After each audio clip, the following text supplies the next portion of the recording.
council meeting. Appreciate the participation by each of you. I'd like to begin the evening with a invocation. Councilman Campbell is going to deliver that for us. Please stand. Let us pray. Heavenly Father, we come to you tonight on bended knee, and we offer our thanksgiving. We thank you for the lives you allow us to live, the way we can live in a free society, and Lord, we just thank you so much for the blessings that you continue to bestow upon us. We pray tonight, Lord, for wisdom for citizens, wisdom for staff, wisdom for council, Lord. We all need the wisdom that only you can provide. We pray, Lord, for your guidance. Lord, we need your guidance every day in everything we do. And we pray for forgiveness, Lord.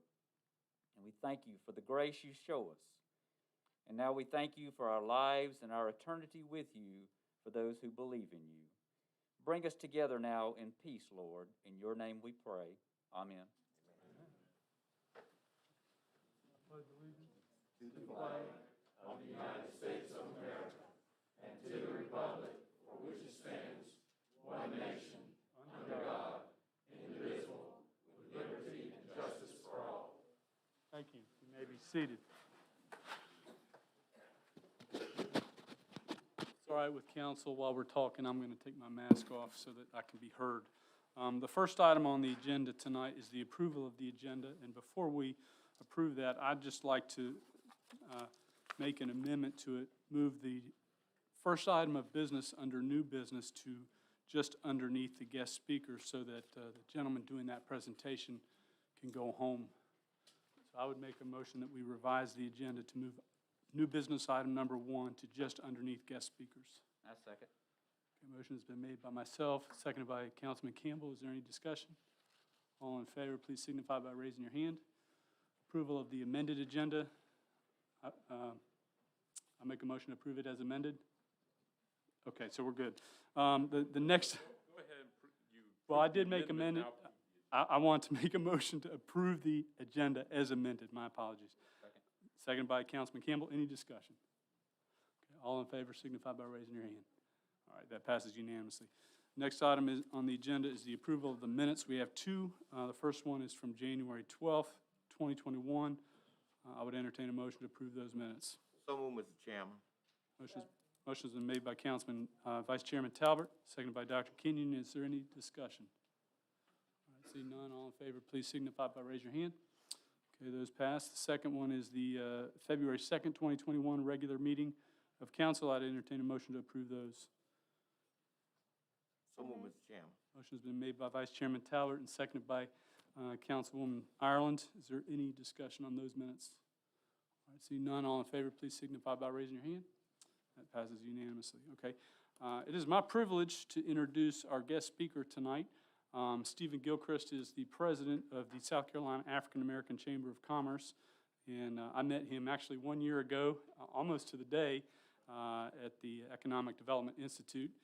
And what a year it has been since then. And we struck up a conversation talking about opportunity zones. And maybe before he comes up, I know, Dean, you have some experience with opportunity zones when we pass those ordinances. Did you want to add anything about opportunity zones in Edgefield County before Mr. Gilchrist comes up?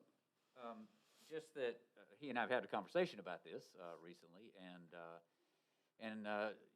well, there's two things really. There's the opportunity zones, like that Senator Tim Scott got passed federally, which we have one in Edgefield County. And we also have 3 incentive zones around each of the 3 towns that the county put in place about 3 years ago. So we're talking about how to promote all those things. So that's kind of where we are in that. And we're grateful. I know you have some experience in that around the state. So please come up and give us an education. May I take my mask off? Yes, sir, please. Well, let me first say to my friends in Edgefield County that when I drove on the parking lot tonight and saw all these cars and all these folk, I thought they were here to hear me. But as I looked at the agenda and recognized that there are a few more important things than me speaking here tonight, Mr. Chairman, so I just want to thank you all for the members of council allowing me to come. My name is Stephen Gilchrist. I'm the chairman of the South Carolina African American Chamber of Commerce. I'm also the chairman of the Richland County Zoning and Planning Commission in Columbia. And delighted to be here tonight to talk about opportunity zones. And Councilman, thank you so much for not only your involvement in this work, but our conversation that we had about that, because it certainly is an opportunity that I think all local governments should consider. In the essence of full disclosure, Mr. Chairman, I must say this.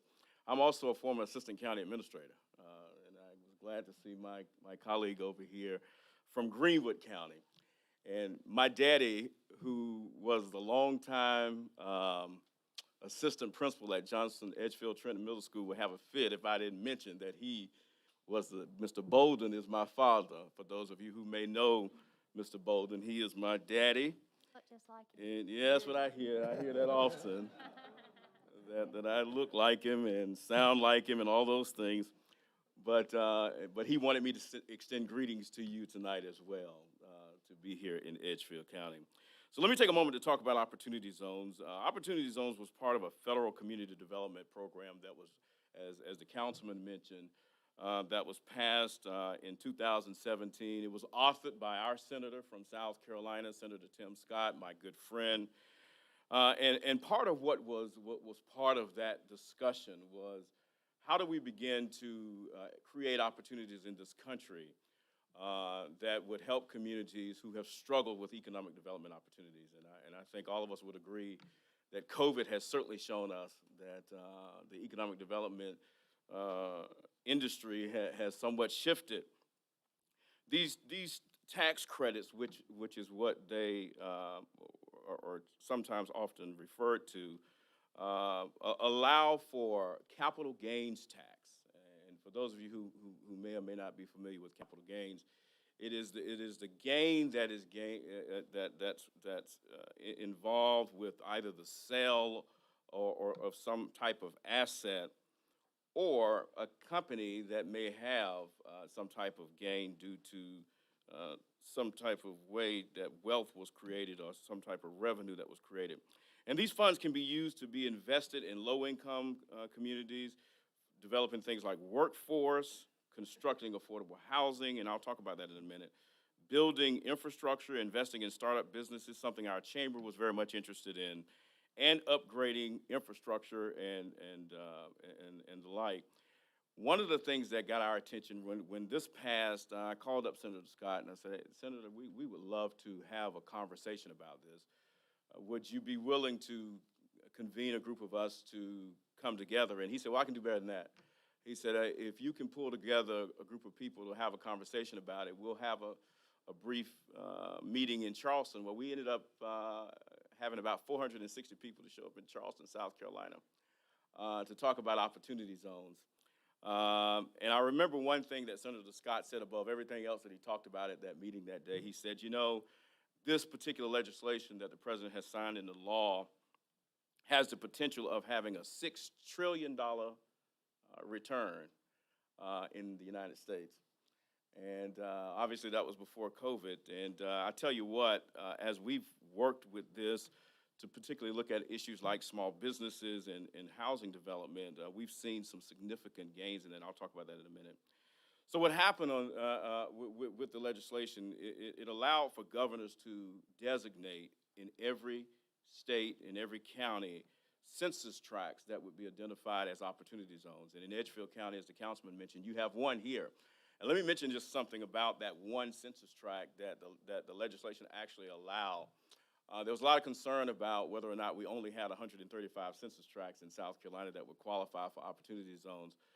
But the legislation did allow, in the hesitancy of trying to get something on the books so that we could start taking advantage of it, the Commerce Department hastily put together the 135 opportunity zones, but it did not in any way minimize the ability for other opportunity zones to be identified. And the legislation actually allows for that. And we can certainly get you some information on what that looks like. But in South Carolina, there were 135 identified, making up a quarter of all census tracts in South Carolina. So what we've done is we've gone around and we've tried to educate local governments. I was in Florence not long ago speaking to the city council in Florence about the very same thing, and more specifically, what can local governments do to really get engaged in this work. And one of the things that I often tell local governments is that the power that you have is that you are the arm of government that can help facilitate these discussions among your local private community in your local county, and give folk who have that gain, particular companies that we had a conversation about Boeing when Senator Scott came to discuss this with us, and it was discussed about Boeing's capital gain and how they could potentially invest that gain up to 10 years. And if a company like Boeing were to invest that gain past a 10-year point, they would not have to pay it back. So the way it works is you can actually invest a gain for a certain period of time, up to 10 years, and it's deferred. That money is deferred. You don't have to pay any taxes on it, anything. But if you leave it in there 10 years or longer, it's forgiven. It's completely forgiven. And so that's a huge incentive and a huge benefit for companies that not only want to have a footprint within your community, but also for individuals and other companies that want to invest in opportunity zones. Why would you consider that, and why would you want to, as a local government, take advantage of the opportunity zones? And I was sharing with the folks in Florence. The mayor asked me, well, what can we do, and what do you think we should be doing? And I talked about the fact that leasing facilities, local government has the ability to encourage leasing facilities to land developers that may want to come in and do things like build houses, providing city-owned land for $1 a year, for example. In many cases, we have a whole lot of land sitting around that's not being used that could potentially be in opportunity zones that could be leased or whatever the case may be. And obviously, property tax abatements, being able to, in addition to this particular gain, offer other types of tax abatements to help with some type of development, including TIFs. And then finally, on the CDBG side, we had a conversation about this just yesterday at the Richland County Planning Commission, because as we all know, redistricting is taking place and this year. And as a consequence of that, it's going to change the landscape a little bit about where those opportunity zones lie. That is something, if I were in local government right now, I would be certainly thinking about as we go through that process. But your CDBG apparatus in every county is a significant tool that can be used in conjunction with opportunity zones to really help to encourage development, particularly from private developers. And so I wanted to come tonight to just have a conversation with you and not take up a lot of your time, but to just say that I look forward to continuing a conversation with you about opportunity zones, about economic development, about small business development. We as I mentioned to you, I chair the South Carolina African American Chamber of Commerce, and we have over 15,000 members in the state of South Carolina.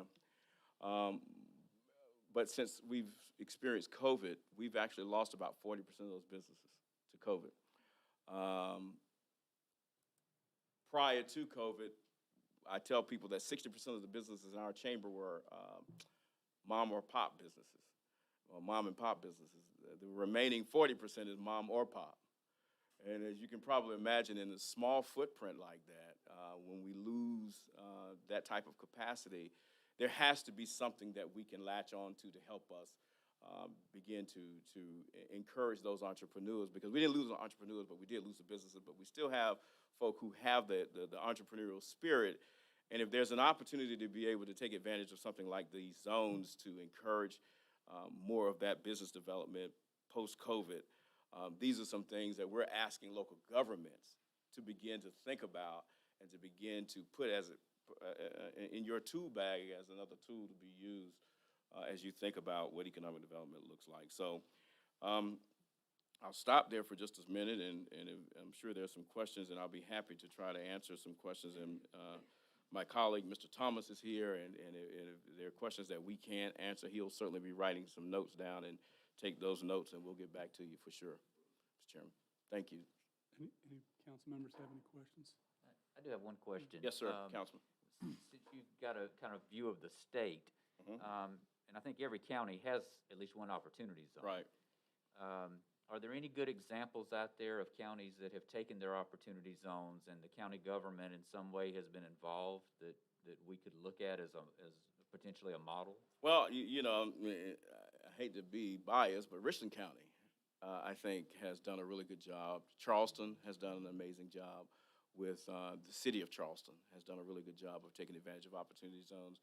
But in Richland County, something that we've done, and I would encourage you to take a look at this, this past year, 2 years ago, excuse me, when we found out that the opportunity zones was indeed going to be a reality, we ordered a rewrite of our zoning code to begin to make it more consistent with economic development activity in the county, and to try and come up with a zoning classification called opportunity zone, just so that when somebody is proposing a development project within our county, we could, if it happens to lie within an opportunity zone, then we want to encourage those developers and those businesses to be able to take full advantage of that.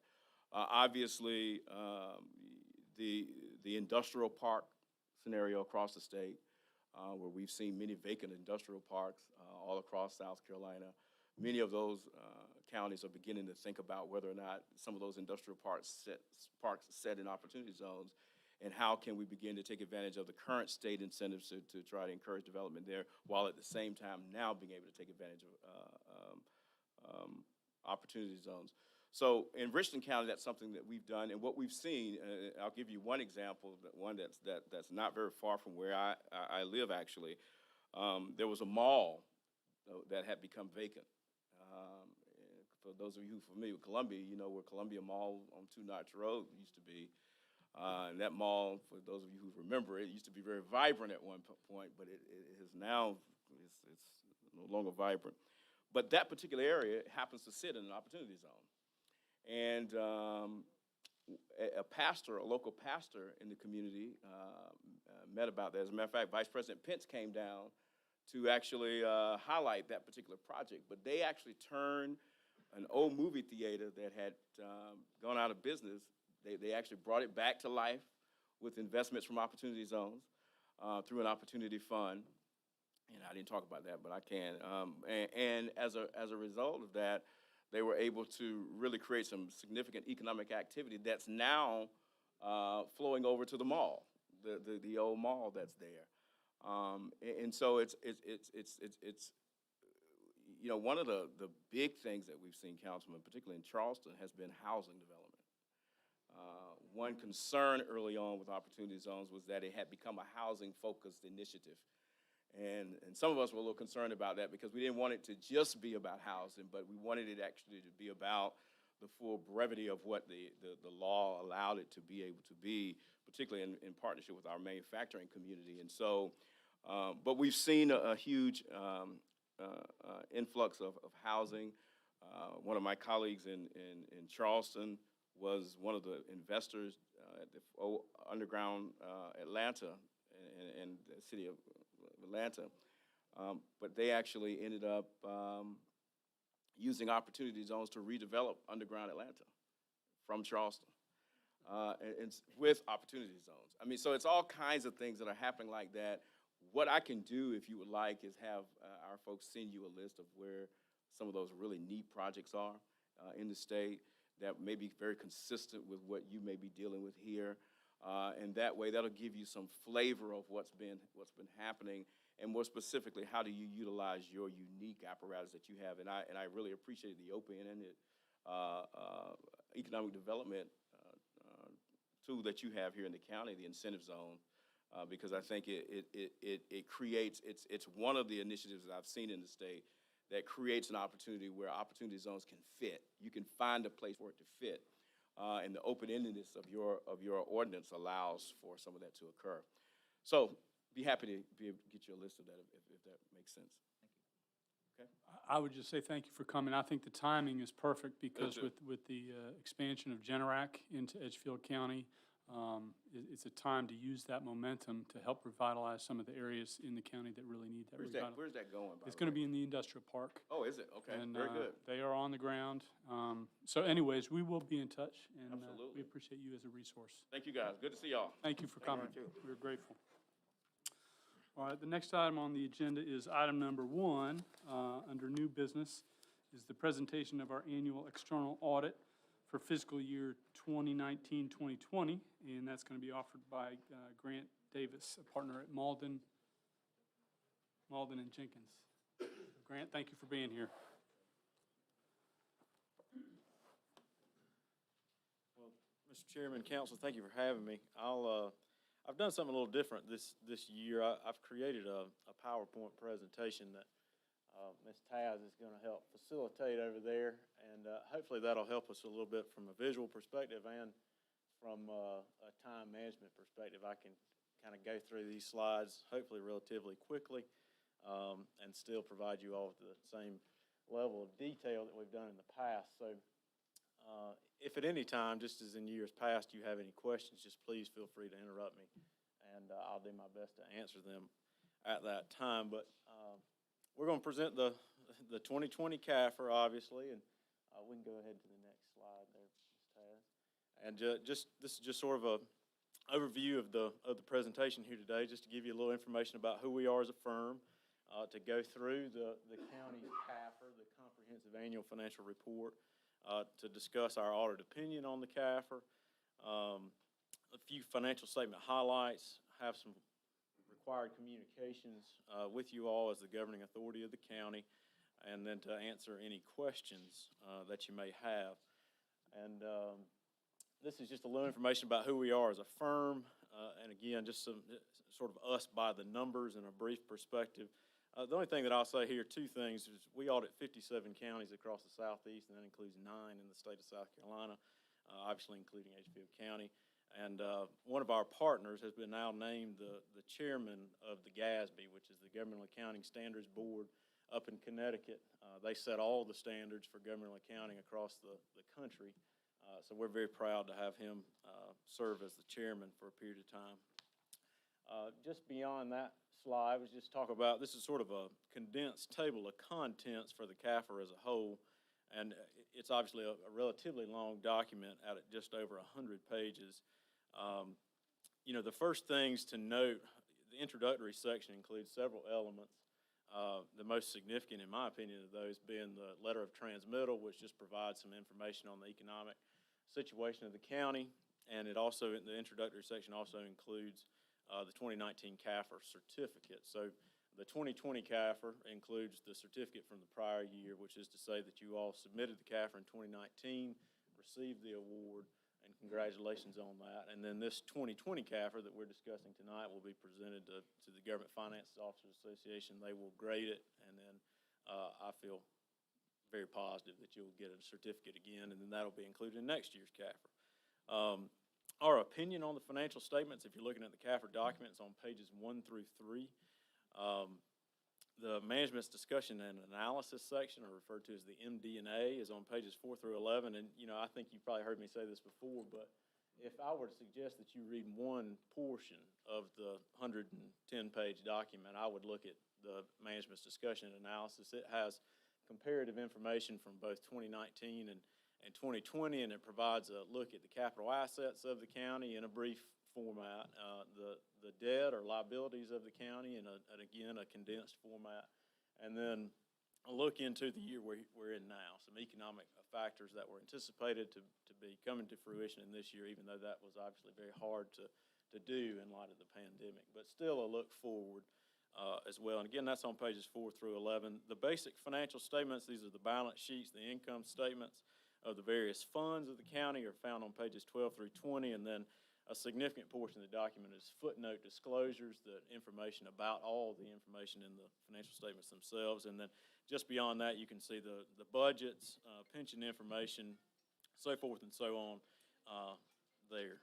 The next slide, please. And this is just a little bit of information about the CAFR itself. It does go above and beyond financial reporting. The good thing, I guess one of the better things in my mind, is it's a good marketing document for the county. It provides a lot of statistical information and a lot of additional analysis that's not present in a non-CAFR document. Even though both meet the state requirements for reporting, the CAFR does go above and beyond. Again, it's submitted annually to GFOA. They review it and provide any comments on it so that you know once you have gotten their certificate that these financial statements, not only in our opinion, but in the opinion of an international body, meet standards for governmental accounting. And then this will be the fourth year, 2020 will be the fourth year that the county has submitted a CAFR, and of course the 2017 through 2019 represents 3 years, consecutive years of getting the certificate. So that's obviously a great thing.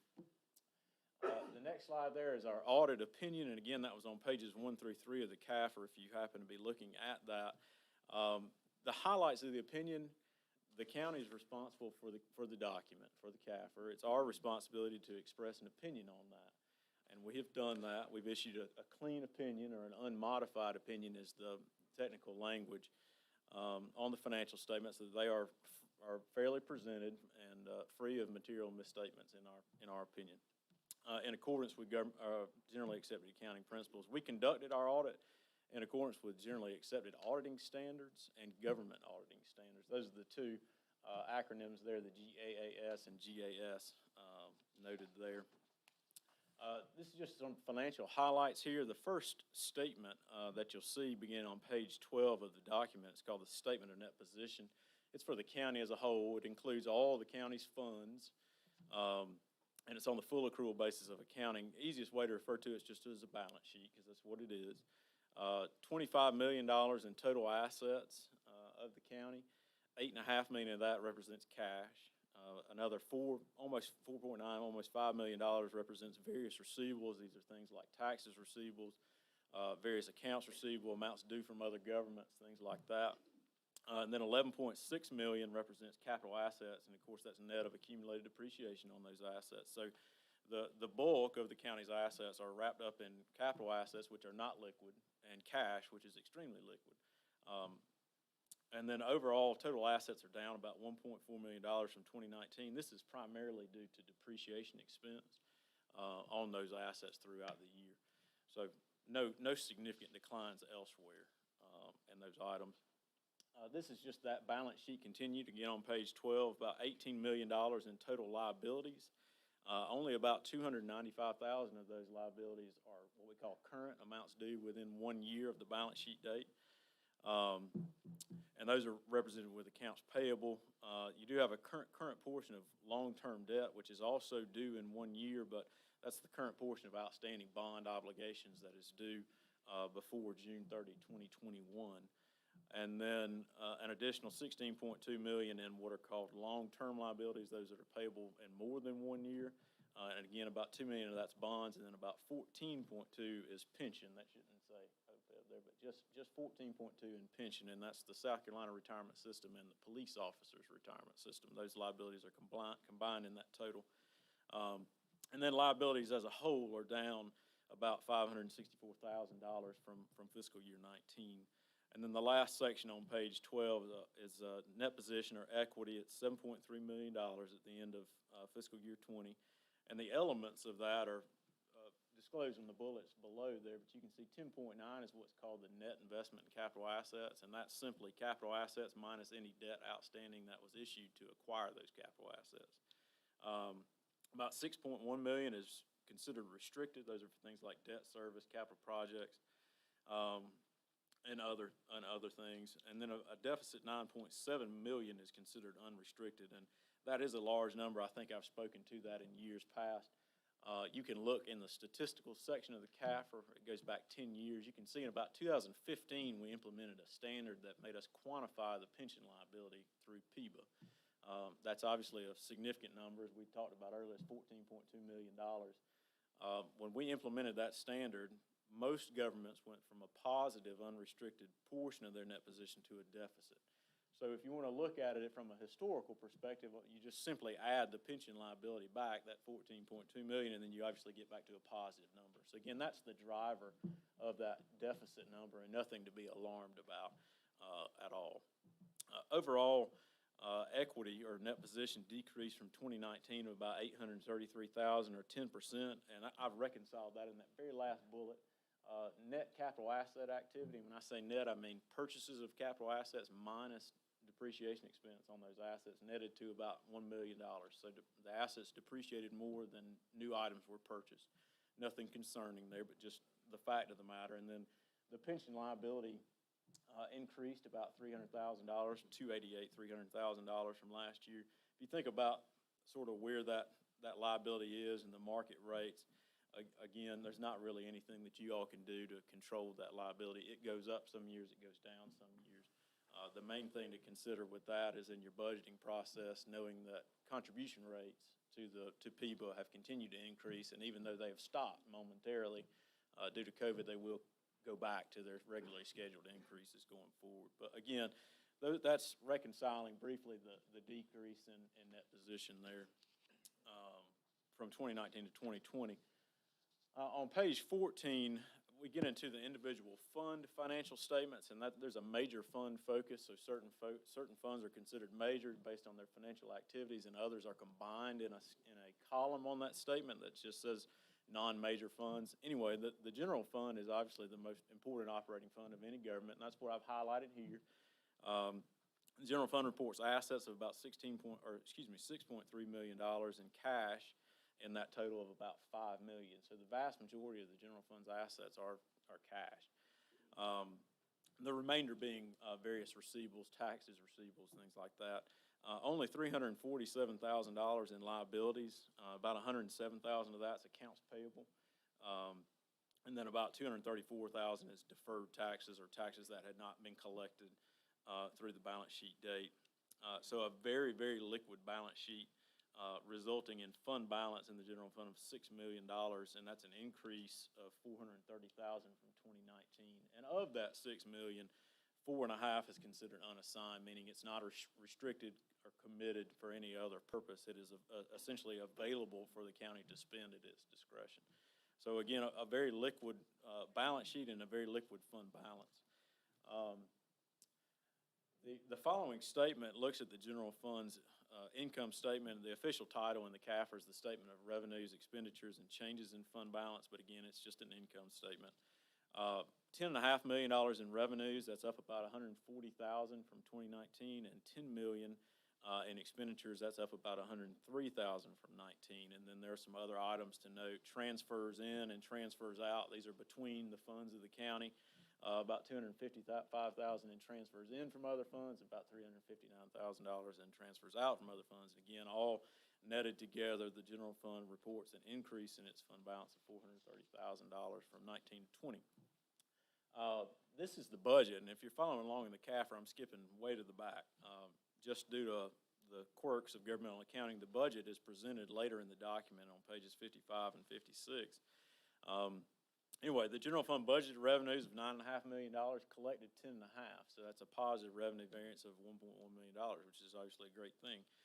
The general fund budgeted expenditures of $10.6 million, only spent $10 million. So another positive variance, $628,000, another great thing. There are other items. Again, these are transfers there. All told, the general fund has positive variances in its revenues and expenditures.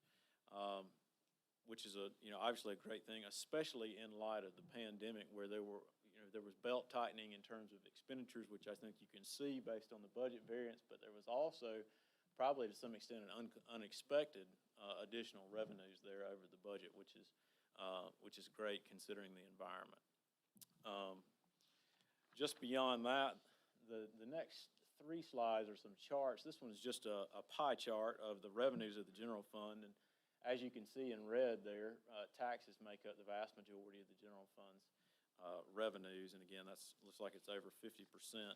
Just beyond that, this is a similar pie chart of the general fund's expenditures, and you can see the breakdown there. And of course, public safety being the largest slice of the pie. That's not atypical for county governments or governments in general that support police and public safety operations.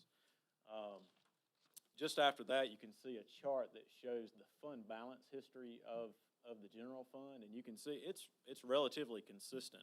But at 2020, and especially in light of the pandemic, this will be the highest fund balance of the general fund in the last 5 years. So that's great.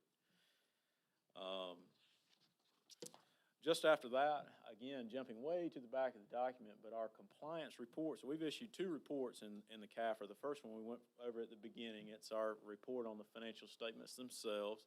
The second report is what we call our Yellow Book report. It's a report on the county's internal controls and compliance with laws, regulations, grant agreements, et cetera. It's not intended to provide an opinion like the first one is, but just to say that we planned and performed our audit in accord with government auditing standards, which requires that we look at compliance and controls over those items that are listed in that first sort of sub-bullet there. We noted no material weaknesses or instances of non-compliance. As a result of our audit, we did note one significant deficiency in internal control, which I've noted there. And it's a carryover from past years. And I've got it on the next slide, and I'll talk about it there. The significant deficiencies related to segregation of duties at the detention center. This very simply is when you have a small number of people working in an office, it's difficult to segregate duties over things like, who opens the mail, who can take cash, who reconciles bank statements, things like that. So the finding is simply a result of needing to get probably creative in how those duties are properly separated, and ultimately to the goal of making sure that funds cannot be misappropriated. Not saying that there is any of that, but the environment is there for that to take place, which is why we have noted it as a control deficiency. We've got a couple of recommendations which we've issued in a management letter. These are not considered deficiencies, they're just simply recommendations. One is related to capital assets, and it's just simply to stay on top of conducting an inventory of the county's capital assets, relatively frequently updating descriptions in the capital asset ledger to match those things. So again, nothing too groundbreaking there. Again, the second item there is just a review of the monthly bank reconciliations associated with the detention center. We work with the other constitutional offices to make sure that we've got a person preparing bank statements, and we've got a person reconciling bank statements, and we've got a person reviewing that work. Again, it's just conducive to a positive control environment, and that's simply what that recommendation is saying. And then the third one is related to information technology and cybersecurity. We're seeing more and more of this everywhere we go. There was I'm sure you all have heard the SolarWinds attack on the federal government. There was a water treatment plant down in Florida the other day that almost had sort of a disaster averted thing at the last minute with a hacker. That's becoming more and more common, and significant investment in the IT environment of the county, especially considering the cash that is held, is important to stay on top of. And the recommendation goes into a good bit more detail than I've listed here in 2 words. And we'd be happy to talk with council or Mr. Paradise to get any of those recommendations implemented or go into further detail as needed. The last couple slides are just simply my required communications as your auditor. We are required to do this by government auditing standards, and these are things like the financial statements include judgments and estimates. We did have some audit adjustments. Those have been posted from the county's side. We're independent of the county. The next slide is sort of just a reiteration of what we talked about before. We had a clean opinion. We didn't have any difficulties in dealing with management. We didn't have any disagreements with management. Again, there are no uncorrected misstatements. And finally, just in case you didn't get it the first 3 times, we are independent of the county, which is obviously a requirement. The following slide is just some Government Accounting Standards Board statements that have been issued and when they will take effect. Again, there's a great deal of information about each of these. And we've provided a brief analysis. We issue what we call our Auditor's Discussion and Analysis document each year to you all. A section of that document is devoted to these new standards, when they're going to take effect, and a brief synopsis of the impact that they're expected to have. So I won't go into any further detail with that. And then the last one I got is questions. Thank you. Anyone have any questions? Mr. The Campbell? chairman's looking at me because I do have a question. So first, thank you, Grant. You guys always do a great job with this. You certainly are thorough. You certainly are independent. Yeah. And we thank you for that. My question is on timing. We usually see you in the December, January meeting, somewhere in there, and it's March. So Right. why are we seeing you later this year? Well, we started our audit field work at historically the same time that we always have, which is October, sometime in October. I can't remember exactly if it's the beginning or end of October, but still conducting field work at the same time as we historically have. The snag we ran into this year was sort of unfortunate in that the county is hamstrung, for lack of a better word, to include in its CAFR document the financial statements of a component unit. And that component unit is the Edgefield County Hospital Authority. It had a significant transaction that occurred in its last fiscal year. It's on a September 30 fiscal year, so October to September. Their September 30, 2019 information, this is going to get a little bit, it's hard for me to wrap my mind around unless I'm looking at it, but their September 30, 19 information is included in your June 30, 20 audit. Just the way the year ends work, that's how it has to be reported. In December, I believe, or January 2020, I think, they had this transaction with Self Regional Healthcare take place. That apparently threw a big loop in their audit process, compounded by COVID. So when we got around to, October this year, we realized they had not issued their September 30, 19 audit, which at that time was 13 months old. And it took until, you'd have to correct me on the date, but mid-February for them to get it issued. And again, the county's CAFR can't be issued unless the component unit information is included in there, and it has an audit. So we were waiting on their audit. So it sounds like a one-off kind of thing because of the partnership thing? Hope so. Their financial activities should decline significantly now that Self has taken over. That of the hospital authority. I'm not saying the hospital itself won't continue to have, the same, if not more activity, but that of the hospital authority should decrease significantly under this new agreement. And I would think that would simply mean that their audit was that much easier to do and shouldn't be timely. It's never been an issue before because, like I said, their year end is 9 months before yours. So they should have plenty of time to get an audit done by the time we issue the county's audit. And, hopefully going forward, they will do that. We communicate with them each year in July, or attempt to, for that matter. I say them, their auditor. We have to send a letter to their auditor saying that we're going to rely on their report and include their information in the county's CAFR for the hospital authority only.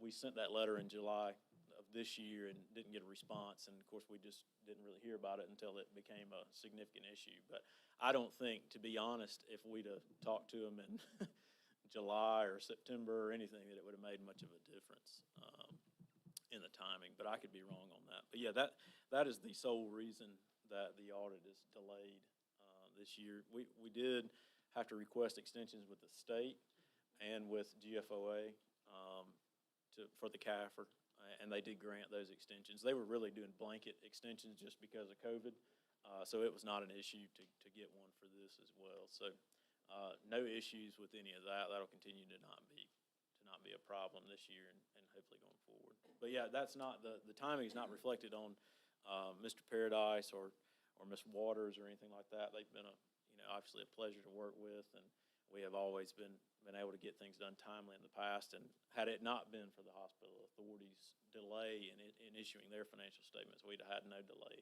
in the county's CAFR. Thank you. Any other questions? Grant, we are grateful. It was a good report. Yes, sir. We're excited to hear that. So thank you very much. And I guess I would entertain a motion to accept the presentation. Second, Mr. Chairman. Motion has been made by Councilman Campbell, seconded by Vice Chairman Talbot, to accept the annual external audit report for fiscal year 2019 to 2020. Is there any discussion? All right, seeing none, all in favor, please signify by raising your hand. That passes unanimously. Okay, thank you again. Next item on the agenda is an opportunity for comments for the public, and these are for items on the agenda. And I would like to make a motion that we suspend the ordinance to allow anybody the way the ordinance is written, you have 5 minutes, up to 5 minutes to speak. as an individual. And I was told at the beginning, when I first got involved in public speaking, you can say a lot in 3 minutes. So you don't have to take all 5 minutes, but you're allowed 5 minutes. But I would make a motion that we suspend the ordinance that mandates a maximum of 30 minutes so that everybody that wants to speak has an opportunity to speak. Second. All right, it's been made by myself, seconded by Vice Chairman Talbert. Is there any discussion on that? All in favor of suspending that ordinance, please signify by raising your hand. And that passes unanimously. So these are comments on the agenda. I'm going to take both sheets because I think there was some confusion. And if you signed up on the wrong sheet, we'll make sure you get an opportunity to speak in the second section, which is for items that are not on tonight's agenda. Okay. First, gentlemen, and when you come to the counter or to the podium, please state your name and address and the subject that you're speaking about. The first gentleman is Mr. Winston Bodie. I hope I pronounced that correct, sir. It's Body. My apologies. And go ahead, sir. So, thank you. My name's Winston Body. I live at 456 Van Road in Trenton. First, I want to thank you for allowing me to speak tonight, and I would ask that my remarks be made part of the official minutes. I'm here to support the proposed moratorium on residential development. I moved to Edgefield County over a decade ago, purchased rural land, and built a home. My goal was to leave behind the many problems of the suburbs, including traffic and homeowners associations. I willingly commute to work almost an hour each way every day. It's worth it to me to enjoy the rural atmosphere after I return home. It was not until I heard the petition currently circulating that I understood the significance of what was taking place. I'm a common example that official methods of spreading the word have been insufficient. I spoke with several neighbors. None of them were aware of what was taking place. We are now gathering information on the matter, trying to familiarize ourselves with both the comprehensive plan that passed in 2019 and the proposed LMO. Of great concern to many of us are the potential conflicts of interest by members of our Planning Commission. In addition to the addition of the appearance of impropriety, it's likely that such potential conflicts of interest could mire the county in lawsuits into the future. The last-minute substitution of vague wording in the comprehensive plan is also of great concern. Such actions by our elected officials cast a pall of suspicion over motives by our county government. The last-minute change in the wording appears to be designed to permit development that is unwanted by citizens. It's not an understatement to say citizens are shocked to this day that there has been no correction taken with regard to the potential conflict of interest on the Planning Commission or to the wording changes to the comprehensive plan. Both have inflicted a loss of citizen confidence in our county leaders. Citizens have a much clearer understanding now of the weaknesses of the comprehensive plan and the danger to our rural lifestyle posed by the draft LMO. The LMO should be designed to serve residents, not to restrict us in our pursuit of a rural lifestyle. Pausing the process would allow more citizens to be brought up to speed on the importance of these development plans. We need a moratorium on residential development while both of these documents are reviewed closely by a larger body of residents to confirm that they meet the approval of a representative number of citizens. Thank you very much, Mr. Chairman. Sir. All right, the next gentleman on this list is Mr. Charles Kemp. And Mr. Kemp, it does say moratorium is the issue, and you're signed up for both, so can I take you off the second list? You've got moratorium listed, twice. You want to speak? Okay, well, I'd like to be on the second list, too. For what subject on the second? We can talk about general goings-on. How about that? All right. Just clarifying, because you signed both. Yeah, I did. All right. I meant to.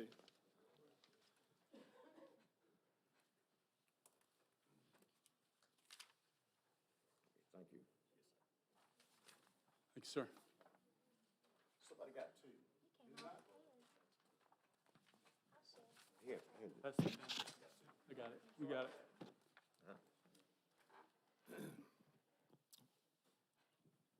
My name is Charles Kemp, and I I live at 31 Mays Way, Edgefield, South Carolina. And these are my people. Look at all these people here. I'm telling you, this is good for the community, and we're on the edge of something good here. Now, I'm excited about it. Been excited about it since I was 20 years old, of what's coming. So, anyway, thank you for the opportunity to speak today. The opinions expressed here represent those of myself and other citizens who asked me to speak for them. This is a part of a longer message that includes words to our county residents, of which I've given you a copy of. Due to time restrictions, I will read only the part pertinent to today's county council agenda. I will provide copies of the full statement, and I request inclusion in the formal meeting minutes. My purpose in speaking this evening is to provide reasons why we should have a moratorium on major residential subdivision development while we review the LMO. Our community faces the challenge of an impending era of growth and development as we have entrusted the County Council and the Planning Commission with the responsibility of guiding us. You have invested a great deal of time and effort for the betterment of our community, and citizens are thankful for the foundation you have provided. As with many large, impactful projects, actually seeing the physical foundation in the form of this LMO, it's raised some new questions and concerns. There's an awareness of issues that were not evident in the early planning stages. As is often the case, the result doesn't match what the customer all thought that he was buying. In real life, this happens so often, so we have coined the expression, back to the drawing board. In a memo to citizens of the Edgefield County Council, from the County Council, dated February 17th, 2021, posted online, you wrote that you wished, and I quote, to protect rural areas and natural resources from inappropriate development or uses. We do not want to interfere with family farms, entrepreneurial ventures, quiet enjoyment of your property, and such, unquote. This LMO, as written, fails to honor that objective. Citizens are now beginning to understand the serious infringement on our rural lifestyle which the LMO represents. Residents are not willing to accept such restrictions. As written, grandfather clauses offer too many loopholes which put current property owners under the LMO's authority. This LMO does not serve the citizens. Citizens of Edgefield County appreciate that the County Council has followed all the laws regarding and advertising of meetings, as made efforts to inform citizens of changes to the comprehensive plan and the LMO. 3 large signs and a series of advertisements may be a traditional legal minimum, yet they were insufficient to reach enough residents. Posting notices on the county's website helped reach additional numbers of citizens, but the lack of internet access in our most rural areas means that many were not informed. Citizens applaud the position taken by council to delay implementation of the LMO because of COVID. However, we see that COVID continues to hinder citizen involvement.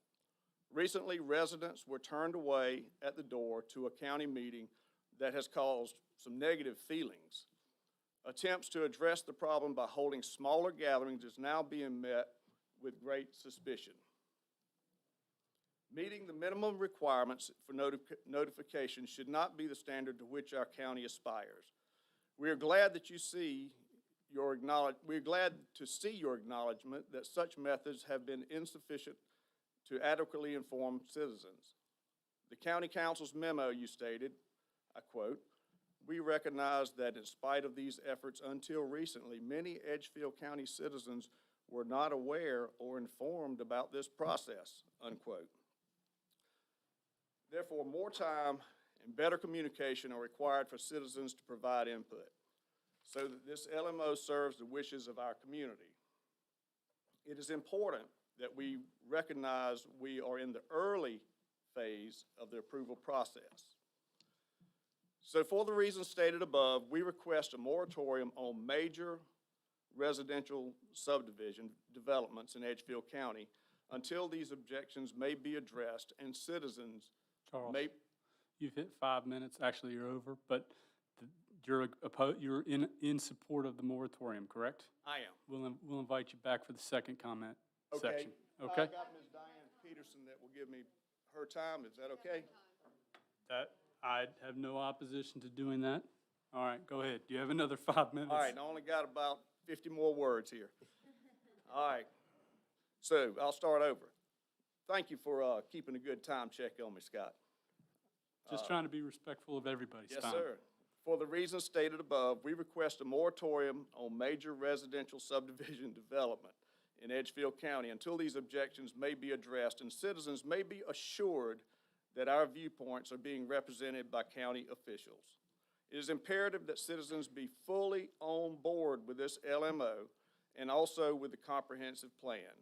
But because of documented actions and statements by county officials, Edgefield County will remain vulnerable to costly and never-ending lawsuits that will hinder the original purpose of our efforts. Thank you. Yes, sir. Thank you.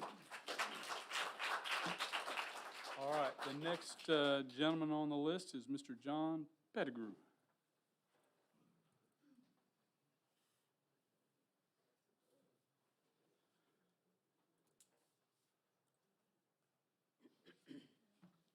Thank you, Mr. Chairman, members of council. Appreciate the opportunity to speak here tonight and appreciate you giving everybody the opportunity to speak tonight that is signed up. I come here in support of item 6 under new business, which is regarding the 90-day moratorium. I support that moratorium. At a previous meeting, I have spoken to council about the reasons for needing a pause in developments in Edgefield County. And I think it's a wise thing to consider, and I'm glad that you have it on the agenda. I would like to offer several suggestions to possibly improve the language in the ordinance as proposed. I got the agenda yesterday and looked over it, and I saw several things that I would like to suggest respectfully as ways to possibly improve the language of that ordinance. First of all, in item 8 of that ordinance, the item 8 whereas clause, it says, whereas said uncontrolled growth and development could overwhelm the transportation and drainage capacity of Edgefield County in the short and long term. I would like to add, or suggest that you add in that whereas clause that said uncontrolled growth and development could overwhelm schools, law enforcement, EMS, and other infrastructure to be added in addition to what's already there. That would be the first suggestion that I would have. The second suggestion is in section 2A, which is entitled Moratorium Imposed. And that section lays out the particular developments that are proposed to be under the 90-day moratorium. And it says those that are in section 24-242, 1A and B of the Edgefield County Code. And those items are minor subdivisions and major subdivisions. That's the way I read that looking at the Edgefield County Code. Now, in our code, a minor subdivision is defined as one which does not involve the creation of more than 10 lots or the creation of any new street or road. That's a minor subdivision. A major subdivision is defined as any subdivision other than a minor subdivision. And I would just say that I would think the main focus should be on the moratorium on a major subdivision. A minor subdivision could be someone owning 20 acres and they cut off 2 or 3 acres to sell to somebody or to give to a family member to build a house on, and that's a minor subdivision. I don't know if that's what we want to place a moratorium on. I think it's the major subdivisions. And again, these are the ones that are not already in the pipeline, that have not already been approved. And I would also like to suggest, in addition to this not applying to the minor subdivisions, I would suggest that it also apply to multifamily housing developments. I would think that would be similar to a major subdivision, but under this definition, which just says major subdivision, any subdivision other than a minor subdivision, I would think it might be good to add language that the moratorium would apply to multifamily housing developments. And thirdly, I would like to suggest that the county contract with the Upper Savannah Council of Governments in Greenwood to assist with reviewing and revising this draft LMO during the moratorium period. The Upper Savannah has worked with our county for many, many years. I know some of you sit on that board at Upper Savannah. They did our comprehensive plan 10 years ago. They did it 20 years ago.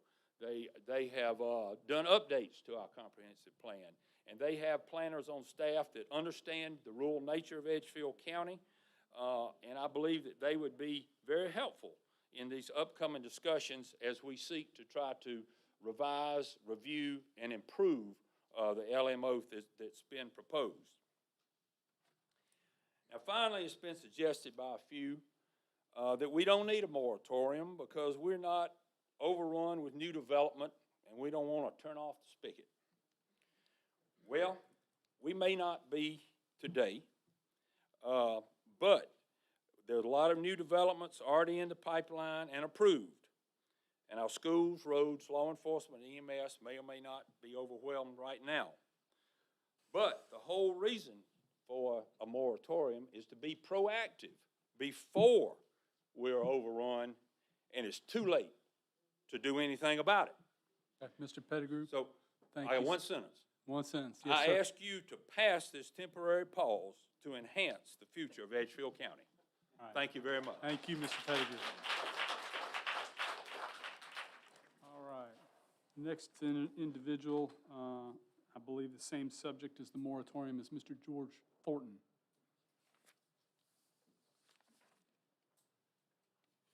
Thank you, Mr. Chairman. Yes, sir. Council members. My name is George Thornton. I live at 325 Log Creek Road in Edgefield County. I am a long-term resident, businessman, and I'm committed to the long-term health and development of the county. I've listened to the debate with great increasing interest. I hear a lot of emotion. I hear a lot of passion, concern. I hear a lot of invective and personal attacks, and I hear a lot of misinformation. And I would say to everyone with great respect that I hope that we can dignify the debate and speak with facts and try to find the best solution for the county. I want to share with you what I believe that I know about our county.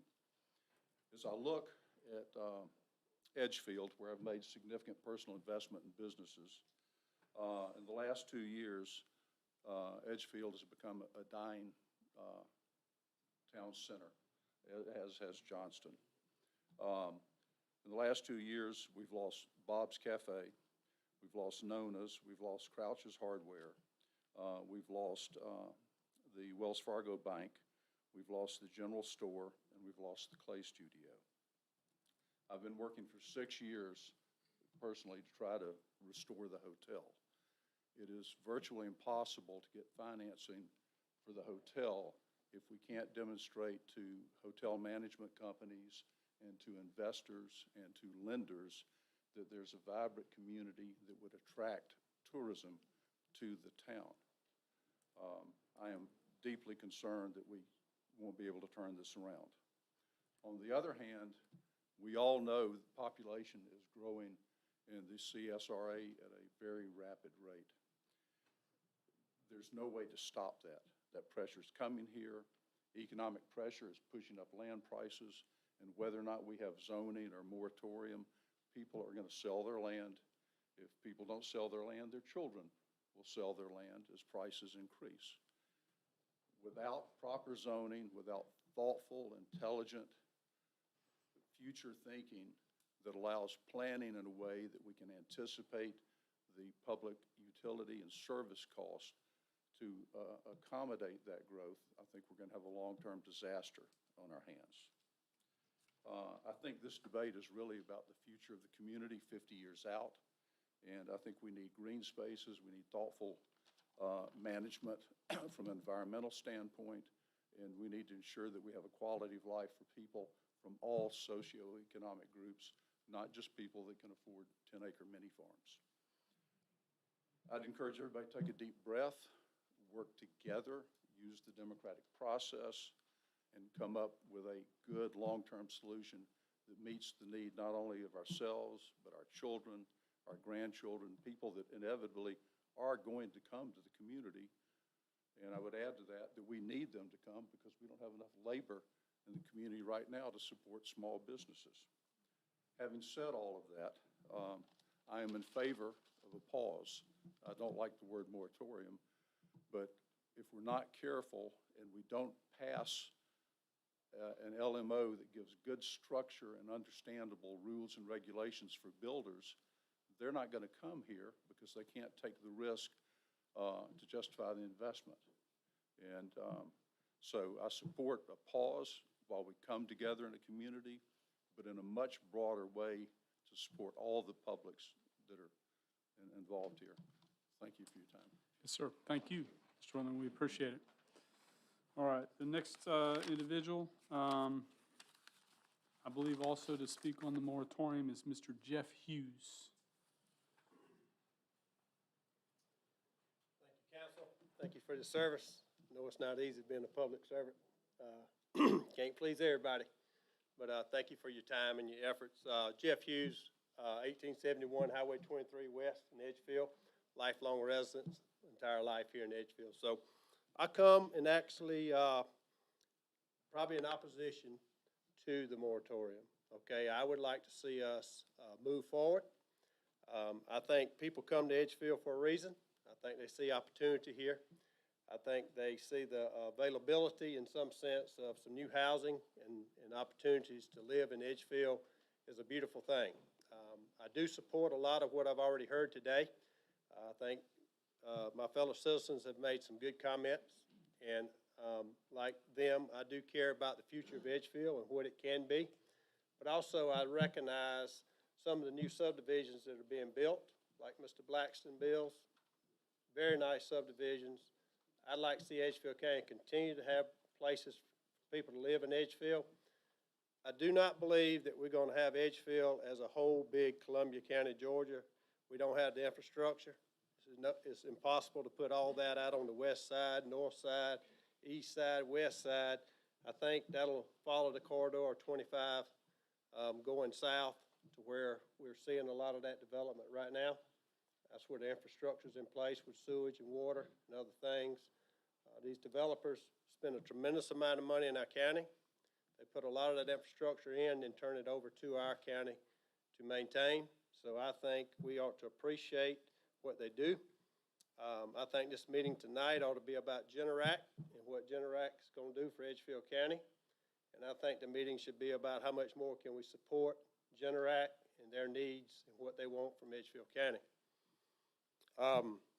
Thank you, or kudos to whoever got that moving forward, that we get them here. That is the biggest breath of fresh air that I've seen in Edgefield County in a long time. Like Mr. Thornton said, usually it's the next place that closes doors. I looked at a calendar back in Mr. Wash's old station, and almost everybody's gone that used to be here. So there is a need in Edgefield County, I believe, to provide housing. I don't believe these developers could build a house if it couldn't be sold.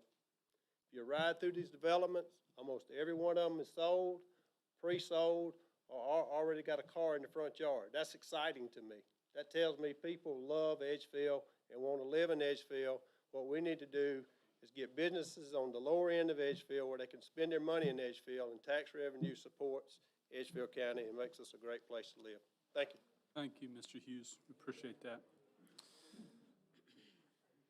I'm going to assume Mr. Neely, are you speaking about the moratorium? All right, come on up, sir, please. I'm Michael Neely. I live on 115 Sable Lane, Trenton, and I got to echo what the first guy said. I learned about this moratorium about 3 hours ago. So I don't have a prepared statement, but I'll tell you my position. I agree with the two gentlemen that spoke earlier about the LMO and needing to take a closer look at it, because a lot of people don't understand a lot of that information that's in there.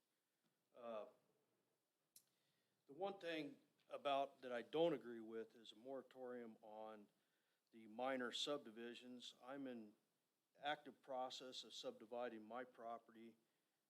How I learned about this was calling the planning and development today, and that's how I found out that I could be on hold for up to 90 days. So 90 days is a pretty big impact to a guy like me. It's a small piece of property. We don't plan on dividing anything less than 5 acres. It's not more than a 10 lot subdivision. So we fall underneath that minor subdivision. And I'd just like you to consider the financial impact that you would do to me, and I'm sure that I'm not the only one out there by deciding tonight that we can no longer move forward. So, other than that, I understand what these folks are saying, and I agree with everything they did say. Thank you, Mr. Neely. We appreciate it. Okay, the next gentleman, and I'm assuming you're speaking on the moratorium as well, Mr. Bright? Oh, you're right there? Is it on the agenda?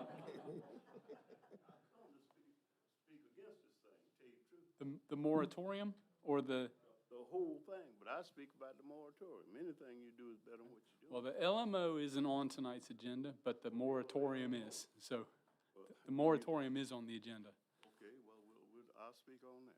Okay. I just don't see how we got to this point, just to be frank with you. I believe I was chairman when we put the first one on. Albert, you was on council. How did you let this thing get like this? We paid $20,000. We paid $20,000. We paid $20,000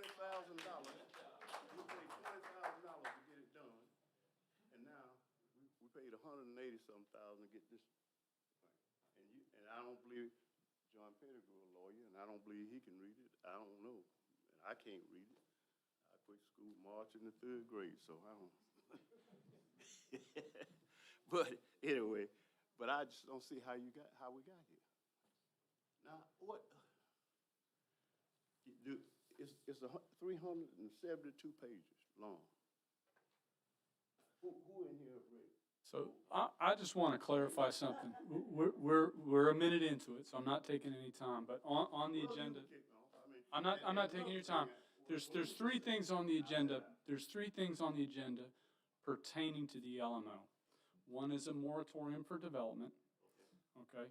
One is the cost to send out a postcard to let all property owners know about the LMO process that we're in. And then the third is a review of the change of the comprehensive plan. So those are the 3 things that are on the agenda that if you want to speak about. If you want to just speak in general about the LMO, I would ask that you come back during the second public comment section. I don't know what I want to speak to. It's so complicated. Okay. I'm just an old country boy. I don't know nothing about it. You know. I don't want it. Mr. Chairman, I would like to address, Mr. Bright. At that time, y'all got started on talking about this. I wasn't on council. I was on council from 85 to 91. Now, I can go back and get some information when Mr. Dorn was on here and spoke on there.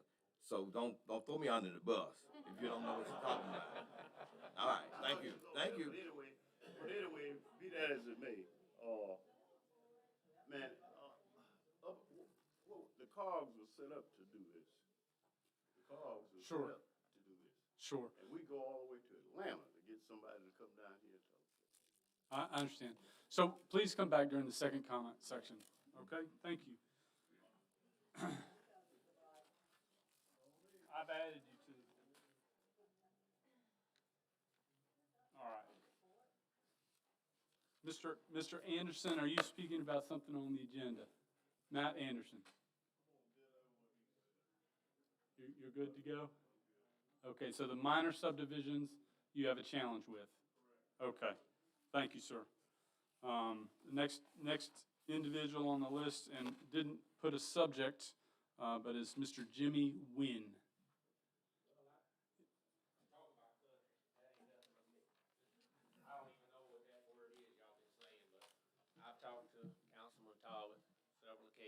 here since I found out about it, and I do thank y'all for letting me get up here and speak. Yes, sir.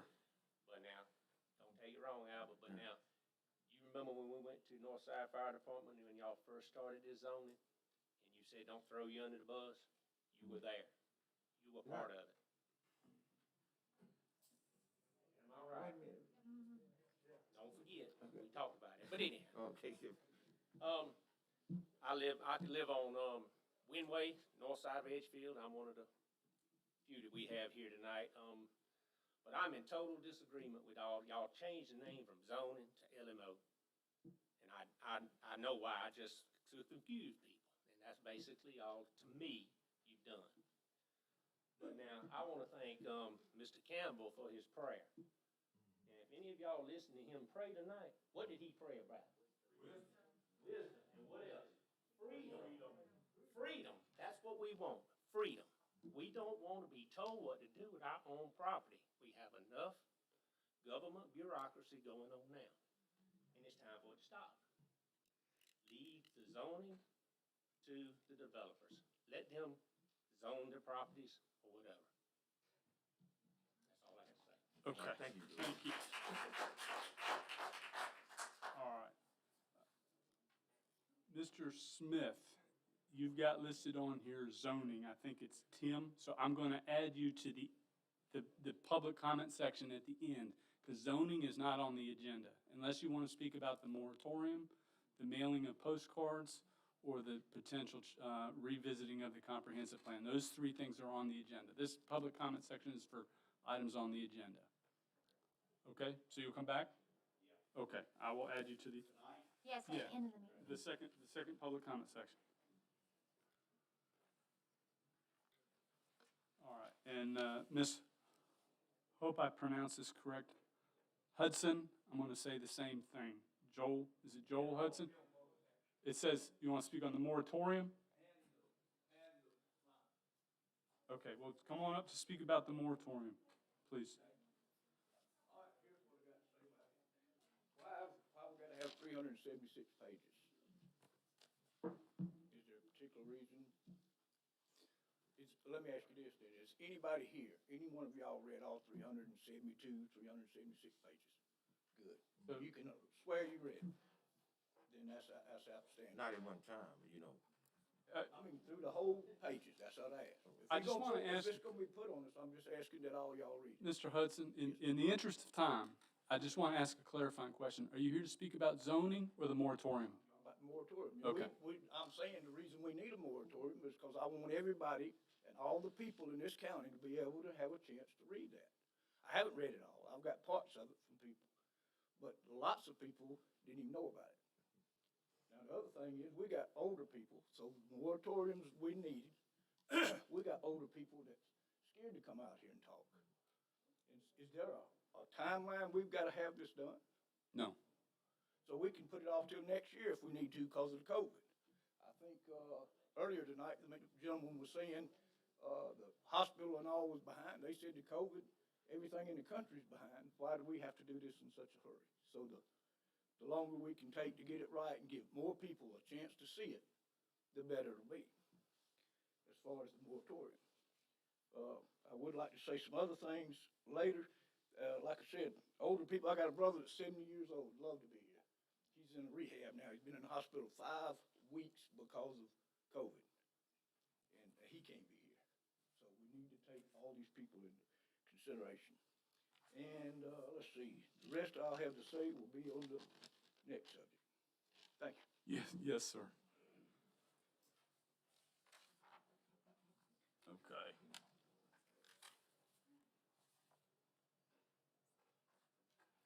Everyone, I think, well, there's two individuals that have signed up to speak about, I believe, item number dealing with the comprehensive plan change, and that is the first one is Miss Katie Ard, A-R-D.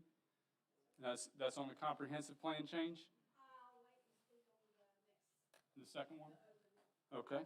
And then the other individual that had selected potentially speaking about the comprehensive plan change is Tracy Walsh, I believe?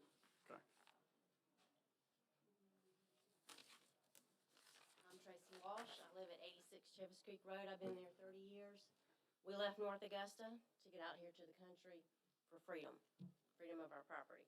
So, item number 5, I do want y'all to vote yes on the moratorium to pause this, hold off.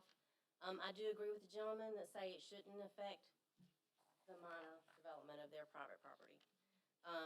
And then also, item number 7, I am asking y'all to please vote to return the comprehensive plan language back to the original language that it was from when it was changed in the 3rd reading. That's it. Thank you. Okay, I think everyone else is on the second.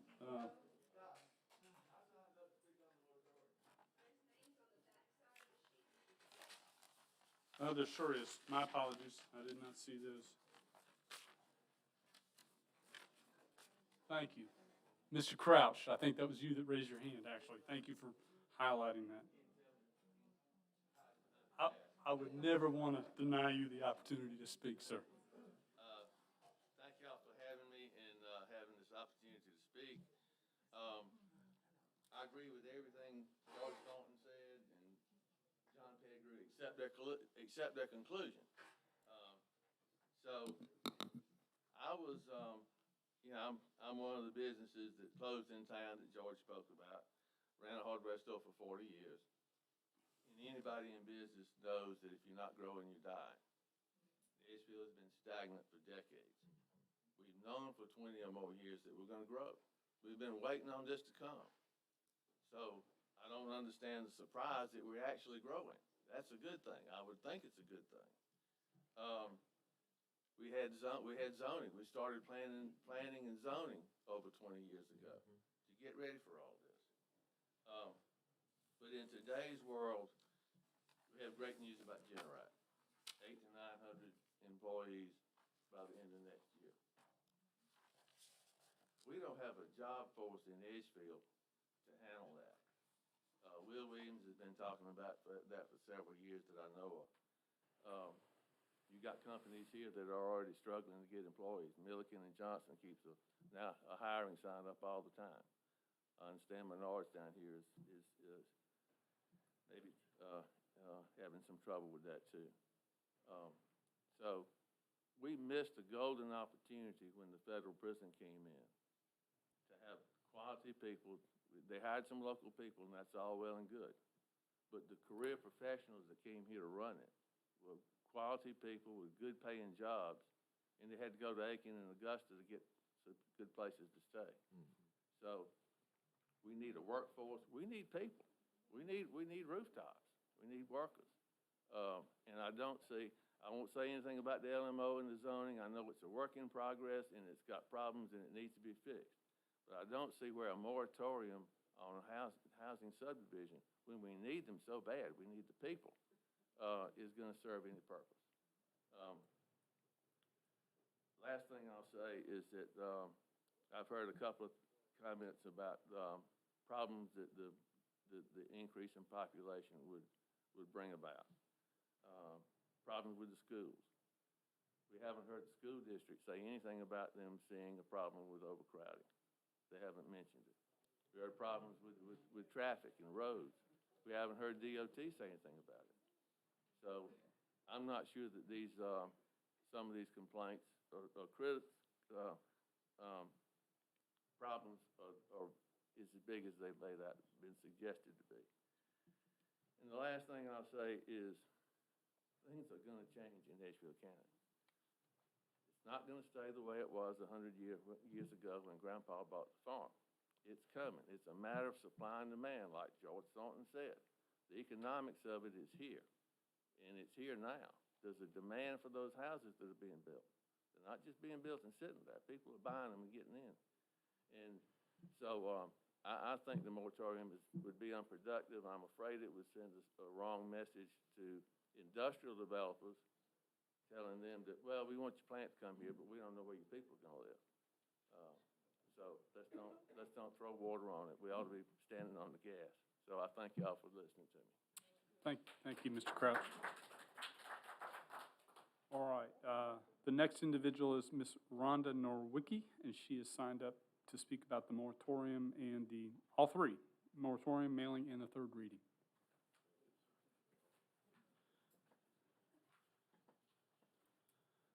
Good evening.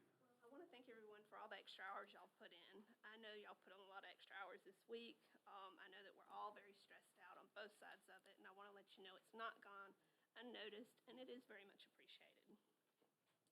I'm not a public speaker. I apologize. I'm not as polished as Mr. Kemp and Mr. Thornton, so I've spent all day on this, literally all day. Agenda item 6, I'm hoping that everyone will agree that we need to hit the pause button on this 90. We need to put a pause on have a 90-day moratorium. I would like to suggest we include solar into the moratorium because I see that as a great threat to our environment. Agenda item 7, I agree and hope the county council will also see the need to notify voters of this LMO, and would suggest we stop hiding behind the term LMO and call it zoning so that people understand what's fixing to happen. I wish this had happened a year ago. It could have been mailed out with our personal property tax bills. I would also like to propose, since Governor McMaster's has lifted the gathering ban, that we have a proper public hearing, a redo of the February 11th meeting where everyone is invited and everyone is notified in a location large enough to accommodate us all. This announcement of time and place could be done in conjunction with the mail out. These mail outs, so it wouldn't cost us as much. It just could be included in it. This would also make these small private district sessions obsolete and unnecessary. On agenda item 8, I really believe we need to change the wording back. I read through the minutes. I saw how it transpired. I would suggest everybody else read through the minutes and see how Ford took the densities off the maps, and he said maps only. He clearly said it would remain in the text. And the very next paragraph, the motion was made by Chairman Cooper to change the language. County Councilman Campbell, I saw where you asked Mr. Ford how this might affect the county. Mr. Ford stated no lot size would be determined. Mr. Ford also stated these changes would water down the recommendations of Robert and Company. So, Campbell also stated this would remove guidance from the Planning Commission and could lead to issues for the citizens and the Planning Commission in that meeting minutes. And the County Council expressed the displeasure of the change. To an outsider such as myself, it looks like a fox is in the henhouse. To sneak in such a huge amendment into the third reading, I realize there's some question as to if this amendment directly correlates to the approval of Tavern Hill, Windsor, and Anniston Point. So I referenced the minutes of 12/3/2019, Section 3, where Councilman Campbell referenced Tavern Hill and the comp plan changes. He said due to that change, Tavern Hill will be allowed to have a higher density than if the changes had not been made on the third reading of the comp plan. Then I referenced meeting minutes 1/7/2020 when Todd Brown, if asked if the wording hadn't changed on the comp plan at the third reading, would Tavern Hill be proposed? And Todd Brown said no, not based off of returns and things of that nature. So it appears our county council is being directed by the developer's goals and wishes and not the citizens that vote for them. County Council, your votes today will show us citizens of Edgefield County exactly who you're working for. Thank you.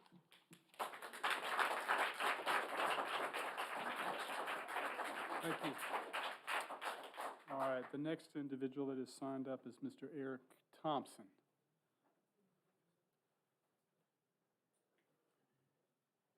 Speaking of the COG, this is a great representative to be here. Mr. Chairman, members of council, my name is Eric Thompson. I live in Summer Lake subdivision in the Meriwether area. After listening to some of the presentations, I have to tell you, I agree with a lot of the points that have been made here concerning the moratorium and the ordinance. But I'm here to speak tonight in opposition to the ordinance, which will place a moratorium on development in Edgefield County, although that's strictly residential development or subdivision lots, as I understand now. Now, in the interest of transparency, which is a buzzword these days in Washington, D.C., of all places, let me say that, for the record, I own land in Edgefield County. My wife and I own about 3 acres of that subdivision, or that lot, in that subdivision. We've lived on it for about 22 years and have absolutely no plans to take that huge tract of land that we own and develop it. So I have no conflict of interest here. Some of my remarks may be constructed in favor of this ordinance. Actually, I oppose the moratorium because, in my opinion, it sends the wrong message, a message of no growth. I don't think it's your intent or anyone else's intent here to have Edgefield County known as a no-growth county. That is not a good message to send. I hope that is not the case because growth is already happening and it's already upon us. Why did Verizon decide to build a cell tower in Meriwether? Why is AT&T currently running a cable up Martintown Road, a fiber optic cable, and in the process cutting a lot of telephone lines, including mine? And why is the South Carolina Department of Transportation spending hundreds of thousands of dollars, along with the federal government, to widen Highway 25? Why? It's because Edgefield County is booming.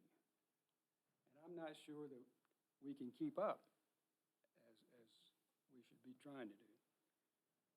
The goal is to stay ahead of this growth and the management in such a way that positives greatly outweigh the negatives. Thus, the Land Management Ordinance, called the LMO, is, if you haven't seen it, it consists of, someone mentioned a while ago, 370 pages. I'm not sure that I knew how many pages there was. A great deal of that, however, is already a part of county ordinances, already in place. There are sections of the draft Land Management Ordinance, which, by the way, someone mentioned a while ago, the idea that it's zoning. Well, the LMO, as we know, is a combination of not only the zoning ordinance, but the subdivision regulations. In the past dealings I've had with those type things, I've written them, I've administered them, etc. They've been 2 separate documents, and I think you might want to rethink putting all that together because it is difficult to understand. At this point, the LMO is in draft form, hasn't been adopted, and requires some pretty heavy reading if you want to get into it and try to understand it. There are sections of the draft LMO which have created concern and controversy and therefore needs further review. I would urge citizens who have questions regarding the whys and the hows of the LMO to contact the Building and Planning Department and speak to the people there who really know what it means, what that means, and what this means. Rather than taking maybe their best friend or neighbor or someone and getting the information from there, which may be a little bit slanted one way or the other, or opinionated. In conclusion, I suppose the idea of a moratorium is to slow this train down until we can get all the tracks laid. I can understand the logic. However, as I said before, it sends, in my opinion, sends the wrong message. And that's the only objection I have to the ordinance tonight, is that it sends the wrong message, in my opinion. As someone once smarter than I once said, we mortals are here for only a relative short time, but the land is here forever. Let's take good care of it during our watch. Thank you for allowing me to speak. Mr. Chairman, now I will yield the remainder of my time to the next speaker. That's some more Washington jargon. I yield my time. Thank you very much. Thanks for allowing me to speak. We appreciate your comments. All right. I think we have 2 additional individuals. Ms. Joyce Oliver. And just, when you come up, mention the subject you're speaking about too, please. The changing of the wording. Okay. Okay. Thanks for listening to me. I'm Joyce Oliver. I live at 693 Currytown Road. And my biggest concern, and I love these people here. I love what we have, the diversity. They're a great group of citizens in this county. But I'm really worried about the loss of trust that is happening. People are losing trust in our elected officials, our governing officials, some of them appointed. And that's not a healthy situation for you guys, and it's a horrible situation for us. So that needs to be changed. And as I see it, I try to look at things like, where did the problem start and what can we do about it? And one of the things, well, there's two things I think that started this whole situation. The first one was people started analyzing what's in that 376 pages. And I was shocked to find out that I'm going to be told I can only have one flagpole on my property. I have 30 acres. That's ridiculous. And then I was shocked to find out that, there are certain parts of the county, you can only paint your fences a certain color. That stuff's got to go. With all that said, I feel like we can work on all that stuff. The other problem happened when the comprehensive plan language was changed, because it was after the second public reading, and that has just been a thorn in everybody's side. So, with all that said, with everything I've seen in the comprehensive plan and everything I've seen in the LMO, I now want to talk just briefly about something it was on page 342 of the 376 pages. I looked just before I came, and somebody's done a lot of work or y'all have been hacked, because it's down to 37 pages now. And 70 pages, I guess. On page 37, though, there's something that's called the market-based incentives. If you look at those, the developers are going to get density bonuses. They're actually given bonuses for high-density housing. And the language in the change of the comprehensive plan, the whole purpose of that, or the whole consequence of it, was the fact that it allows high-density housing to go in a lot of the county. Now, I'm not against progress. I agree we need housing. We need places for new workers to come and live. And there are places that high density might be appropriate, but there's a whole lot more places in this county that it's not appropriate. And so that bothered me. The relaxed zoning regulations. So I could live in a highly zoned area, but the way these market-based incentives are written, they're going to let a developer come in, and they don't have to live up to the standards I live under. They can reduce all those standards. That's not acceptable. And then the third one that got under my crawl was that there's going to be reduced or waived fees, including the cost of sewer lines. So where developers, I guess in the past, had been responsible for helping cover some of those costs, that's all going to go on me and them, the taxpayers. So that's got to be looked at. Fast-track permitting and design flexibility are the other things. The reason I bring this part of it up is so people know about it. But also, it looks to me like the developers are going to have more rights than me as a private property owner and taxpayer. And that's not good. All right, so all the problems laid out. Now, what do we do about it? First, I think it would be good if we had an explanation for why that language was changed. Maybe there's a reason I don't know about. I would like to know that, because the consequence, as I stated, was paving a way for high-density housing. Second, let's change the language back. Can we do that? Let's just fix it back like it was and see what impact that has going forward in redoing this whole mess. And if a good reason can be given why it shouldn't be changed back, I'd like to hear it. But please do not let that reason be it's for my protection or their protection. I don't want that. Third, consider the moratorium for 90 days on large developments. Maybe a moratorium could be something where you take out the minor subdevelopments and, leave it for the larger. Maybe it could be where there's a sewer system, maybe more things can happen. But, one of the big problems we've had is so much land that can't be perked. So consider that. Now with saying that about the moratorium, land development is not my area of expertise. If you had an infectious disease, I could help you. But I thoroughly understand the consequences of what happens when a society loses faith and trust in their leadership. And that's not healthy, so let's fix that. This group, as I said, this whole county is comprised of people from so many different socioeconomic and skill sets. And that's what makes us It's a beautiful example of what America is supposed to be. So I think we all have one thing in common. We love our freedom, we love our private property rights, and we love, as you said, the buzzword, transparency in government. So I ask that we get back to that, and thank you for your time. I appreciate it. Thank you. All right, I believe the last individual that's on the list is Mr. David Thompson. And I believe you're speaking about the moratorium. I'm David Thompson. I'm representing Blue Sky Properties and my two sons, which do live in Edgefield County at 321 Key Road. And in the near future, I'm going to be a resident of Edgefield County, but we'll see what the future brings. I'm opposed to the moratorium because I believe that Edgefield County is moving. We're moving in a good direction. And I don't want that to be stifled or stopped because we have a lot of large companies, I believe, looking at Edgefield County. And if they see instability in the operation of Edgefield County, they won't come in. And we need the jobs. And with the jobs comes rooftops.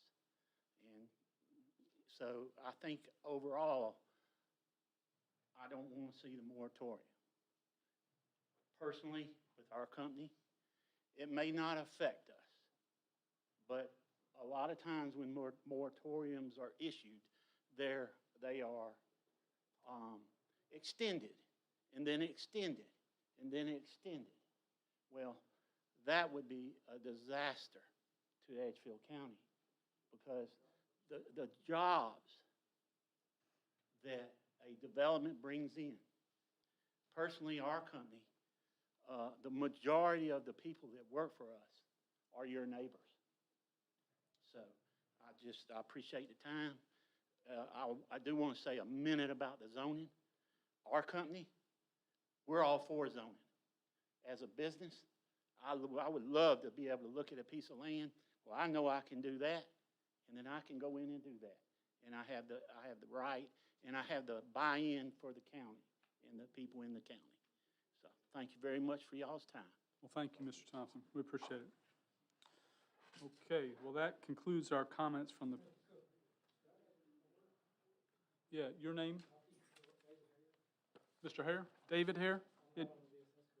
Just state your address and subject, please. Old Chapel Ferry Road in Johnston.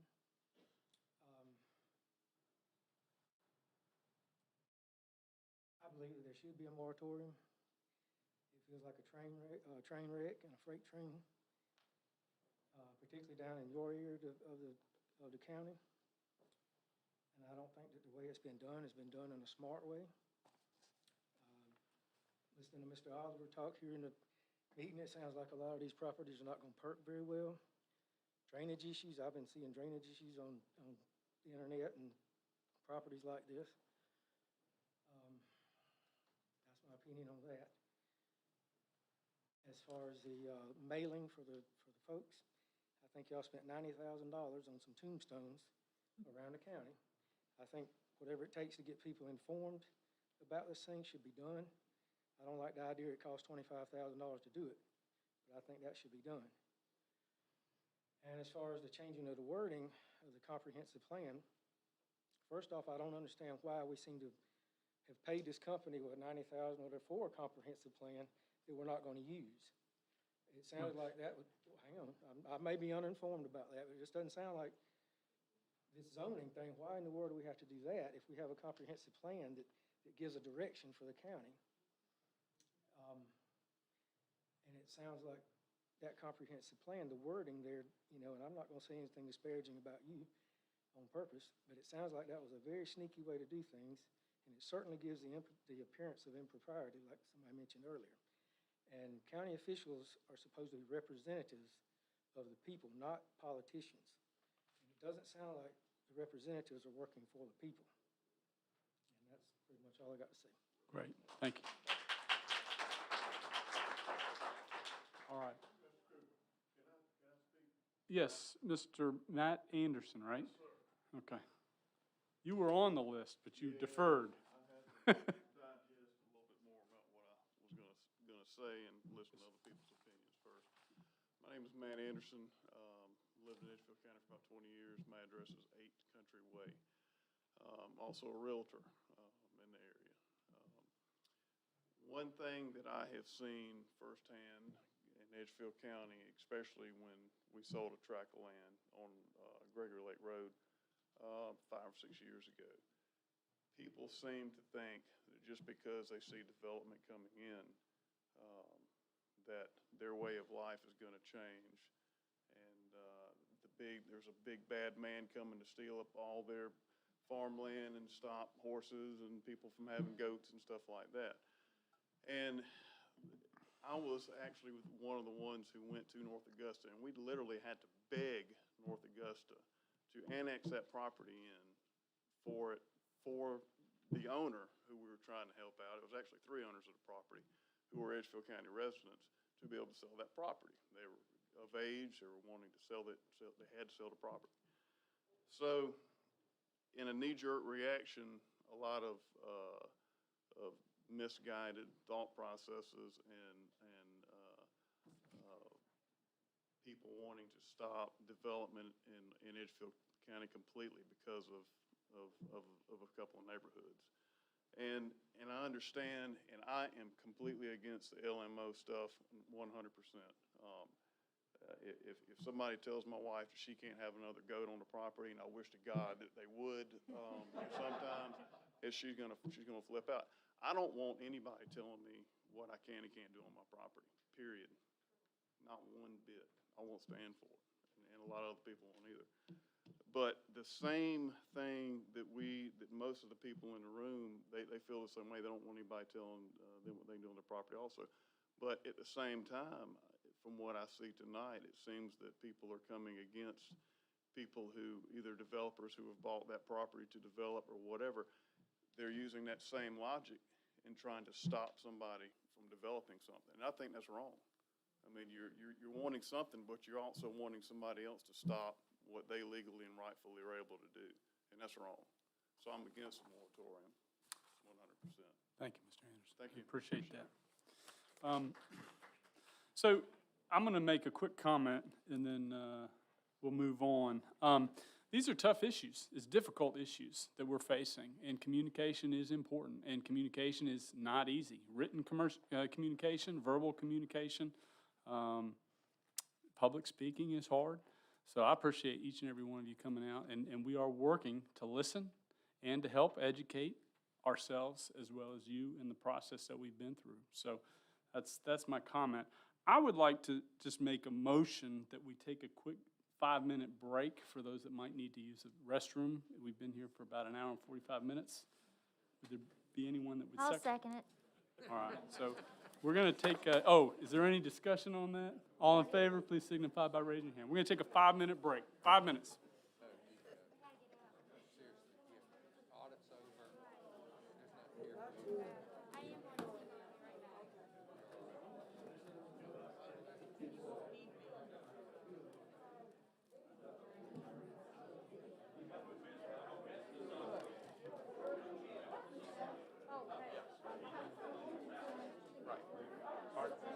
You're actually, I think, the first thing on they're here. This will go pretty quickly. They have a public hearing on the ordinance, but you are the first thing on the Yeah, you are the very it logs out after a period of time. just so you know.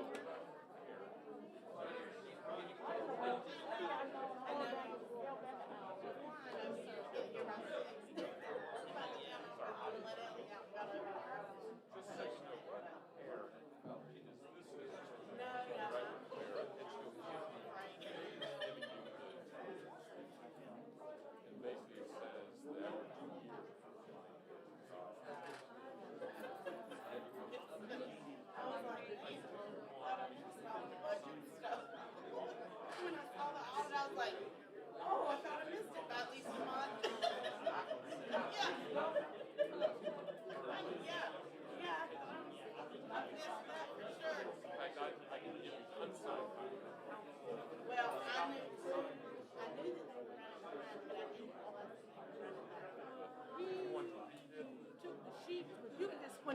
speak or say something. You can, when he gets up, he'll ask a question, and you can just call out and just say something.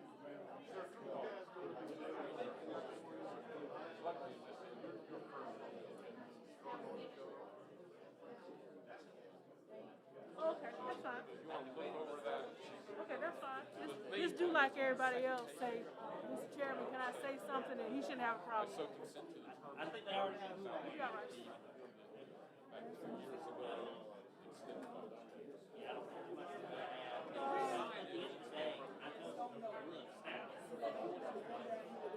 Yes, it's on here. It's on. It's gonna be, the administrator. It's gonna be the administrator.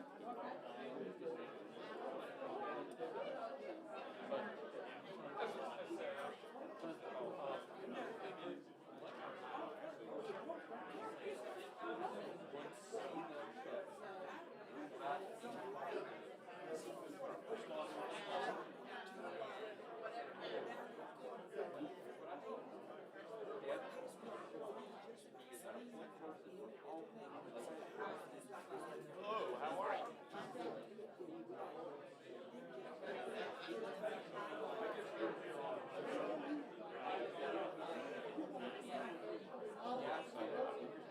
I was surprised you weren't doing planning commission.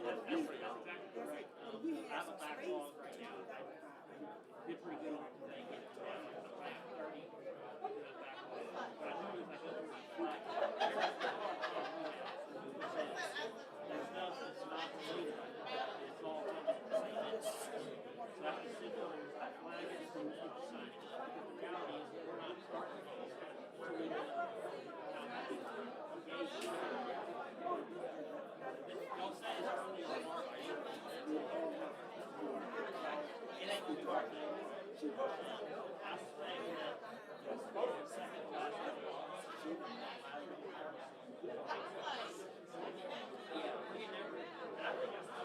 Well, I wrote the ordinance.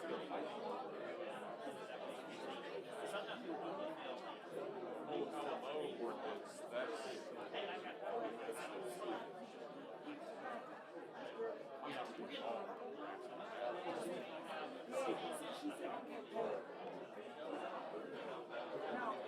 Well, it takes some time. It's a balance. I gotta find the balance of, someone that comes in with half percent cost. Like, what do you want to talk about?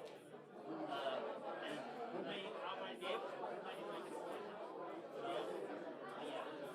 I will say it is been a small increase. Like if someone calls, they get more money because I can only answer the call right now. Well, I appreciate saying that because I get frustrated when I know that I see an email in a second from someone. How come I haven't heard back? I'm like, get to you. I'm coming.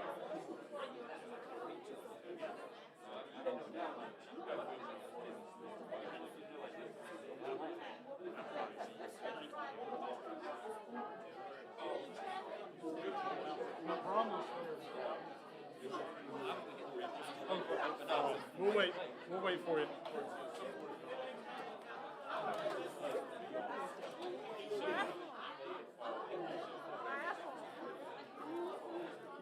I didn't know.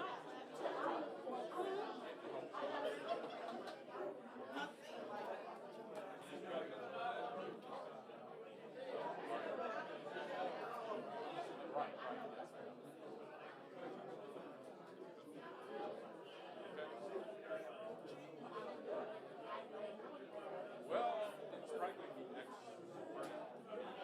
it's usually February, so. Obviously, it's, I'm ready for school.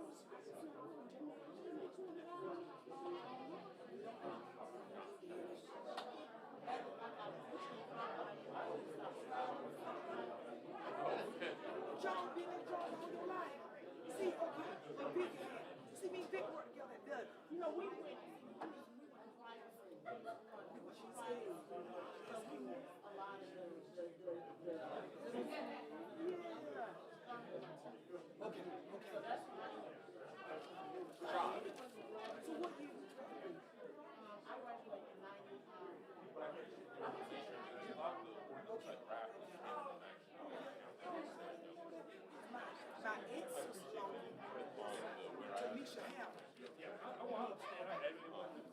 No, oh, no, no, no, no. Kevin, well, how you doing? Good. I told Tom.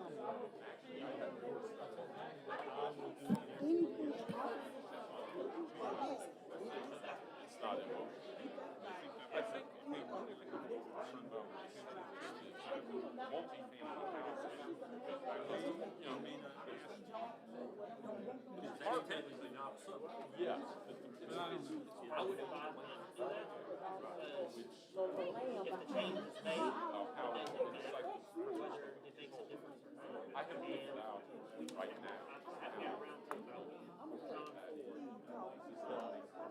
Whatever happens, you got to read. Right, exactly. And that's what you can do. But I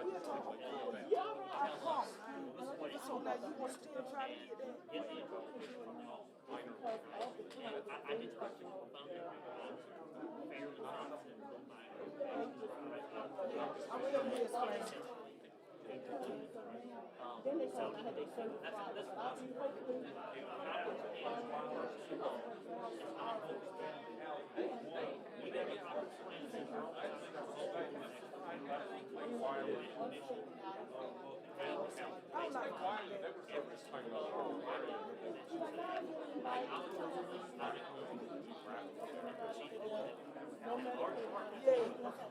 Okay, don't forget now, exactly. How you doing? Good to see you. When you start construction?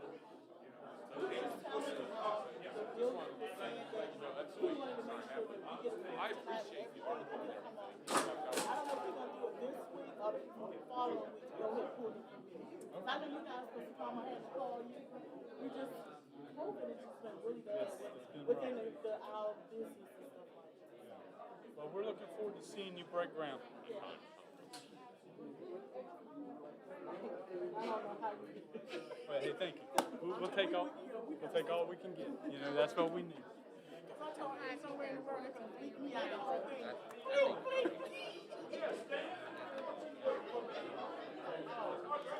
All right.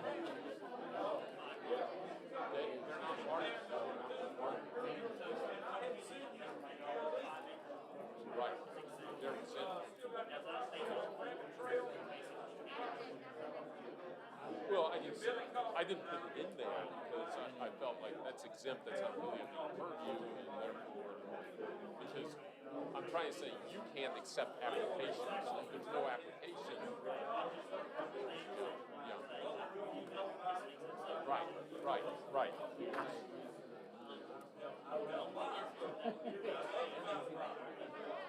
Right, exactly. As far as I know, I think I said highway department districts curb cuts. Jackie.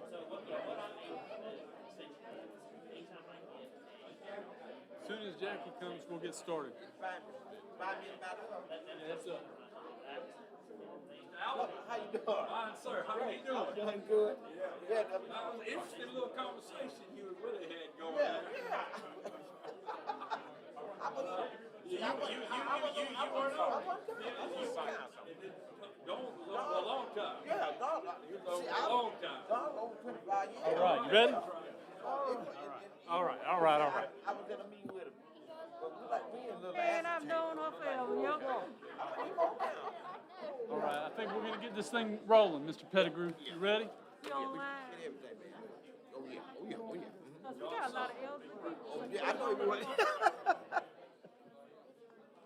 I know we do.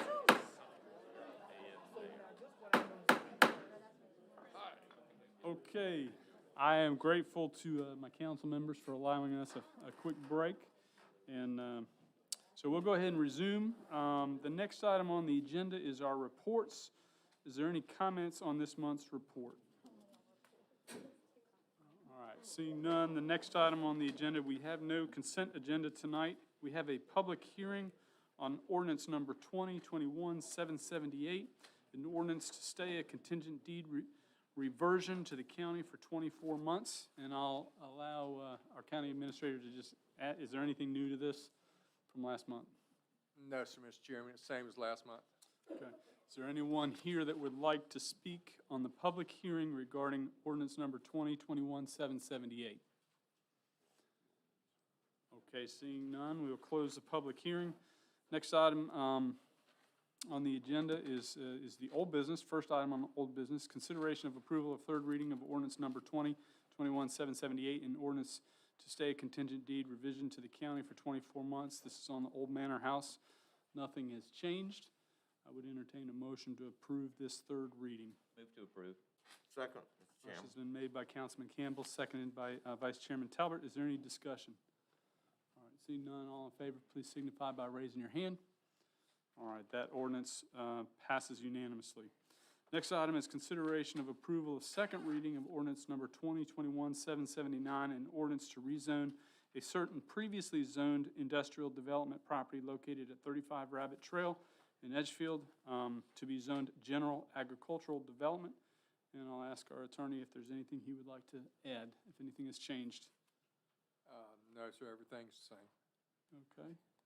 I would entertain a motion to approve second reading of ordinance number 2021-779.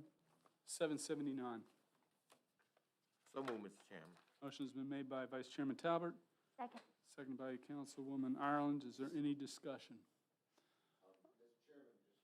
Seeing none, all in favor, please signify by raising your hand. All right. Yes, sir.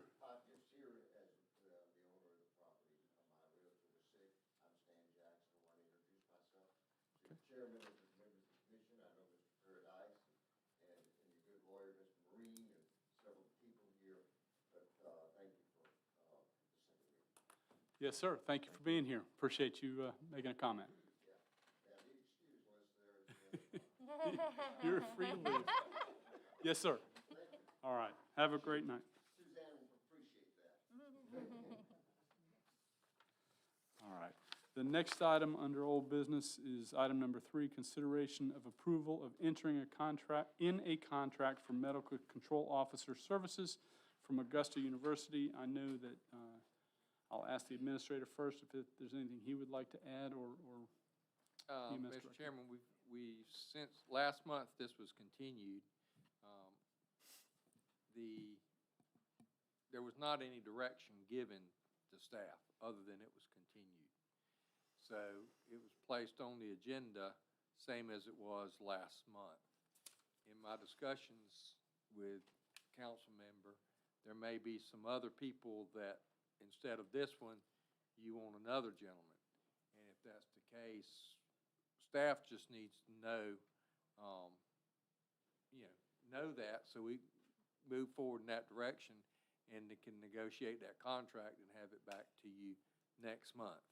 Now, if you want to go with him, that is, staff has reviewed both applicants or both individuals, and this is our recommendation for the position.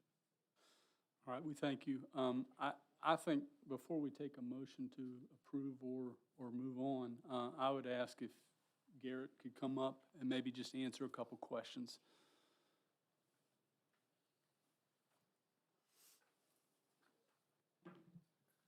And I will open it up to council that might have any questions about this applicant. Garrett, have you talked to the guy in Greenwood? I have. After our last council meeting, I did reach out to him. His name came about. Dr. Logan in Greenwood called me. This was his recommendation. Self has several doctors there. This was the only one he recommended to me.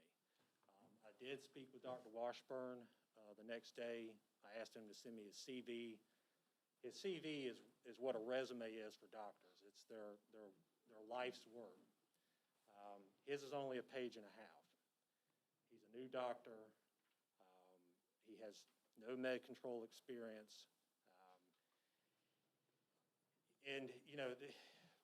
If I'm comparing the two together, Dr. Washburn is just not there yet.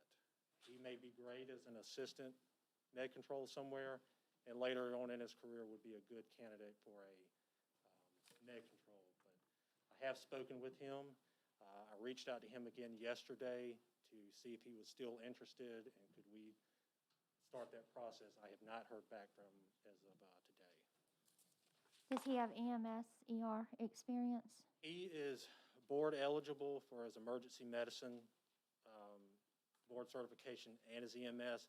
He is not tested for that yet, so right now he is just a regular So he's just doctor. eligible, but he hadn't gotten there yet. Eligible. He is not passed those tests yet. His tests are coming up this year, but as of right now, he is not board certified in emergency medicine. Okay. I guess I also wanted to ask you, what is the relationship between EMS and the ER as it stands right now? With which? How would you classify the relationship? Yes, with Edgefield County. That has been a rocky relationship. I've been with the service for over 10 years. I've seen different physicians come and go there. I have been working diligently with DHEC to get a lot of clarification on things that we can and can't do, or things that they can and can't do. They've been very helpful in that, but I'd also like to add that most of the physicians that come work down here are not board certified in emergency medicine either. So he still falls under that category, though, as not board certified, so you would still be running into basically the same issue Yes, that is correct. with him. Okay, and, yeah, that kind of, I think, answers that for me. Thank you, Mr. So, Melendez. Go hang on ahead. a second, I got some questions too then, Garrett. So this issue with the ER, for 10 years you've been here, that predates Self. So Self was not even here then as a partner. So that predates all of that. So that's an issue that's just ongoing. That's correct. So, okay. And so the other thing is Dr. Washburn, who is in the Self Memorial Group, it's true, he's a young doctor. He's been a doctor for 5 years, but he's been a doctor for 5 years. And he also is trained by Prisma Health in emergency medical services and by Palmetto Health as an emergency medicine chief resident. So his pedigree is all about emergency medicine, and that is what he practices now, I believe, over at Self. So he doesn't have the experience, of course, of somebody much older and has more experience. But to me, there's a couple of things, and I just want to make sure you looked into this, is that, as you know very well, better than anybody, we've got the partnership now with Self, with our hospital, which is working really well.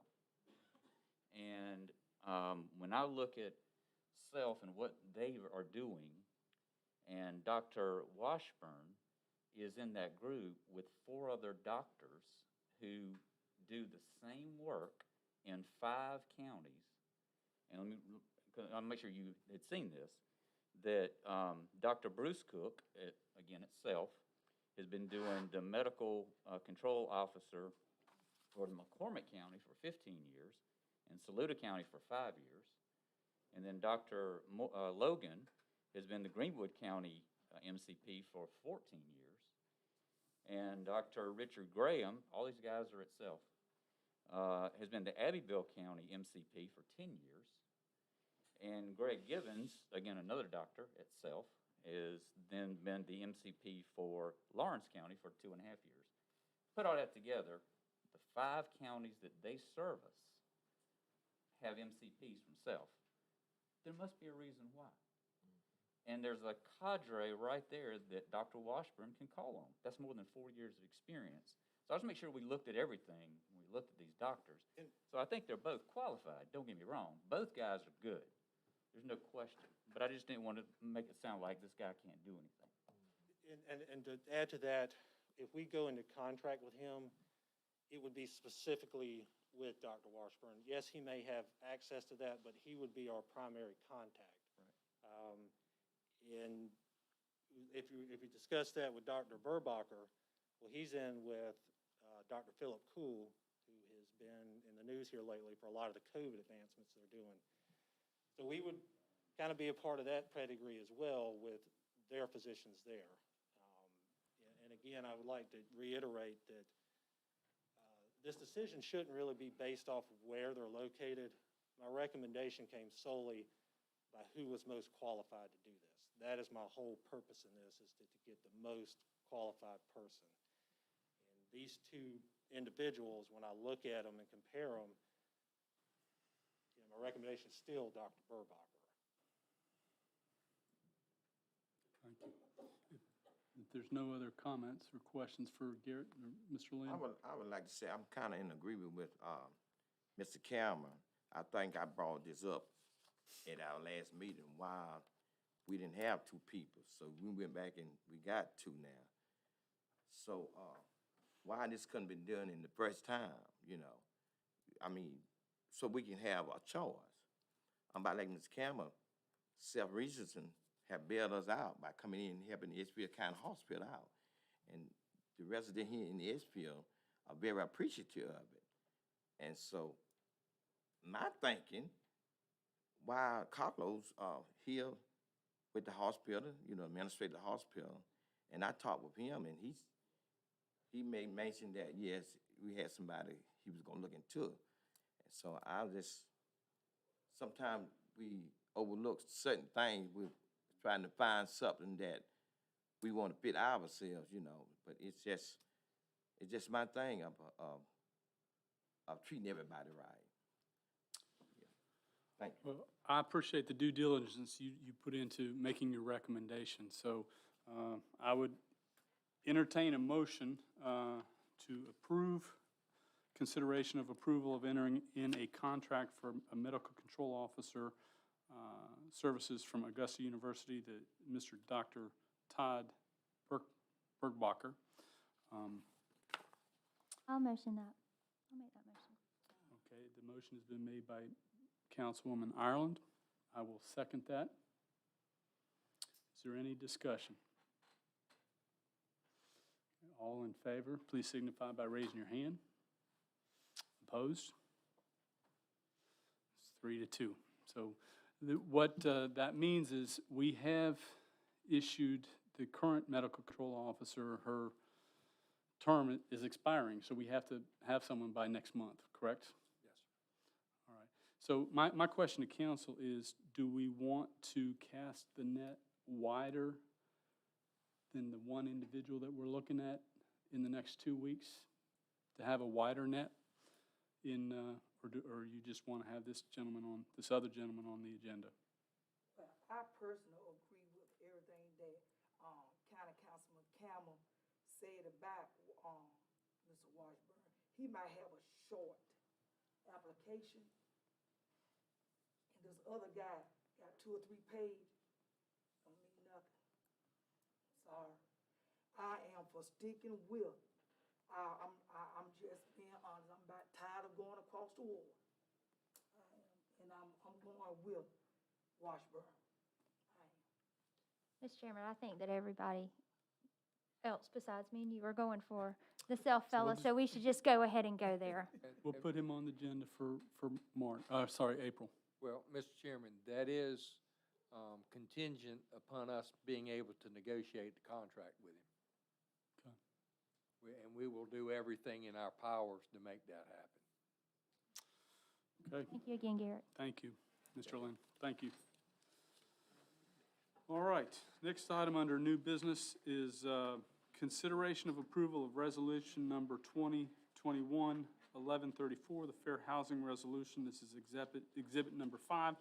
I'll ask the administrator if he'd like to explain that. Yes, sir. April is Fair Housing Month, and the COG has asked us to do this resolution, and then we will also run it in the paper as far as meeting the fair housing laws and our CDBG grants and those other requirements. This is actually a requirement in those regulations. Okay. I would entertain a motion to approve consideration of approval resolution number 2021-1134, Fair Housing Resolution. So move, Mr. Chairman. Motion's been made by Vice Chairman Talbert. Second. Second by Councilman Campbell. Is there any discussion? All in favor, please signify by raising your hand. That passes unanimously. Next item on the agenda is consideration of approval of ordinance number 2011-1138, an ordinance authorizing the development of a jointly owned and operated industrial business park in conjunction with Aiken County. Such industrial park to be geographically located in Aiken County and established pursuant to section 4.1.170 of the Code of Laws of South Carolina 1976 as amended to provide for a written agreement with Aiken County to provide for the expenses of the park, the percentage of revenue application, and the distribution of fees in lieu of ad valorem taxation and other matters related thereto. Ask the administrator to explain if there's anything we need to know about that other than what's in Exhibit 6. Yes, Mr. Chairman, this is the typical multi-county agreement where we are the non-host county and will get 1% of the fee in lieu. The industry will be located, and the industrial park will be located in Aiken County. I would entertain a motion to approve consideration of approval of ordinance number 2011-1138. I'll make a motion. Motion's been made by Councilwoman Ireland. Second by Dr. Kenyon. Is there any discussion? Seeing none, all in favor, please signify by raising your hand. That ordinance passes unanimously. Next item on the agenda is consideration of approval of a moratorium of understanding with the town of Trenton to provide temporary office space for Generac Power Systems. And I'll ask the administrator to explain that for us, please. Yes, so this, Mr. Chairman, this one formalizes the agreement with the town of Trenton to use their office location there in the town of Trenton by Generac. We were asked by Generac to provide them some temporary office space while they stand up the industrial complex in the industrial park. And this basically formalizes the agreement that y'all authorized at the last meeting. We didn't have time to have the attorney draft it. It has been adopted by the town of Trenton. And I would say under the incidentals that's included in that, we have bought about 24 tables, about 48 chairs, and a printer for them, and that they requested. And we've also have the internet or broadband internet service provided at the office as requested as well. They asked that it be operational March the 1st. It was operational March the 1st. Very good. All right, I would entertain a motion to approve a memorandum of understanding with the town of Trenton to provide temporary office space for Generac Power Systems. So moved, Mr. Chairman. Motion's been made by Vice Chairman Talbert, and I will second it. Is there any discussion? One discussion item? Yes, sir. I just want to mention, because somebody here had said we ought to be doing everything we can for Generac. And this is what we're doing for Generac, because they need this to get going. So.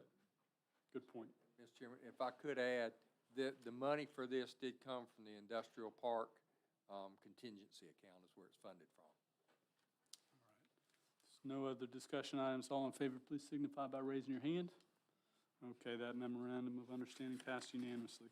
Next item is consideration of approval of ordinance number 2011-1137, an ordinance adopting a 90-day moratorium on the acceptance of applications for land use, development, or subdivision concept plans, and to provide for an immediate effective date. That's exhibit number 8.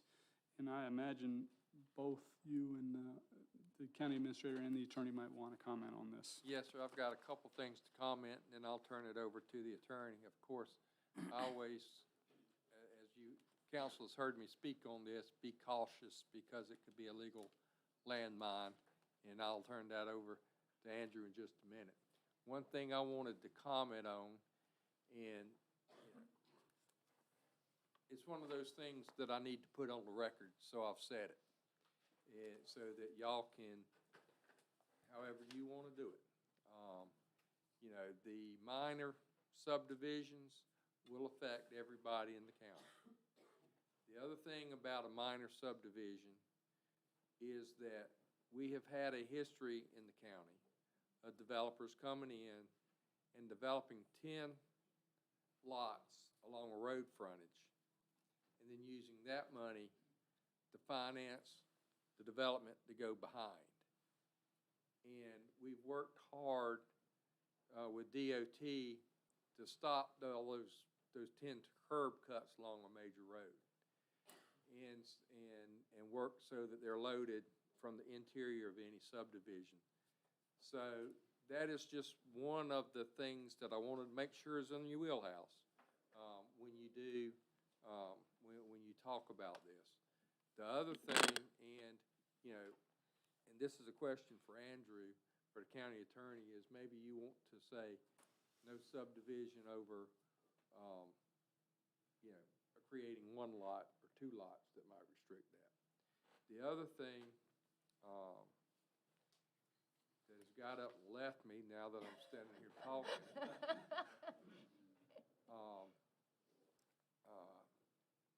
And it really has. It'll come back to you. I'm sorry, let me let Andrew go ahead and talk. Maybe overcome. Mr. Chairman, members of council, I just want to give you some background as requested to prepare this ordinance and for a moratorium. I just want to go over a few legal things. Just so you know, the draft you have I compiled from York County, South Carolina, also from some moratorium ordinances in Georgia for some towns. Surprisingly, in South Carolina state law, there's not much mention of moratoriums, and there are very few court cases. In fact, the Supreme Court has not really said outright you can have moratoriums, but they have had rulings on moratoriums, so the implication is that they do approve of moratoriums, but there's no specific court case that says you can have one. So with that being said, my drafting of the moratorium, I want to make sure that, you know, it's not subject to legal challenge. And so there have been court cases that have danced around moratoriums, and they've been pretty clear that, first of all, the moratorium has to be of a limited duration. It just can't be indefinite and go on forever and ever. This one, we have 90 days by resolution, and this has been done, I believe, in York County, another 90 days. Any further extension of that moratorium, you would have to have another ordinance, because you just can't have it going on and on. That's just opening up to litigation. Also, the county has to be very clear as to why we're having a moratorium, and then also that during this moratorium, there's something going on. Just because there's a moratorium doesn't mean that we stop doing anything and just wait till the end of the moratorium and say, well, then let's discuss the LMO. The LMO needs to be discussed during the moratorium. This gives the Planning Commission and Council time to reflect on issues without having to issue permits. The moratorium that I've drafted, of course, it's restricting both major and minor subdivisions. I don't have an opinion over major versus minor. If you take one out, that really, you know, that's up to you. That's fully within your discretion.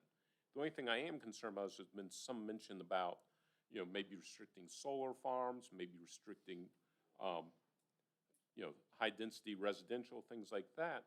That's not part of the minor or major subdivisions. That's getting to minor and major development, which there's a separate definition for. I just request, if you have any interest in restricting those, I need more time to draft that, to make those changes, because I'm just not comfortable with how I've drafted it, that I can just throw something about, you know, we can start cherry picking. Because there are clear definitions as to what the Planning Commission, what applications are made. They're made for major subdivisions, minor subdivisions, major land developments. And so I just want to make sure that we're not cherry picking and trying to put things into the ordinance that isn't there. So that's all I request. And of course, this is the first reading. We'll have more time to discuss this and go over things. That's basically what I have to say about the moratorium. Are there any questions? Have any questions? Back to me, Mr. Chairman? Go ahead. If you got a question for me, go ahead. Well, subdivision would include a subdivision of a parcel for commercial and small business development as well, right? That's part of land development. So it would not fall under this. No, the definition is, subdivision is one which does not involve the creation of 10 or more lots or the creation of a new street or road. Now, minor land development is any commercial, industrial, institutional, or other non-residential land development or land altering activity requiring a permit from the county other than the subdivision or major land development. So if the words minor land development is not in the ordinance, someone could still subdivide for commercial? Yes. Okay. Because that's under minor land development. Correct. Kevin, correct me if I'm wrong. My understanding is that there are three types of subdivisions: minor, major, and exempt. Anything that is exceeding 5 acres in size is an exempt subdivision. If someone wanted to subdivide out 2 acres to put a corner store on, my understanding would be that is a minor subdivision. Okay. Correct. So your contention is that it's not a land development? Right. My thought would be, if I'm a developer, I say I'm doing a minor subdivision for the purposes of a commercial development, and then once I get the plat approved by me, I then say, I'm not doing that, and I can now pull a building permit to build a house on it. The land development would be, the commercial, industrial, institutional, non-residential development would be like a site plan, where you're coming in and want to build a gas station. I go back to the sentence in there, and you're the attorney that says, other than a subdivision or major land development. So to me, when I read that sentence, it almost says a subdivision is something else. Well, let me just say this, in that definition, because I got it in front of me, because I wanted to make sure I had it, it says, and under minor land development or other non-residential land. So it specifically says non-residential. Under minor subdivision. Under minor land development. In other words, just business, not Right. residential. But if it is a subdivision to get, if it's cutting off a lot for it, then it's still a subdivision.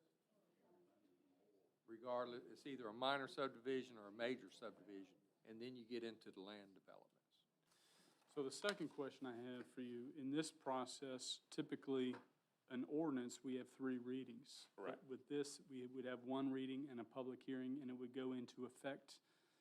No, we'd have to, still going to be 3 readings. It would be 3 readings. Okay, so this would go into effect, It would, assuming with the we, pending ordinance doctrine, once there's a public notification of the hearing, that's when the moratorium would go into effect, pending the approval. So there's going to be a time period where somebody can apply even though we've had the first reading. I believe the second reading is when you're going to have the public. so they could no longer apply when the public hearing notice has been posted. Posted, correct. And that would be 2 weeks before the next meeting. Okay, all right. So I wanted to make sure that was clear as well. Is there any other clarifications you all want to make? And then there will be more discussion if someone makes a motion on this. But. And this is one for Mr. Marine that is out there, that I wanted to put out there for council's consideration as far as what council can do. Under the pending ordinance rule, if they wanted to make it, your ordinance is written for advertisement, but if they wanted to amend it and make it effective tonight, they could do that, or couldn't they? They can do that. I'm just very concerned about notice requirements, and notice requirements are, because it's suddenly being thrown and put on record where there really hasn't been much notice. That's why I've looked at other ordinances, and most of them are saying that, they want to be some sort of public notice. And Mr. Chairman, the one thing that I had forgot, came back to me, is that with the subdivisions, if there's been talk about it only applying to residential, we don't have any control after that property is subdivided as to what that parcel is going to be used for. So, it should apply both ways. You could very well say, I'm subdividing this to build a house on there. It's like Kevin was trying to say. And then the next month, we get an application, or the next week, we get an application, site plan application. It will prevent any subdivision of any lot. Yes. For the 90 days. Yes. So no property owner in Edgefield County would be able to subdivide their property for 90 days. If both major and minor is included, yes, sir. But if someone already owns a lot and they want to build one house on it, they could do that. I mean, I know we know that, but I'm just clarifying for the record. It does not restrict building permits. Any lot that's already platted can be built on.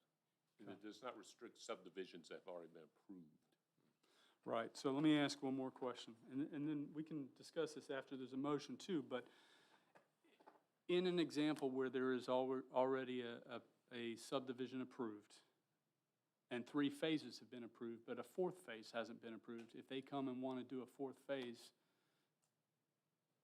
Or are you talking about preliminary plat or final plat? Final plat. They've already built out 3 sections and they come, But phase 4 was included in the preliminary plat approval by the planning commission? that's my question. Well, both ways, actually. And the question, Andrew, is, Usually phase 4 is not approved by the commission until. that's correct, no, phase 4 would be included by staff. Phase 4, you would have the subdivision, and if Kevin's gonna speak, he needs to come to the microphone so it can be on tape. But if you have different phases in a subdivision, they all come to the planning commission, and the master plan gets approved. Right. Then they come back to staff, and the final plat gets approved after the water, sewer, roads, all that is in. So I think the question is if you've got the preliminary plat approved. When is the application? So the application is the preliminary plat. So let's say they. Moratorium is on the application. Correct. So if someone came in with a plat and they were subdividing a piece of property and the planning commission approved a preliminary plat of, say, 100 lots, and then they come in and they bring us final plats for that in 3 phases, that would be approved, that, because it's already had the preliminary plat. It's already been applied for. Correct. However, if they wanted to extend the development, so say, hey, we are going to develop this land behind it and incorporate part of it, something that was not approved as the preliminary That's a new plat would have to be a application. new application, and therefore, if there was a moratorium on it, That would they apply. could not apply. Yes. That answered my question. All right. So we can ask additional questions and have further discussion. I would entertain a motion to approve ordinance number 2011-1137, an ordinance adopting a 90-day moratorium on the acceptance of applications for land use development or subdivision concept plans and to provide for an immediate effective date. I motion to approve. Second. Okay, I will open it up for discussion.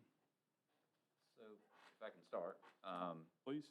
So to be clear with everybody, because I know there's sometimes a lot of confusion. I know I've had some phone calls that people were confused.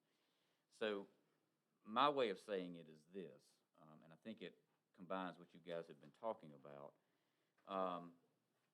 First, it's important, I think, for us to reset and push the pause button, as we've talked about, for just one small segment of our county's development, and that is subdivisions. And it doesn't, in my view, doesn't affect industry, commercial business, mom and pop business.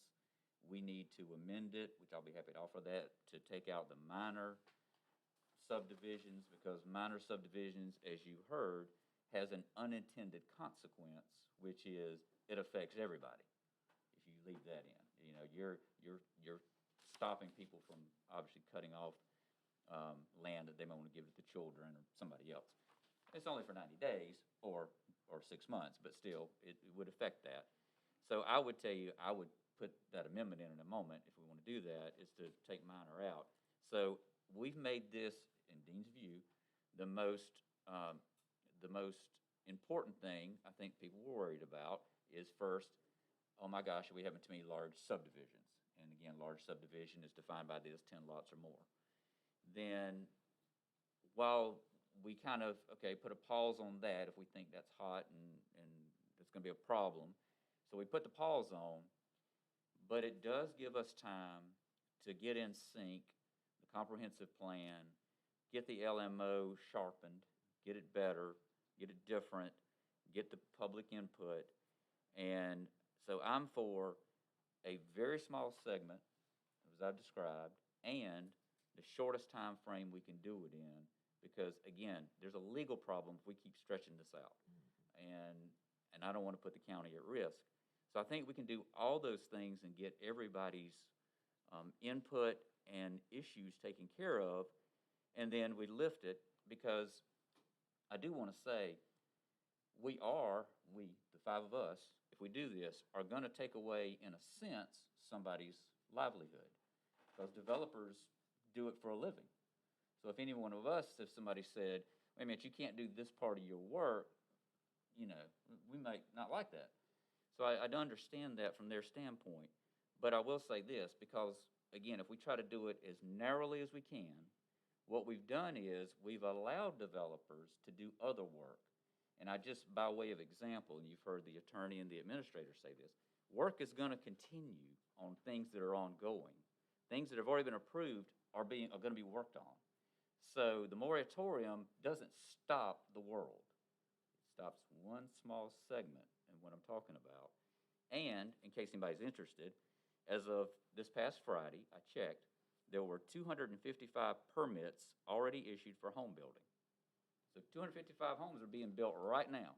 It could be in the final stages, the very beginning stages, but wherever. There's permits for 255 right now. And I bet as of today, there's probably more. That was on Friday. So I say that to say Edgefield County is continuing. We are open for business, and we have to be, because that's the way the world works. It's capitalism. People get to do business, and we like that. We want that. But I just wanted to make sure people understand that I would tell the developers that, you know, most developers are working in more than one county. So there's a chance for them to juggle some things around, and maybe they don't work in Edgefield County for 90 days and work in Aiken County for 90 days and flip-flop some of their schedules. You know, that's up to them. But my point is, I believe that that's the least impact we can have on developers and the most impact we can have on trying to get the LMO, the comprehensive plan, and people's input together so we can solve this and move forward. Any other comments? I'd like to just comment on a couple of things. I think this LMO, someone said earlier that the goal is to stay ahead. I think they are ahead. Development is way ahead of us, and that's the problem. I think this is slowing it down so we can catch up. Also, I don't agree that this is sending the wrong message. I think this is telling the people we are trying to get this right. We are trying to do this right, that we want our county to have a certain look, a certain development style, and I think that's what we're telling people. And thirdly, I think what it's telling people is we're listening to our constituents. We are hearing what they're saying, and we are trying to represent them. That's what I got.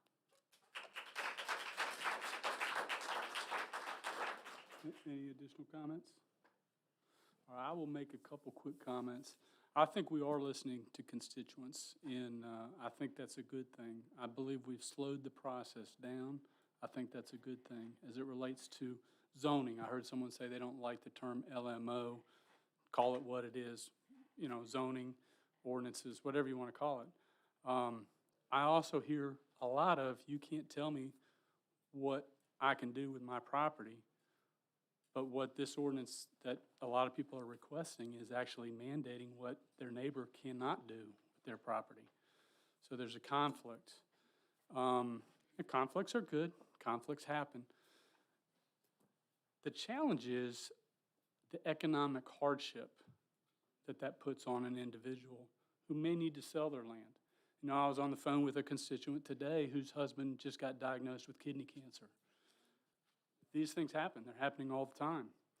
And sometimes people's resources are land. They purchase land for medical emergencies. They purchase land for retirement. You have people who are involved in 1031 exchanges.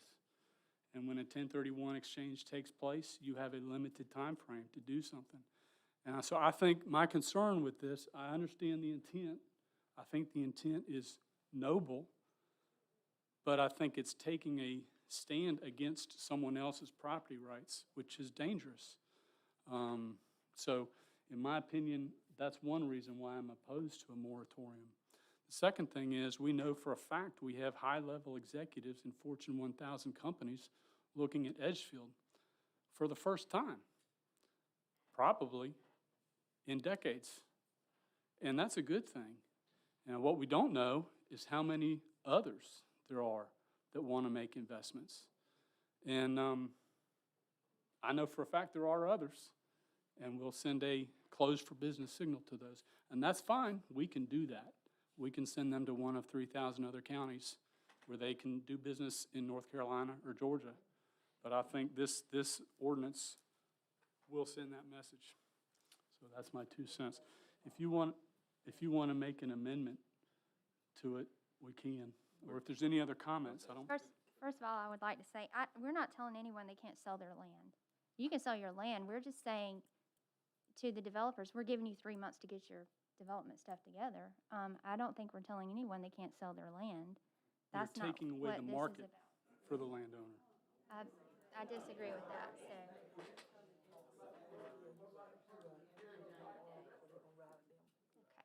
So anyways, So that's then- my opinion, and you can disagree. You can make your, I'm sorry, you go ahead, TD. If everybody's through with discussion, I'll be happy to make the amendment. I think we are. Okay, since we're in discussion, I would like to move that we amend the ordinance, and again, I'll look to the administrator and our legal counsel to make sure I say this right, is that I would delete from the third line of section 2A, the letter in the phrase "a and I think that would get rid of minor subdivisions. So the intent of the amendment is to delete minor subdivisions from this ordinance. So that's my amendment, Mr. Chairman. That's correct. That's my amendment. So you make that in the form of a motion. Well, it's an amendment, so yes, it's a motion. It's a motion to amend. Motion to amend. Needs to be a second. I'll second it. Then vote on that, or discussion, then vote on that. Is there any discussion on that amendment? It was made by Councilman Campbell, seconded by Councilman Ireland. Is there any comments on the amendment? All right, seeing none, all in favor, please signify by raising your hand. Oh, I'm agree with that. Okay, the amendment passes unanimously. As far as the ordinance as amended, I would entertain a motion for, I make a motion to accept the ordinance as amended. okay, motion has been made by, seconded by Dr. Kenyon, made by Councilwoman Ireland. Is there any discussion on that? All in favor, please signify by raising your hand. All opposed? It's 4-1. So, thank you. All right, the next item on the agenda is consideration of approval to authorize the county administrator to mail notice to property owners of record to provide notice to the consideration of the land management ordinance. That notice will be approved by the county council chairman and further authorize the expenditure of funds to implement the mailing. We do have a cost estimate now. Yes, So sir. I'll let you explain that. We did not have a cost estimate. Well, this is to mail out a postcard, and by using a postcard, it'll help reduce the cost of the mailing to every property owner in the county. And what we're doing is we're using our property tax records to send that notice. It won't go out to every registered voter. It will not go out to every citizen. It will go out to every property owner in the county. And by doing this, by going to the property owner, they are the people, that has the property that's affected by the LMO. The revised, when we drafted the agenda and put this together, it was kind of last minute, and we didn't have the bid back from the mail service, so we always estimate large. Our tax bills, it costs close to $23,000 to mail those out, and we were doing some rounding. But the bid that we got back is $12,075. This would be paid for by the by the council contingency fund. There's about, or where I would recommend it coming from, there's about $28,000 in that fund now, so that would cover the cost of this. The cards are already designed. The one question that I have is, and it concerns me, is implementation. If council were to pass it tonight, and we pull the trigger tomorrow and get it to QS1, which is our vendor for our tax notices, they have the software and the records to make this run smoothly. It's in their hands. Now, they've told us that they could have those out in 2 weeks. That's what they tell us. But I just want you to understand it's in their hands. So we figure it will go out in a couple weeks. Hopefully they will adhere to their commitment. We have had challenges with them meeting their commitments in the past, is why I that disclaimer there. If they don't meet it, do we get some kind of refund? No, ma'am. That's, The dollar amount, again, was, $12,075. I would entertain a motion to approve this mail notice to property owners. So moved, Mr. Chairman. Motion's been made by Vice Chairman Talbot. I will second it. Is there any discussion? I do have, obviously, some discussion. I have a question for the administrator first, based on what you just said. So when it goes out to the landowners, I'm not sure what it is. It's a postcard, and the chairman has designed that notice, and I didn't have a copy of it to include in the agenda. We can share it, and we could agree on it collectively. Well, well, a couple things on that. First, if it's coming from county, it'd be nice, but it doesn't matter. But if it comes from county council, we are going to have to review it. The current letter that's on the website, February 17th, is from county council. I never saw that before it was posted. I don't know if anybody else saw it, but I don't like letters being sent out in my name, if you will, as a county council member when I didn't review it. So if it's going to have county council on it, I want to review it. And I'm sure the rest of the council feels the same way. Fair enough. But what does it say now? I mean, if you've written it, what's the general, if it's a postcard, it can't be long. It's like a sentence long, and it encourages people to review the memo on the website as it relates to the land management ordinance. All right, because here's my problem. It's a timeline issue. Yep. We've been out of sync on this thing already, and I don't want to make it worse. So I don't want us to plan some number of public hearings, and they end, and everybody gets a postcard. Right. That, to me, that's the worst thing we can do. Because Well, everybody I says, would- well, I want to go talk about it. Sorry, they're over. I would think we would need to extend the period where people can sign up for those meetings, obviously, based on the time when this document actually gets mailed out. That's what I want to make sure happens. So this is the confluence of a lot of things coming together, people's comments, the cards, the but we comprehensive just heard plan. that they might not even go out correctly on time. So we're beholden to people who in the past have already showed us that they are not up to the job, maybe, I don't know. They can be. And then again, it's not the tax season, so hopefully they will go out. I would say that, and the reason I say that is because I know you're going to look at me, and it's my responsibility, and I just want to do that as fact so that y'all have all the information. But the other thing is, if the postcard is changed at this point, it may change the price. Just because before they would give us a price, the chairman had to submit something to them so they would know what they were printing. And Well- oh, I'm sorry, go ahead, Dean. All I was going to say is, I think one thing that sort of got away from people from now almost 3 hours ago, when our auditor was giving the audit, the county underspent its budget by $600,000. So I think we're okay if we have to pay a little more to mail this. And So- also, I want to, oh, I'm sorry. For transparency. I understand. I want, so you're saying the postcard tells them to go onto the internet to look at the LMO, but again, we run into that problem with people in a large part of our district who don't have the internet service. So I'm wondering how we can, what avenue we can provide for those people who, A, don't have internet, or B, don't know, they're older people who aren't utilizing it anyway. Those demographics not being left out of this. So how do we, I like the theory of this. It does say to also call the planning office for details as an option for those that do not have access to the internet. And we can provide a copy in the office if somebody wants to come by and review it. Can that be included on the postcard in some way? I know you say it'll change, but can they know that there's another copy? Because if they can't review it, they don't know what specific questions to call and ask Kevin about. So And that's how we're going to tackle that.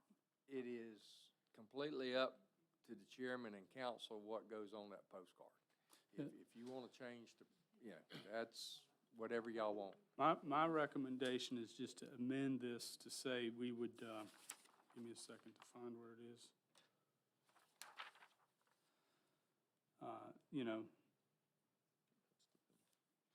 We would amend it to say we would, council would collectively approve the verbiage on a postcard tomorrow, and we'll get a new estimate and mail it out. And the dates for the public meetings can then be adjusted accordingly to when that notice goes out. Can we put some kind of notice on there of where they can look for, to find those dates? I mean, I know we don't just, we put them in the newspaper, we put them online. Can we give them options of where to be looking for these dates as well on the postcard? Or are we just putting too much on it now? I think we're talking about small group meetings that are being set up by district, and those are not going to be public meetings. The public meeting will come after a new draft is completed. This process that we're in now is to allow every constituent to have input into the process before the draft, while the draft is being redone. And when the draft is redone, we will have another public meeting. It's two separate things.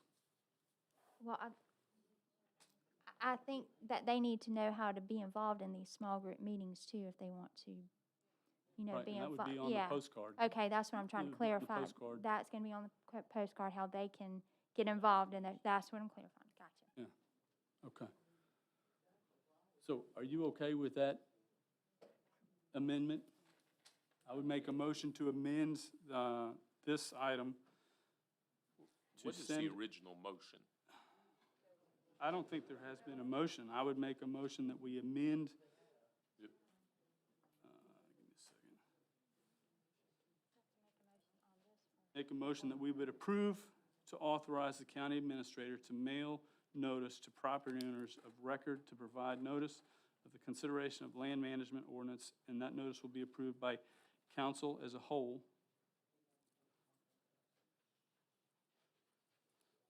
And further authorize the expenditure of funds to implement the mailing.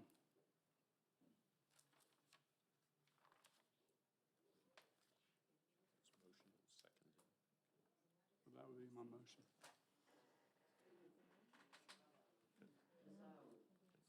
To amend it. Well, this is a council meeting, so it's not public comment.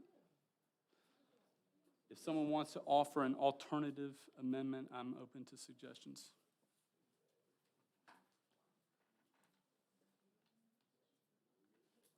There's no amendment, then there's discussion, call the question.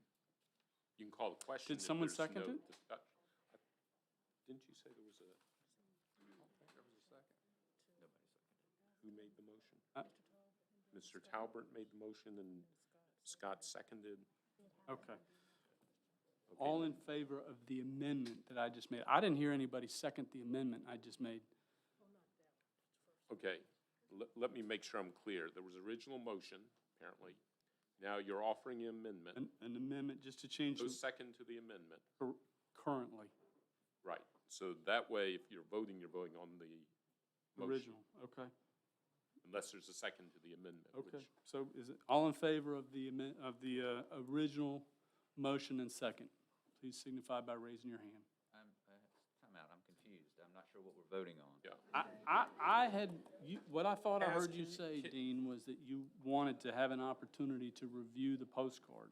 So my amendment was just to change the verbiage so that all of council would have an opportunity to review the postcard before it was mailed. That was my motion to amend, and I didn't hear a second. Let her say what the motion was. The first motion that you stated was to mail out the mailings not to exceed $25,000. That was motioned by Vice Chairman Talbot and second by Chairman Cooper. And then this is when Councilman Campbell had a question, and then it stopped at that point. Now, we're at the point now, he would like for everyone on council to make sure we review the verbiage. So this is where you come into play and say, are you gonna amend it so where everyone can review? I made a motion to amend it so Okay. everyone could review. And I did not hear a second for that. Second. So it has been seconded by Vice Chairman Talbert. So is there any discussion on the amendment? Okay, all in favor of the amendment, please signify by raising your hand. Okay.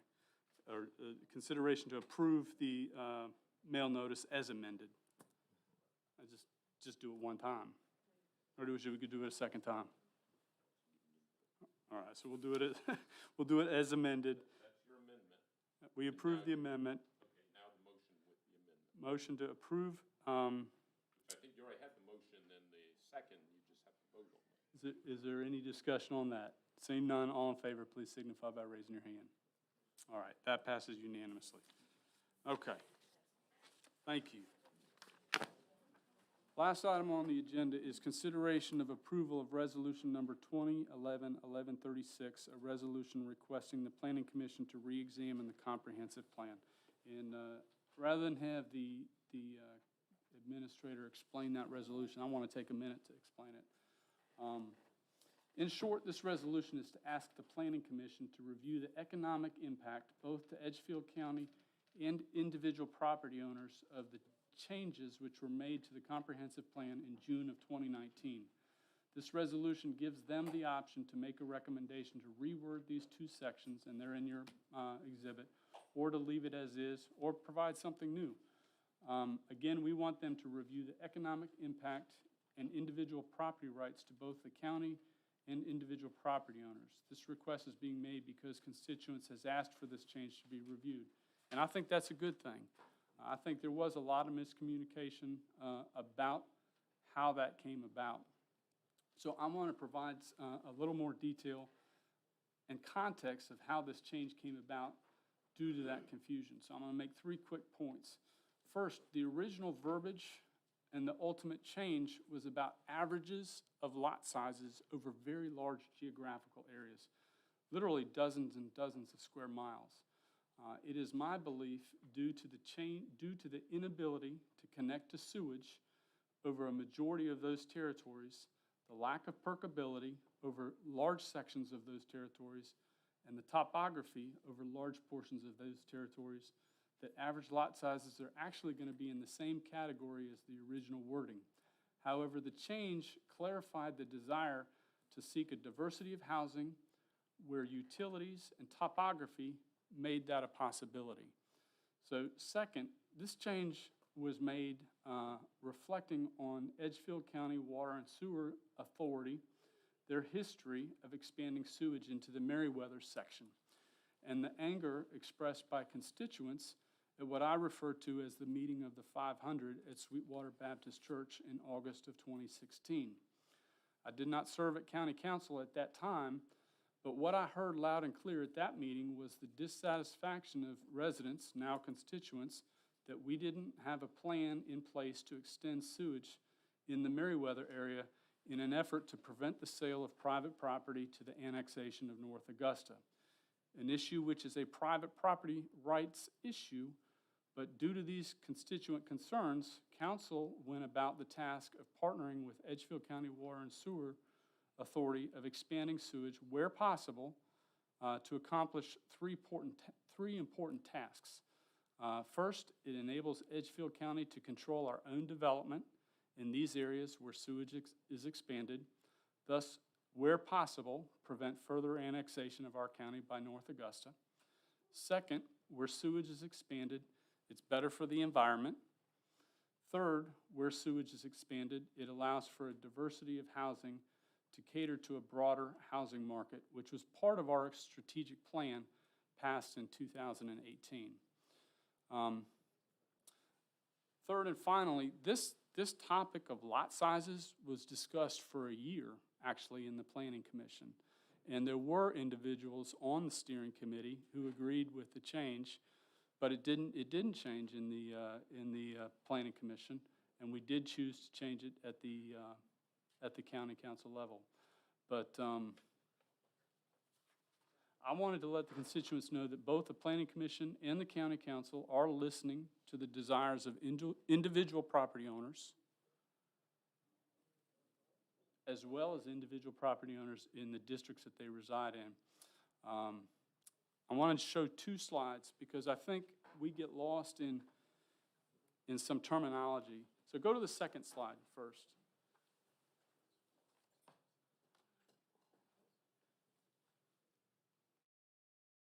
If you can. So this is a page out of a conservation subdivision handbook, which I'm happy to give to anybody who wants. I can email it to you as a PDF. The goal of of conservation subdivisions is to preserve green space for agriculture, for parks, or for multiple uses. In this picture, you're looking at the same number of houses on the same land, but you're actually allowing more green space. So it's a concept that the Planning Commission is considering. When you do large lot sizes, it actually creates more urban sprawl over time. And that's a principle that the Planning Commission is currently looking at. When they were preparing the current LMO, the current zoning guide, there was not a lot of focus given on this. And the reason for the change, again, and I wanted to clarify it because a lot of the frustration is directed at me, and that's fine. I'm okay with the frustration, and someone even said, please explain it. But I do go back to a couple of things. I go back to the meeting at Sweetwater Baptist Church where there was a lot of anger about the annexation of North Augusta. And the primary, as Mr. Anderson said tonight, the primary reason that happens, a proper owner will choose to be annexed, is to provide sewage.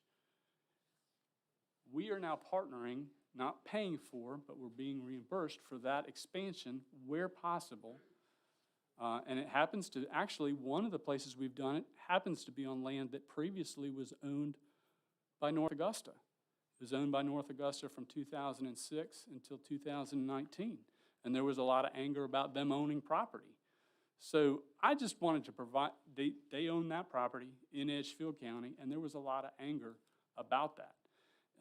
Some of the people that were angry about that ownership by North Augusta in our county are the same individuals that are angry that we've now ran sewage to that area. So that's the context for the change. And it also did, in my perspective, provide protections for private property rights, not to take them away, for the individual property owner. So anyways, that's the explanation. I would entertain a motion to approve a resolution of number 2011-1136 to request the Planning Commission re-examine the county comprehensive plan. I make a motion. And I will second it. Motion's been made by Councilman Ireland and myself, seconded by myself. Is there any discussion amongst council? Yes. Mr. Campbell. So I'll ask the administrator this. And the attorney may want to chime in too. So this particular resolution, the way it's worded, doesn't get to the specifics of the votes and the 2 changes and those kind of things. So I guess my question is, does this petition do what does this resolution do what the petition is asking that the citizens have been circulating? The resolution, under state statute, the comprehensive plan can be re-examined, but the process starts with the planning commission. So this is basically kicking the matter to the planning commission saying, this is what we'd like, we want you to look at, want you to examine it, but does not tell the planning commission what they should do. That's going to be up to them. And then they go through the comprehensive plan and review, and they're allowed to do that at any intervals they want, they want to, and then present it back to you. So it's giving your wishes, but it's not giving a mandate to the planning commission. And I believe, once it comes back to council, then council could take it and amend it and craft it like they would like. Comprehensive plan, yes. as to whether or not it meets, the petition is, we really wouldn't know until it comes back from the planning commission and council has crafted whatever amendments it may want to do, and it gets finalized. And to be quite honest, I haven't been following the petition and reading it and that type of thing, because that's a political thing that I'm not getting involved in. So I hope that answers your question. It does, but, I'm sorry. No, go ahead. From a timeline perspective, assuming we pass this tonight, would the planning commission take it up at its March meeting? That's my question. I've talked to Kevin about this, and he is on, he's been briefed. The planning commission won't meet this Thursday, but the following Thursday. And I fully anticipate this being on their agenda the following Thursday. Of course, we work for the planning commission. The planning commission doesn't work for us.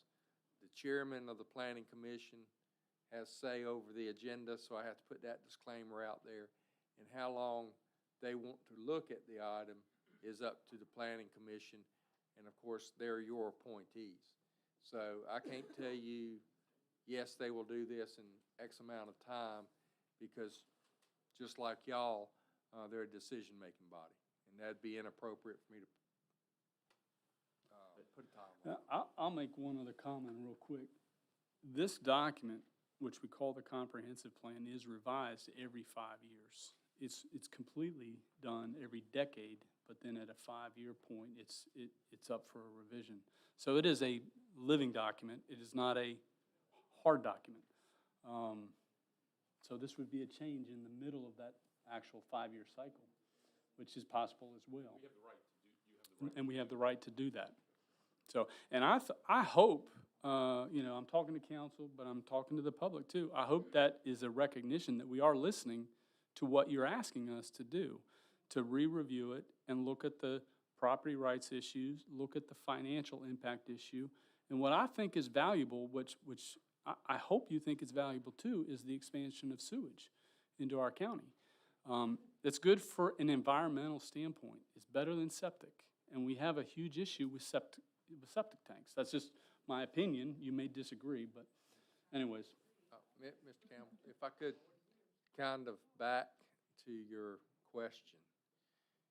I don't think that you could really answer your question until you see what comes back from the planning commission. But this, I think, opens that door and is the first step in that direction. And I do have one more timeline question. So whenever the planning commission does something and sends it back to us, we still have to do 3 readings of whatever it is we want to do. So it's going to be a 90-day process once we get it back, in theory. Well, we could shorten that through special called meetings, right? Good. Right. But in theory. All right, just one other thing in the discussion phase, and this has come up a time or two tonight.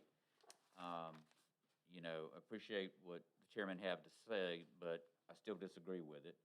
And what I'm about to say is to the planning commission. So I apologize for all you people here, but I got to talk to the planning commission right now. I, along with former council member Art Biggs, asked for this 21 months ago. And we voted against those changes in the comprehensive plan. I'm asking the planning commission to simply recommend to us what the comprehensive plan looked like after second reading in 2019. And I concur. Any other comments?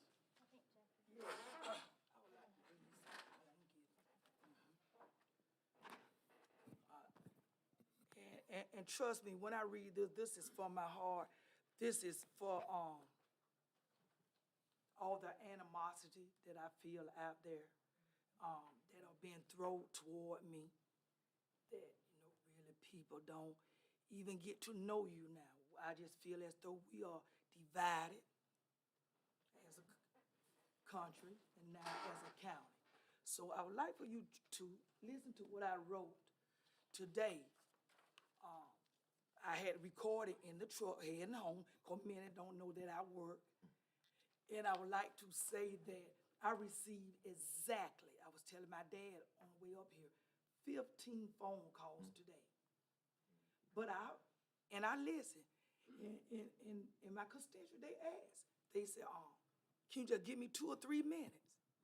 I was even telling Tiffany this morning when I was talking to her, I said, yes, but I'm taking a test. I'm giving a test. It's, my fault. I didn't know you worked. So with that being said, that's fine. That's fine. But I was just like for you to hear me out for 1 minute. It is such an honor to be a councilwoman for Edgefield County. This is a time of great change in our nation, our state, and our county. And our decision will impact current and future generations. The LMO is at the forefront of our county business at this time. Many people are defensive of this LMO, which is some people call zoning, changing the way they live and what they do on their property. I want to apologize to my constituents for voting on the change or the reading of the comprehensive plan that I sit up here and voted on. But yet and still, I get bashed every day. I am a wife, a grandmother, and a daughter. But I take the beat every day. We cannot stop change, but I do agree with my constituents that we can slow it down and ensure the change do not affect our freedom to do what we want to on our land. Especially if my grandmama was living today, because I was born and raised 54 years in Trenton, South Carolina, on a farm. If my grandmother were living today, what she would probably say that no man would tell her what she can do with her goats and chicken and hogs that we had to chase every day. Shame, because they up at Douglas Elementary, where I stay, and we had to shoo them home before recess. So I understand. Yes, we do need to slow down on the moratorium. I think it's too long and drawn out. Over 300 and plus pages. My God, that would take me probably 2 weeks or plus with just a little education to understand it. I am being honest. I have heard from many of you both negative and positive comments about the proposed zoning for our county. I want to thank you all for sharing your opinions, and I would like to hear from those of you that I have never heard from yet. Growth is inevitable, but I think growth needs to come, but in an orderly way. Me personal, I did go riding through Copperfield subdivision only because my husband is a superintendent that they had to lay the foundation. And my husband stated to me, Jackie, if we had to stay out here, they'll hear us fuss every night. Because houses are on top of houses. I am being honest. Quarter acres lot is too many houses. Yes, I still must say growth is coming. But we still can take it slow. And the way you all keep calling me, it do not bother me. I have my personal phone. Just do not call me at school. On the school phone. Superintendent, if you out there listening, forgive me. I'm being honest. I asked myself what happened when these people move out of these quarter-acre houses. That some might even use these houses now as a first-time buyer house. I don't see how they're going to stay there, but in 15 or plus years when they move out of that house, what would happen? To me, the houses are not built sturdy enough to stay there. That just me. Nobody never asked me my opinion. But I get the heat again bashed down every day. I don't want to live that way. I like my little corner. I do. But still, changes got to come. I still think we got to put a little zoning in place. It don't have to be a huge zoning where we just cannot live in Edgefield. 54 years, born and raised here. I probably graduated with some of you all, sisters or brothers. But I love Edgefield County. And that's why I ran for county council. I like listening. I like observing. You can still, I repeat, call me. But hear me out. Don't bash me. And I promise you, I will not bash you. My father just turned 83 yesterday. He's sitting in the back. He raised us not to do that. Let's see, can we show just a little more love? I heard Dean Campbell prayer. I really did tonight. He wants us. Before we leave here today, Tiffany and I just didn't agree a few minutes ago, but she reached out and grabbed my hand. She said, I still love you. I smiled and said, Tiffany, I love you too. We can make Edgefield County, we can try to maintain the uniqueness of our county as we grow.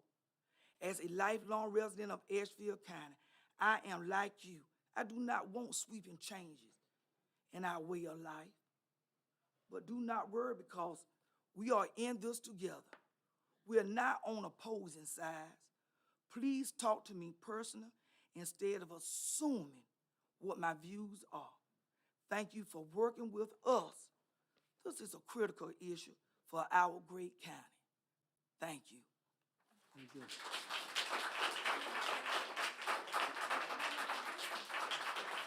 Very good.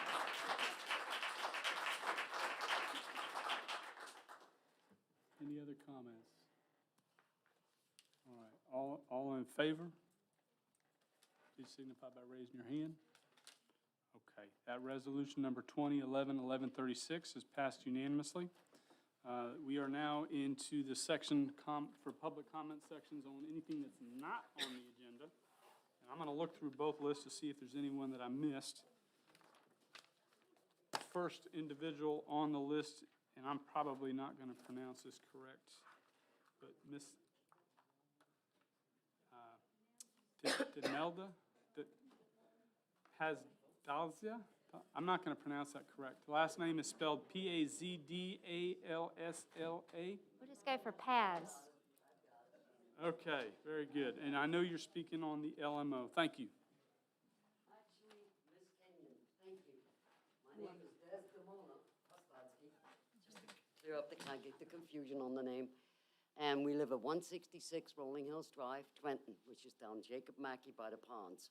Beautiful little area, peaceful, quiet, and seriously, I'd like to keep it that way. You made a mention earlier that this is to protect me from my neighbor. In Washington State, we live next to a darn junkyard. The guy parked on our fence, he abused us. However, those things we could legally remedy, we did. The rest of it, that was his business. He can live however he chooses. Do I agree? No, but that's his right. So when you are speaking of the rights of economic development, you're also speaking of the rights of making movement within the county. I agree with Ms. Kenyon. Slow it down. We need to look at this with a critical eye. We need to understand this impacts you. Mr. Talbot, you own 2 pieces of property in this county, I believe, correct? Right. This will directly impact you if the developers get a say over your property. They will tell you, you got to clean that place up and have it looking just so at your expense. I don't know if you want that, sir. Should you have a junkyard? Hey, or whoever has one, I'm not saying yours is junky, so please. Sorry about that, however. I know it's not junk. It's your property, sir. I have an RV on mine. It's staying, gentlemen and ladies. I'm not moving my fifth wheel off my property every 45 days. It's not going to happen. It is under a cover. It is neat. It's a good place. I live off the road. You can't even see me. Many people in my neighborhood have RVs, cars, boats. They have their items. I don't necessarily agree with seeing them. I'd like to hide them behind their buildings because I like to see pretty places too. But, again, they pay their property taxes. Another question, this came to something where you stopped me earlier. I agree, council business. However, why are only people that are property owners getting a mailer? Aren't all voters involved in this process? The zoning, well, I mean, anyone can answer that question, but the zoning impacts property. Only property? It's Help me impacting understand. property. Okay. Right. But if you are a voter and a taxpayer within the county, changes will impact you. These high-density developments will impact any taxpayer within the county. I drive down Martintown Road. Where was I the other day? Stevens? It's flooding. We've had a lot of rain lately. I'm a taxpayer, but not a property owner. The changes on the Stevens Road where the development is going in, and it's a pretty good-sized one from what I can tell, it's going to impact me. Shouldn't taxpayers have a say versus just property owners? This is important. Thank you for your comments. I mean, But I think she's looking for a question, answer. I mean, you do have a say. I agree. No, I'm just saying, You do as have a a say, just a and you standard have a right to taxpayer. vote. But the zoning, I'm not trying to be contradictory to you, but the zoning impacts property. Agreed. However, it will in the long run go further than that because our quality of life, we've got Pothole City, we've got trash lining 25, Martintown Road, and all the other sidewalks. There is garbage sprayed everywhere. This is part of development too and change that I do not agree with. You've got transient traffic coming through. I was a police officer in North Charleston. After Hurricane Hugo hit, guess what we had? Transient workers. Were they great for us? Absolutely. However, they brought their own brand of issues with. Goodness gracious, I ran myself nuts on a 10-hour shift locking these fools up. Because guess what? They brought their particular problems. You're going to bring in industry. I'm all for it. Why not use the Edgefield County Park that is deserted on 25? Why is that sitting open for lease? It's the Edgefield County Industrial Park. Does this not belong to the Edgefield County?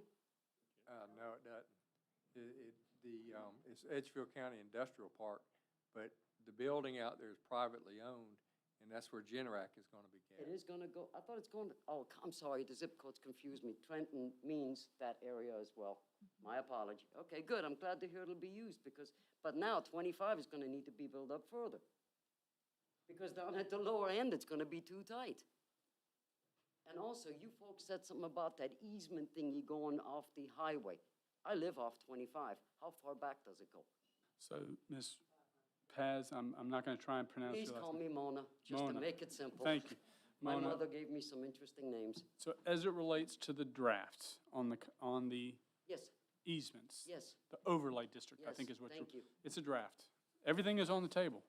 So, and That's frightening, sir. Everything is on the table. what I can mean be by that frightening. is there's nothing that has passed either the planning commission or the county council. And the What current draft would not pass the planning commission today, and the current draft would not pass the county council today.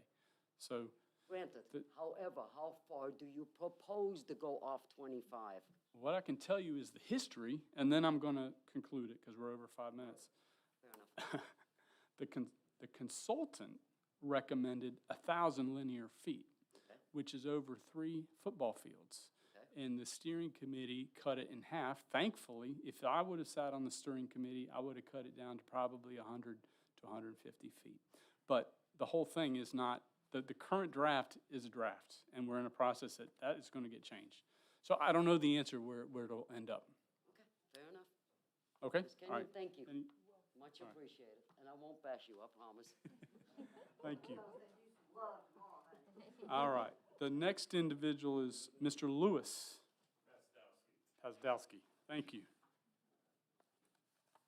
Hello, ladies and gentlemen. I'm Louis Pasdowski. I live with Mona down at 166. And I think what she was getting at, I just want to try and flesh it out a little bit more, is everyone here in this county that is a voter has the potential to be a property owner as well. Sure. And that those people should have the opportunity to address those things as well. I agree with Mona about the restrictiveness of the LMO. The fact that we have an RV on our property and there could be restrictions on that. And even if the people that don't, that may have one at one day, should be able to vote on something like that. Something about fences, even though they may be only living in an apartment today, what's their future entail? Where is it going to go? Where are we going to be? And that's about all I have to say, and thank you very much. All right, thank you. All right, the next individual, and you were signed up on both, Ms. Rhonda Nowicki. Did you want to speak a second time? No, that'll be a no? Okay. All right. All right. The next individual is Ms. Katie Ard.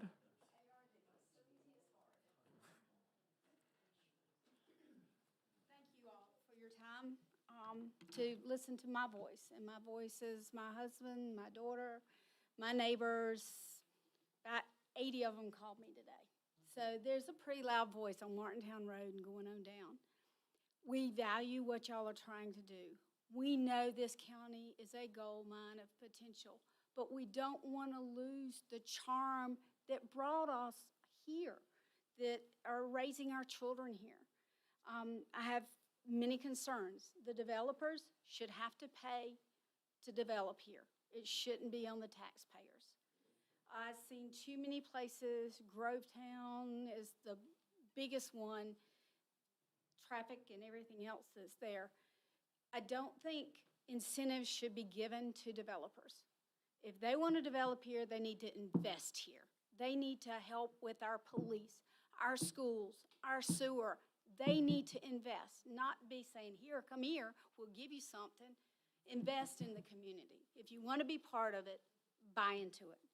The next part is, I agree with these two gentlemen that spoke and everybody else. There is good and bad in development. Doing it slowly, letting it be done properly is crucial for our future. It will stop the divisiveness because y'all are finally hearing us, and we appreciate being heard. We have a lot of concerns that traffic. I live on Martintown Road. There have been 2 wrecks at my driveway. One person almost died. That person was me. Martintown Road is overcrowded. 25 is overcrowded, even with the highway to nowhere that was built. You go on Sweetwater. What's the highway to nowhere? I'm sorry to interrupt. Joke that we had because it took forever for 25 lanes Oh, to get okay. I mean, it got built and never went anywhere and stopped. Sorry, local joke. But the traffic is a concern. Our schools are a concern, our police. If we're going to develop, it needs to be done with those in mind. And I heard that nobody's heard the school system say anything. I promise I've heard it. I've been that parent. And yes, we were lucky enough for our daughter to be at Fox Creek, but that charter school was created because Strom Thurmond was already overburdened. I mean, there are reasons for things. The biggest thing I want to say is thank you for hearing us, but please let's do this slowly. Rushing into any relationship is a recipe for disaster. Thank you. Yes, ma'am. Thank you. All right, Ms. Walsh, you were signed up on both.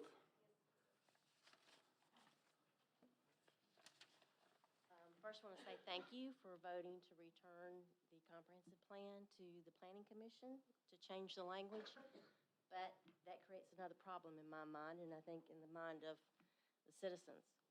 You have 2 developers on that Planning Commission that have potential conflict of interest because they are going to be voting on that comprehensive plan that's going to affect their future developments.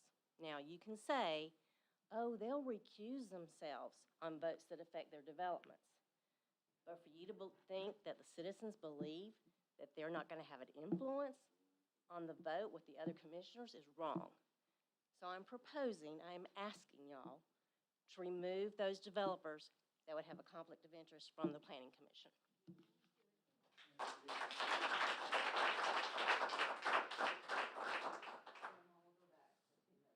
Is Willie Bright still here? Okay. And then the last gentleman that I moved over was Tim Smith. And Charles Kemp. All right, and then Charles Kemp, you were number one. Actually, I'm sorry. You were number one, but you were number one on both, so come on back up. Well, I'll tell you, it's been a great night in Edgefield. These people out here expressed their opinions, and y'all have listened. And, man, I am so proud of you. Let me tell you, now, I want all y'all to know that I got up here and read something that I did not write. Shocker. I had people text me and say, man, you did great. Well, I did not write that. I'm not smart enough to write that, but I can sure read it, okay? But she wrote what she read. That came from the heart, and I am just proud of you. She had humility because she admitted she made a mistake, and she turned around and switched it, okay?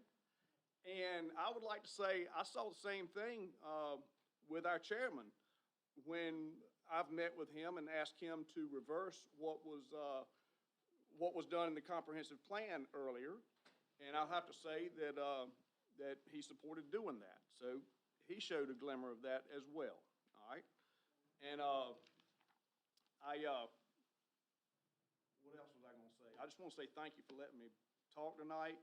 I've only been involved in this since got to know you, got to know everybody here, and been involved just a little over 2 weeks, and it's learning. And I'll tell you, I'll say something tonight, okay?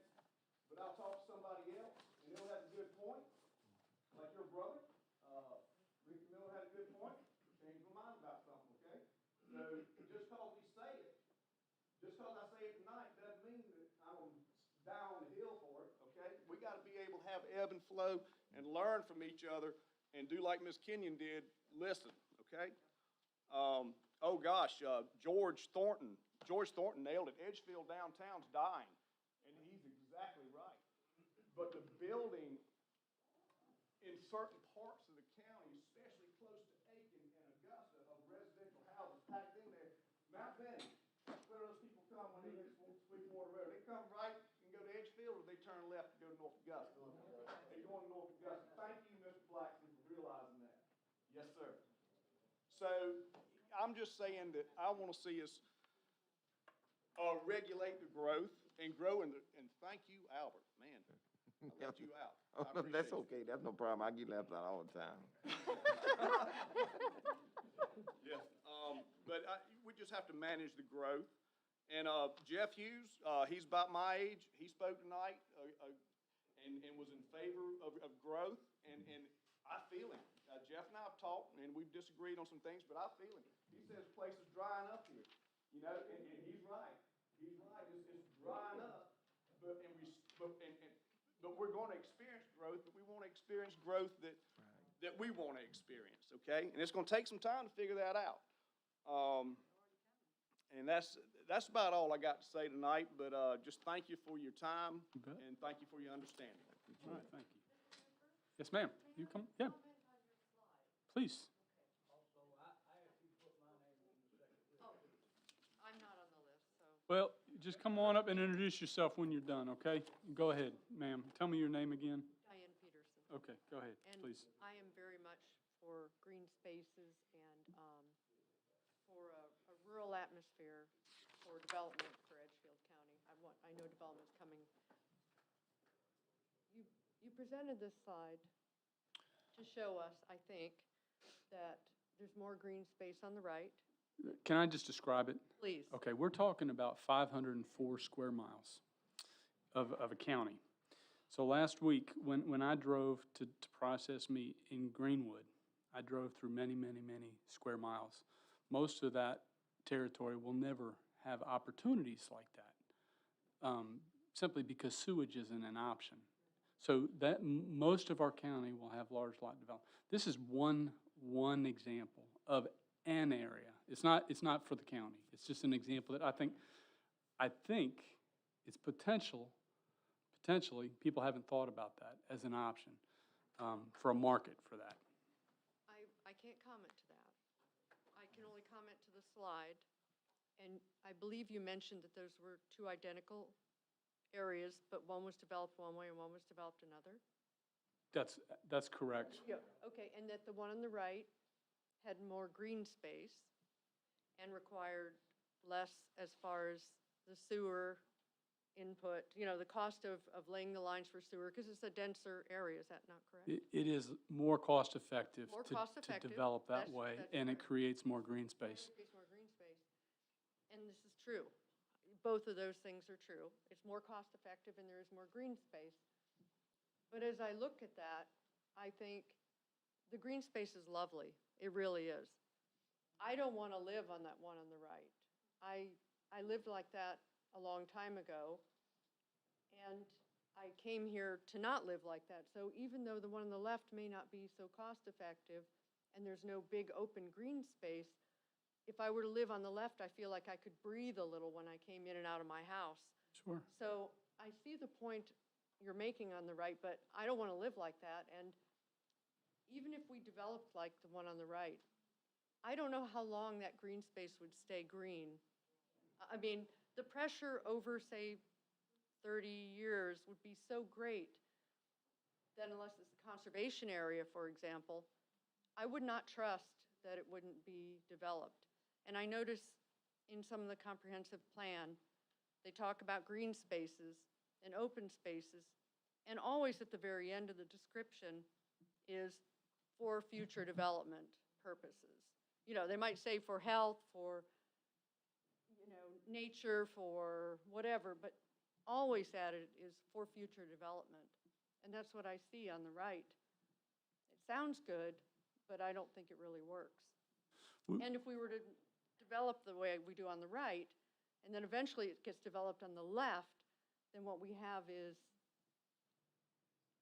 Evans, Georgia, or someplace that we have, that's my thinking about, that's all I wanted to say. Well, may I just respond? I mean, it's a comment section, but, Sure. so we're all in an educational process, right? And I think we're all learning, as am I. And we are all trying to listen.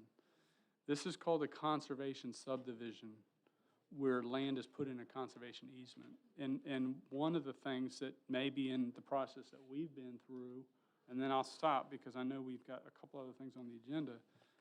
In our retreat 2 years ago, which is available on YouTube, we had someone come speak to us about conservation easements and how they work and how that land actually is set aside for alternative uses indefinitely. Now, people can disagree on whether that's a good thing from an economic standpoint, but it is happening a lot. So, I'm thank familiar you. with the conservation land. It's privately owned, and it is permanently conserved. Because Correct. It does, yes, so I'm familiar with it. We had it in Maryland where I grew up, where I lived for a long time. But, no, I think it's permanent. it is It's permanent.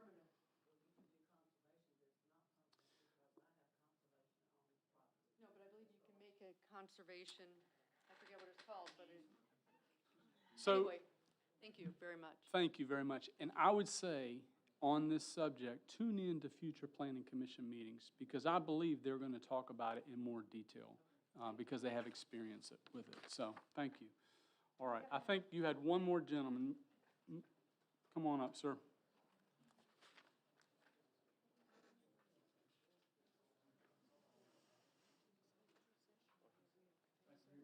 Yes, sir. That forgetting will get worse as you get older. Let's see here. I heard a couple of things, and a couple of things people's already said. My name's Joel Hudson. I live down on the lower end of the county.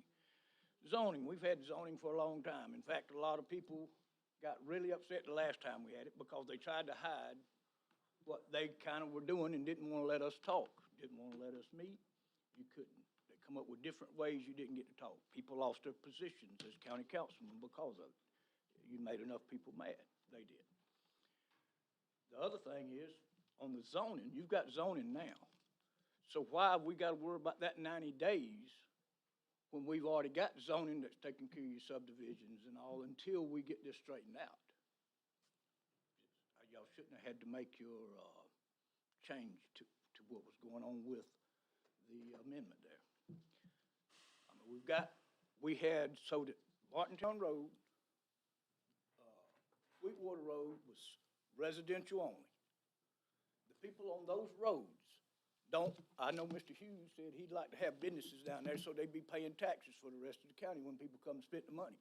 Well, us people that live down there, if he wants a business like that, let him build one on his place. We don't want that on Martintown Road. We don't want Washington Road and Evans coming up Martintown. We like Martintown Road. We like Sweetwater Road. If you want to build your subdivisions in there, build them. I don't care if you put them 2 inches apart. That don't bother me. The other thing is, my neighbor, he owns his land. I don't care what he does with it. But I shouldn't lose my rights if he has to sell his place. I shouldn't lose my rights so he can do better. That's my land. I don't want to live in a subdivision. I don't want to live in Evans. I live where I have. I've been there all my life. And I don't want somebody coming telling me every 45 days I got to move my RV. I can't park a boat. I can't park 3 boats in my yard. I can't have horses. I got 2 tractors. I probably got 5 trailers. I own 15 acres. Whatever the builders want to do, because they want to make money, I understand that. That's great. Don't let them build that and leave those taxes for us to pay. Thank you. Yes, sir. Thank you. All right, I think I got everyone that signed up. Okay. The next item on the agenda, we do have an executive session to discuss personal matters, so I would entertain a motion to go into executive session. So move, Mr. Chairman. Motion's been made by Vice Chairman Talbert, seconded by Dr. Kenyon. Is there any discussion? Seeing none, all in favor? All right, we'll be back shortly.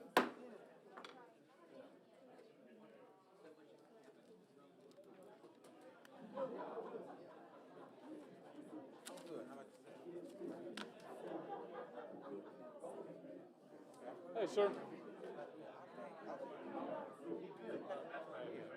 Keep pushing. Yeah, got to give everybody an opportunity to speak. Good.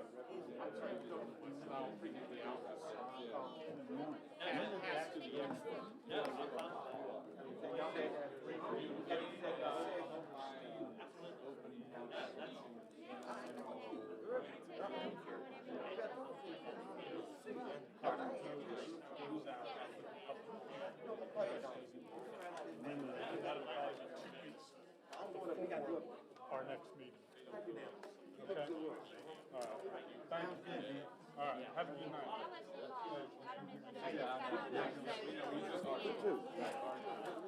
Right.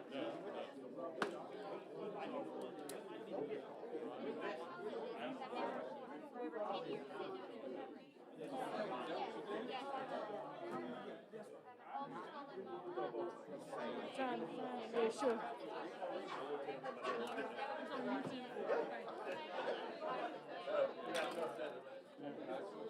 Yeah, you can still watch it. I just got it on pause right now till they come back. Oh, it'll be up tonight. You're welcome. I remember you. Do you remember me?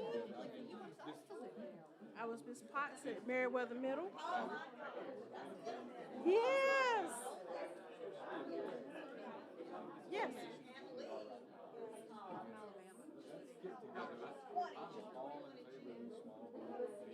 Well, congrats. No, I left Meriwether in 15. Because my daughter was graduating, and I didn't want a conflict of interest.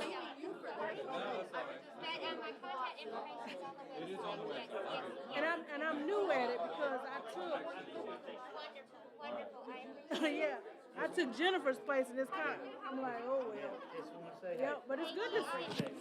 I know. Mm-hmm.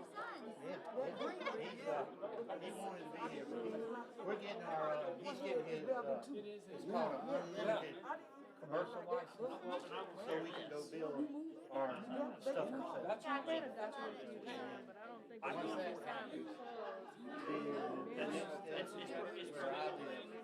I think so. It might be in a backlog. But I don't want to be right. That's all right. I understand. Listen, like I said, I grew up being able to see my grandma's house. There was problems there sometimes with the in-laws, you know.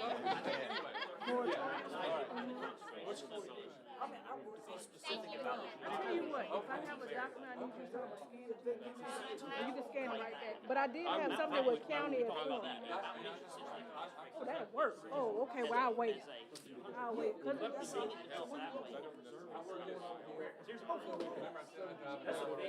was trying to look them up. We'll go on this side. It's all my junk, I'm just stacking it back up. But I'm gonna double check myself.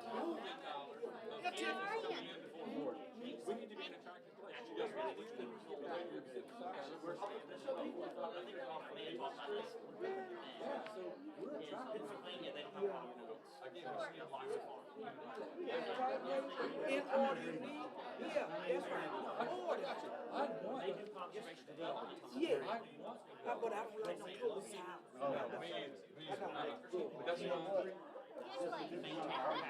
First of all, I want to say, I hope that was my phone call. It wasn't, I hope I didn't back. I still had time. Me, you On the road is past school. That's right. You want to protect, like, if it was up to me, if I was 15, double the city law, Seawater Road would be traditional farm-style plantation type house, and then the larger scale development would be behind the rail line. Right? And ideally, you maintain those estates. That's like, look, Martown Road, I do the opposite. So that's the kind of idea of why you can never get required. That's right. For everybody. The idea of what I would like to see. Not a one-man show. Say, look, We need one. I mean, more cost effective for me to do this development. Will you let me do it, be a smaller lot size, if I would have property and conservation Okay. farmland, green space, whatever. And that's what we're looking at too.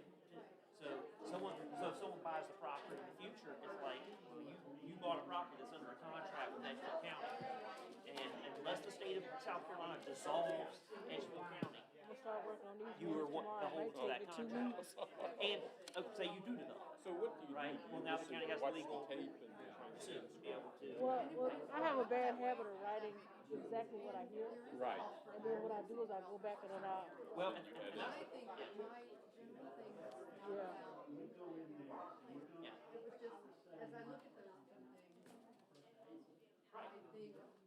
Where you want to live. Yeah, I mean, there may be a short period of time people can live there. And they don't want to. I will say this. One of the things that we have to keep in mind is we don't know how people are going to live. 1950 and the 1940s saw a huge shift in how people chose to live. We're now, before COVID, we were seeing that start to flip back the other way. It was anticipated by 2050 that 60% of the American population was going to live in cities. I will speak just from my generation in particular. I have always preferred, in this phase of my life, to live in higher density areas. That's where bars are, that's where people are. That's right, that's right. Now, when I am married and have children, I will probably feel differently about it, and when I'm looking to retire, I will probably feel even more differently about it. That said, my parents, they're currently moving into, they're selling their house, big house, and then moving into apartments. Now, the idea is that to briefly, for that to be a few years or so, and they're going to build another house on some land they have. But they're looking forward to now transitioning to this apartment type phase because, for one, they don't need all the square footage they have now, and two, it's going to allow them to do things that they haven't done since they were in their 20s. Just go out and have a social. Now, obviously,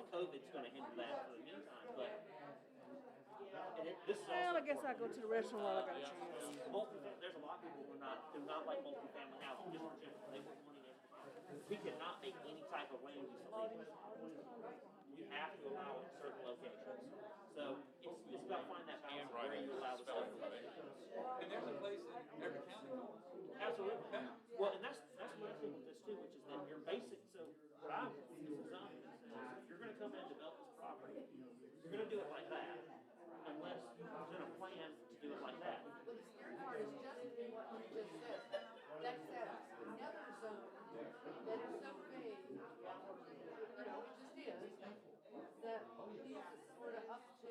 What needs to be fleshed out. Because that's what's scary to me, is that, but if you have a plan and there's a reason and state law that allows it. Well, and that's a different thing, that's a plan development. Our own Illinois allows it, a developer to come in some area. Yeah, so, yeah, we,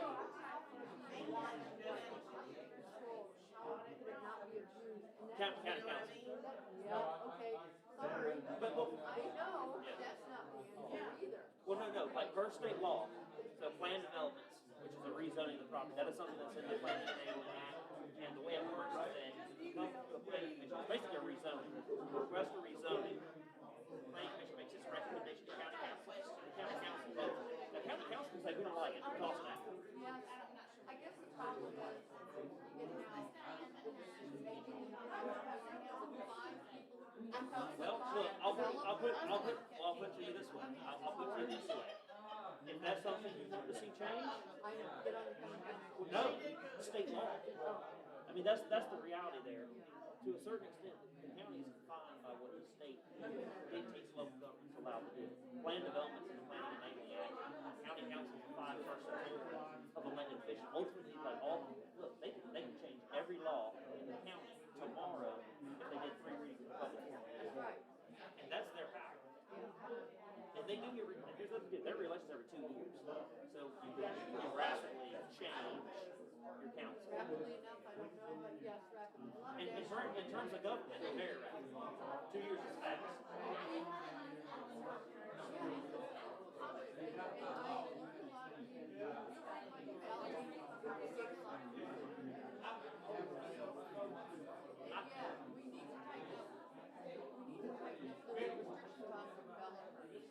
Well, I don't disagree, although you can't do it that way. You can't do it off of flats. Like, No. right, but like, I just mean to clean up the lake. sure, but that's one of your challenges. Yeah. That's really the hard part, because if, I'll give you an example, the rural conservation, that area on Sweetwater Road is identified as, no, that's 5 acres. There are plenty of property owners right there who are big kids, if they come to me, I'm like, you can't subdivide something for 5 acres. However, We played outside. if a development is looking next to them, and they were gonna do 20 half-acre lots, or 21-acre lots, and they're like, I don't know that next to it, it's like, well, I can't create a law that doesn't apply either. A property owner is a property owner, whether they are from New York and work for a big bank firm, whether they're local or a developer, whether they're just an average farmer, they all have the exact same rights to their property.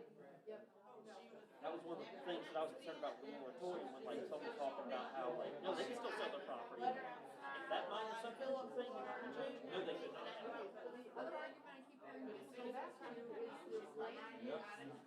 Yeah. This land use concept. So, why then once we have the land use, which actually takes everything away from us power-wise. Well, so the land use, so the comprehensive plan within in chapter 7, you are required by state law to amend that every 5 years, and every 10 years. So the next 5 years, adopt it. You have it. And what it does, the land use comprehensive plan, we may have talked about this before, is meant to be a guideline for your future regulations and your ordinance. It's a plan. It's basically saying, okay, from 2019, It's the big picture. we're looking, what's the future? Elmo's a little picture. Yeah. With details. That's right. Well, this is the most important aspect to it. A lot of people liked our conference plan. Let's say we changed it back to how it was in the second reading. People were happy with that. And let's say we just left it at that, right? So we don't have any ordinances, no LMO. Well, the planning commission can't legally enforce the comprehensive plan. So, for example, let's say the planning commission says,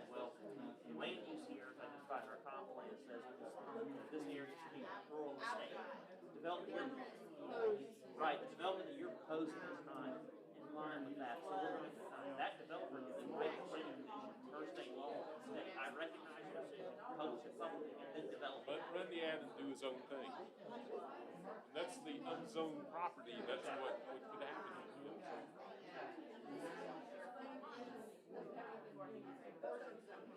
No, It does. no, they didn't. Yeah, they have a law. Yeah, so I'll put it this way. Let's say there's a zoning on a property that says minimum lot size 5 acres. Developer comes to me and he wants a 21 acre lot. I'm told, well, this doesn't confirm, so you can technically apply, but they never did. Let's say they did apply, and the planning commission would look at my memo, it doesn't conform, they would deny it. They want to do a plan development. Or a conservation One of subdivision. those exceptions for high density that is proposed and it overrides the zone. Well, they can apply, so, yeah. But it's not automatic. HUD has to be approved by county council. So,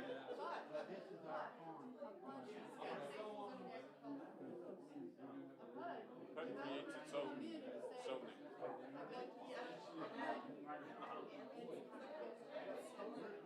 that's correct. Yes. That's what HUD is not spot zoning. It's its own zone. Here's the thing, The what, spot zoning?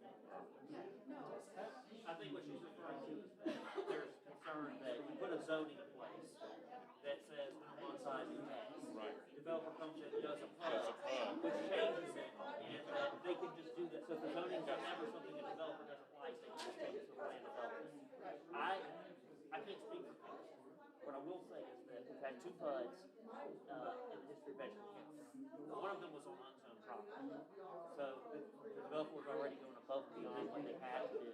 The second one was on a property that had 2 different zones on it. They both had the same lot size of 12,000 square feet.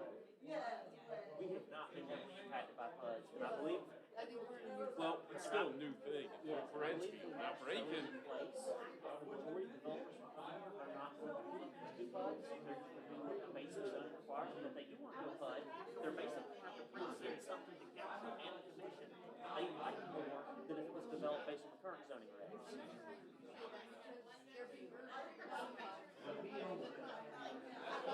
HUDs will come, yes. But HUDs have the accountability of coming before council also. Well, and I don't know that they're Details necessarily. of zoning and everything. I would say the only reason that PUDs are ever encouraged is because it gives the county more stake in what's developed. So let's say, for example, someone comes and they want to do a PUD, here's their plan. County council will say, we like your plan, however, we don't like these 25 residents you have here, we prefer a park there. We'll approve it if you put a park there. And the government says, well, we're not going to do that, then we're not going to approve your PUD. Well, and like I said, I can't speak for council. I know, I can't either. No one can. I'll put it this way, we have not had a PUD come to Edgefield County where it made sense.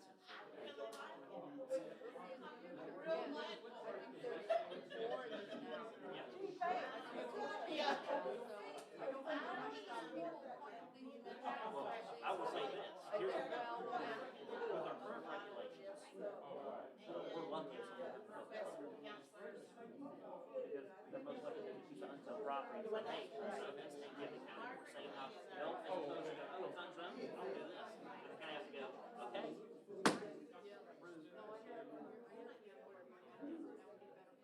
Absolutely. It's like the elephant's in the boat. Man, I need that tonight. Listen, I couldn't find that binder you were talking about. Well, and I think a lot of, that's misunderstanding. Here's another thing too, that sizes, most of that, like RV stuff, people complain about. It's not where you said it was. And that's in your current regulations. It's already there. But Somehow they're allowed to do it and not caught. historically, we've This was never a had good night codes for me to for it. practice by myself. So it was basically us sitting there saying, With your directions. historically what we've done. With your directions. Having backup. Historically what we've I didn't have done to is. do no maternity, you know, the, Our department that someone was not. the diets thing kept putting on, that's all. I was like, that's We all I write on need. the letter. You And know I keep asking you questions all night. Sure, well, if y'all wanna come to my office and set an appointment, you know. Well, I know, but again. You're welcome. You're welcome.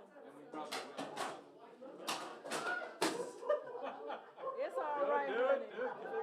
It's okay. Used to dealing with it. Put them up. Y'all have a good evening. All right, you too, thanks.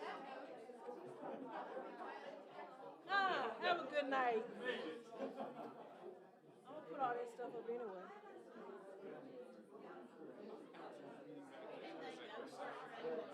Up the hill. Oh, they wouldn't, oh, they. That's where they be going. Up the hill. Jennifer, I've seen your email, I just not got to it yet. So, where do you live? You go.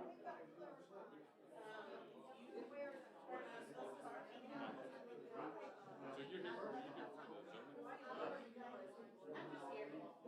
Oh, okay, okay, I thought maybe you were here.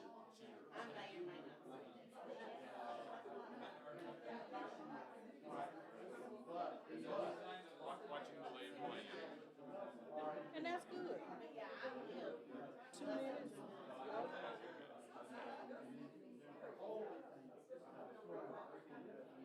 See, I remember some of these people when I worked at Yeah, Maryland. technically, she's immune to everything that we do. Right, she's in the city. Think about moving. You found somewhere? You'll find something. Right, you're not under pressure. I will say it is a seller's market right now. Oh, yeah.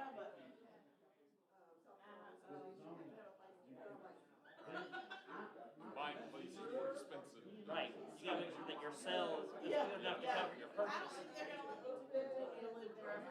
you going to want to build? I don't know, it depends on where you find who you're. I had to build. Well, for me, it was a thing of like, well, I could move to something from the 1940s and spend $2,000 I don't have on making it livable. Or I could do the, I did the, I can't think of the name of it, the agricultural urban. I see it more. Yeah, USDA loan, that's it. 0 down.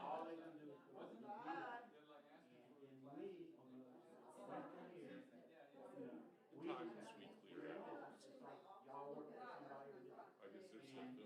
I guess there's stuff doing this as well.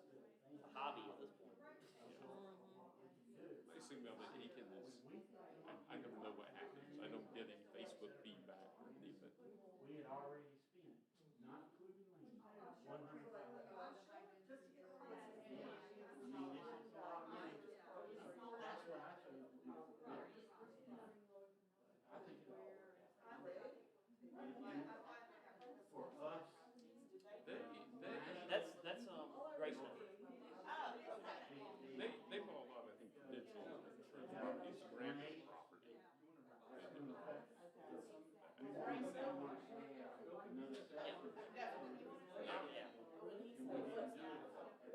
I think they've changed the way they do their developments rather than doing undergrade. They typically do the preliminary development under blue sky, and then trying to separate the builder from the developer side. Because they don't always develop, like for example, property. Right, Keystone's building all the houses on it.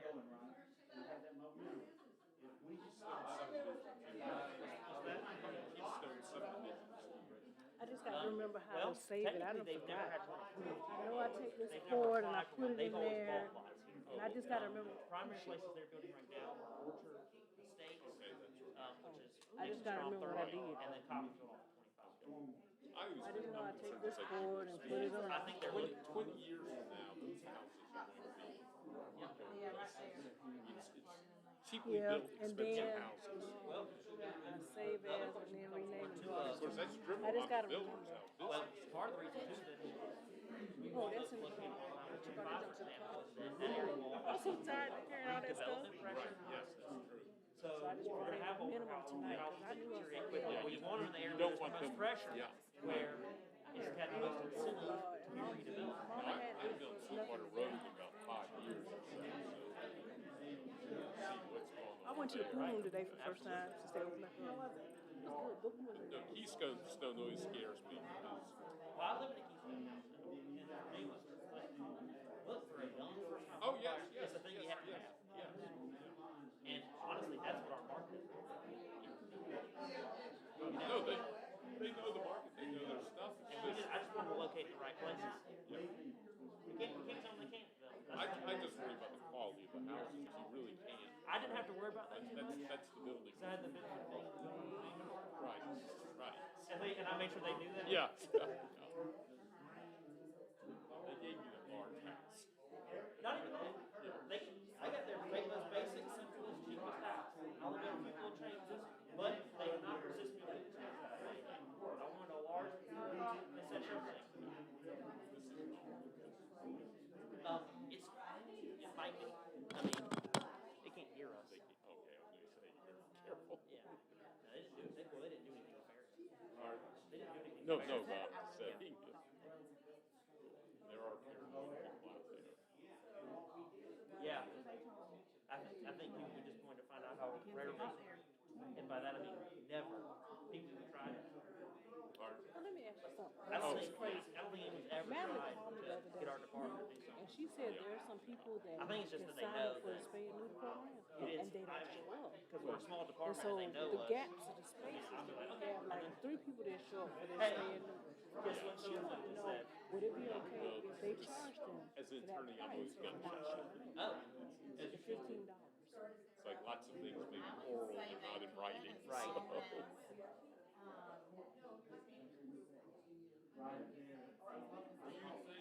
You know, 2-week period between now Yeah. and the But ad then running, they, there's gonna be issues. yeah. Yeah. So I just don't know. I just wanted to be sure. I think, I want to talk to Tommy and I want to talk to Fab about what is our time? Yeah. Because I just sort of felt like you just Yeah, can't but they just want to charge them for, here we I passed just talking about for the no show. ordinance today, pending ordinance. But they were You just know, talking about no there's show. been some authority that, you know, I would say running first ad. I think we're planning to have about 15 days Yeah. before that's announced. We're going to get bumped. And it's just, I'm not comfortable saying, oh, it's in effect right now. There would be, yeah, that's exactly what I was thinking. Like, you didn't give us any public notice of what we're doing. Yes. We had plans to Yeah, develop. we've got And everything. you've now postponed us 9 days, which may be a And that's exactly what my feeling was.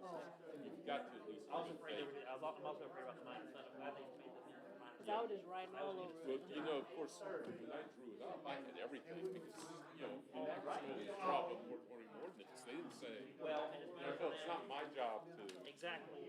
They said they want to stop subdivision. Well, here's what subdivision is. Oh, Tommy did that. Decide. Yeah. Tommy screwed that up. But can I? That was a long evening. Tommy messed that one up and he messed up another one too. He messed up that Well, one too. because there's really, I mean, York County had sort of, Shouldn't be 11 anyway. the other ones They you should be couldn't the find 9. online. Well, the I other mean, one too is York County is very different. So I did have it right. you know, I got several towns near Atlanta. I mean, that was about. But see, he didn't follow the ones I already had. Charleston, nothing, you know, what you can See, find like, online. this was supposed to be in when you get too old, 2021. they're not. 2021. And The one I had was from Washington State. That one should be Art. 11:30. And every word matters. Yes, That's one of those ones where if you don't say it right, right. because it's going to get picked. Well, that's why, you know, John was recommending just some changes. I was fine with those, you know, I thought those were appropriate right there. 779. and sometimes, To be honest, they're not particularly consequential. So what should I do? but what I was trying to show is, To their attention. Please, what I was dude. trying to show is there's a rationale for this Yeah, restriction. which helps. Yeah. Like, Let me like give you it to said, you. they have to be working on something. They can't be like, okay, we're going to post Right. it No, on I Monday. give it to you. And here's the other thing too, to a certain extent, it makes the timeline, like, it kind of puts it back on a timeline, like, hey, we can't, I don't really know, you know, in terms of the commission, where they're going. I don't quite know. There you go. no, I would say. All righty. Thank you they so really wanna much. get those small groups of I got yours. so that they have perspective. Charles, Kemp. Kemp. I'm saying those small Uh-huh. groups, as long as they're informal. Yeah. No Yeah. decisions. They're going to be round tables. Yeah, you can, if you can send me that too. I know y'all talk all, I saw y'all a little bit. Trying to recreate the one-on-one conversation. Yeah. Yeah.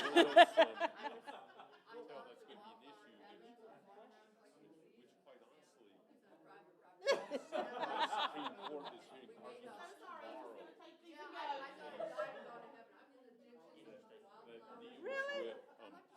Mhm. Mhm. Tomorrow. Mhm. Good time. Now, they Really? won't decide until summer. Well, the good thing. The AG had, Well, what keeps us easier is keeping an eye on the corner. the AG had an opinion, 3 Mhm. weeks ago. That's how. What was his opinion? Wow. That's neat, that's neat. Yeah, when that long straight, yeah. Mhm. Uh-huh. Basically what the, Really? But yeah, tell him and tell anybody, and he can tell anybody else, give him my email address and just send them to me. Cause I'm putting it word for word in the minutes.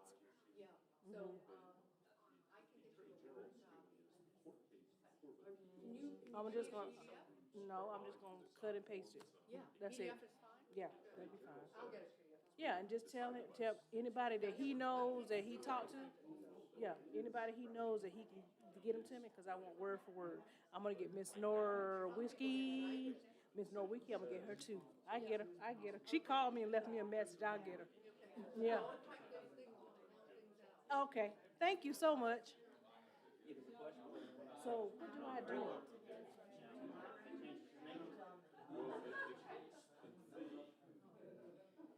Cause they got to be signed, but I can just change the numbers.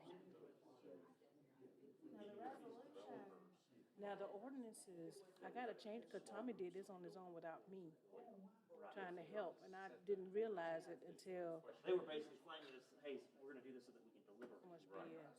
As opposed to. I know, and I want them 780 on down. Just put it the right wording. So long as they're. Like this one, 778, I know that's next. And then, see, resolution's supposed to be, 2020, that's correct, that's right. Ordinance, that's supposed to be 780. One, people are limited to 2. Right, you're not gonna get it. Nope. So what should I tell them tomorrow? Well, I'm thinking February.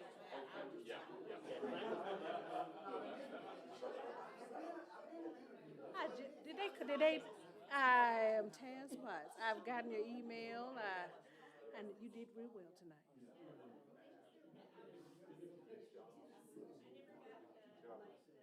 Agenda or anything? I sent it. I sent it yesterday. Please check your junk because it'll kick back on me too as message failed. Yeah, undeliverable. Check your junk mail because I sent about 80 of them. Mhm. Well, unless they gave us a wildlife building. Plus we've got a firewall. We got a firewall and it's got attachments. That's the thing, is people are always gonna get upset. The junk. Spam junk. Mhm. Well, see, the walls probably, what you might do is, what I'll do is I'll send you a test email tomorrow to make sure it works again, and then, just let me know. It'll have teapots, and then it'll say, enclosed you will find documents for the March 2nd meeting with exhibits and everything. I sent about oh, no, I took your name from your email and pasted it in there. No, I did it exactly, but I can double check. As a matter of fact, I can check on my phone. I can check it because it's on here. Let me check it. But you did real well tonight. Let me see. Can I find Rhonda? Let me see. Can I find a Rhonda on here? Let me double check.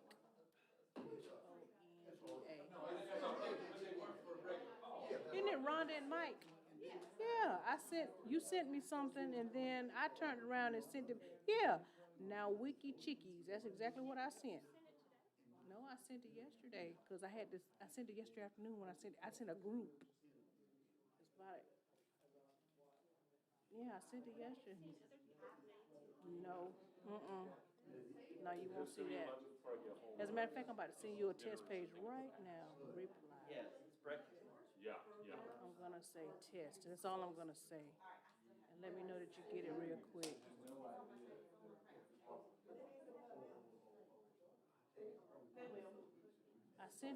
I just sent you a test page.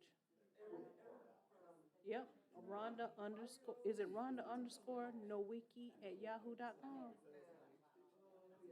Okay, now what's the www.nowikieschickies.com? You know what? I probably sent it to the, oh, wait a minute.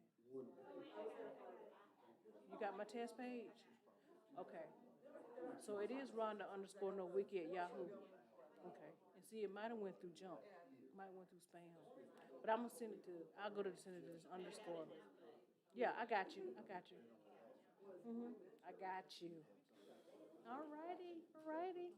Thank you so much. So I'll be sending you something again every month. Okay, cool, anytime.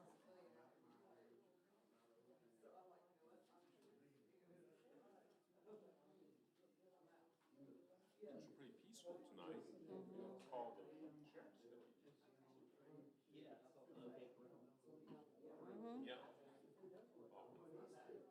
I think the space limit people versus when we were in February. But you know what? For our next meeting, if we're gonna have a public.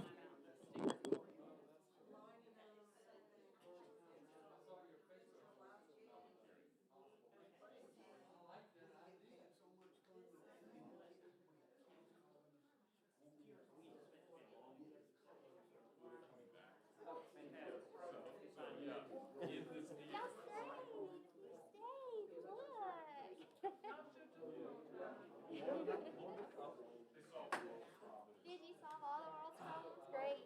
No, we were hoping you would. We solved your problems.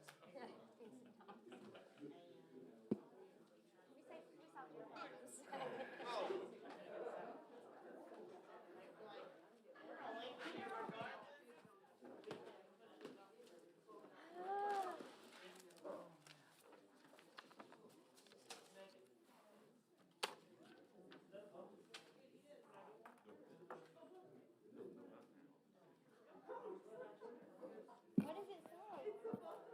Let me see it. Okay, wow, it is 10:16. I would entertain a motion to come out of executive order. So moved. And I will second it. Is there any discussion? All in favor, please signify by raising your hand. We are officially out of executive session at 10:18. The second to last item on the agenda is the administrator report. And Tommy, we'll turn it over to you. Mr. Chairman, on March 9th, DHEC will be hosting a drive-through COVID vaccination clinic at the Palmetto Shooting Academy, or Shooting Complex. Now, the information I've got is those that meet the 1A requirements may participate. That may have changed some today with the governor. We've had one additional death this past month. So far, we've had a total of 2,800 cases in the county, 92 hospitalizations, and 38 COVID-related deaths over the past year. Right now, we have 160 active cases in the county. EMA is developing a list of homebound individuals that meets the 1A requirements and that are interested in receiving the vaccinations so that we can get those to them in their homes. This one, y'all are aware of, Will Williams of the Economic Development Partnership has been named one of North America's top 50 economic developers for 2021. So we were fortunate to have somebody of his caliber looking out for Edgefield County's interests. Something was said up the hill about redistricting. South Carolina Revenue and Fiscal Affairs has told us that the Census Bureau will have the redistricting data to all states by September 30th. EMS recently had, I call it 2 says. One is they actually went out and was brought back and made it to the hospital, went out at the hospital in cardiac arrest. The doctors got him back, and that individual is at home now doing well. The other one was, and I've got to reach out to the sheriff here a little bit because there was a partnership going on, transporting an individual from Johnston that could not speak English. He was Spanish speaking. Our medic saw, for whatever reason, she ran a second strip on him and saw a blip that she recognized as a blockage. They pulled over. The deputy got to the back of the unit with them and translated to the patient what was going on, and instead of going to Edgefield Hospital, they needed to take him to surgery. And then, he got out of the unit and they transported him to university, where, looking at the pictures, to me it's kind of incredible. There was a picture of his heart before, and then there was a picture of his heart after. And the picture after, you could see a vein that you couldn't see in the first picture. But whenever they got to the hospital with our technology and stuff, he went straight to the cath lab. Two of our medics, Carl Culpepper and Jonathan Hutto, have completed their paramedic certification. They did this on their own. I talked to them Monday. I says, okay, now that you've got it, what you gonna do with it? And they both looked at me and says, I'm not planning on going anywhere. And I said, that's what I wanted to hear. So that's as good as they can get. EMS has also received 5 Apple iPads to use and accessories with a 2-year warranty to use as their primary device for field documentation, doing their billing and that kind of stuff. And this was a grant and aid from DHEC with little cost to the county. And then Chairman Cooper, Sheriff Rowland, and I don't know who else, are supposed to go to tour the Orangeburg Calhoun Jail on March the 9th. And he hadn't told me how early I got to get up yet. Early.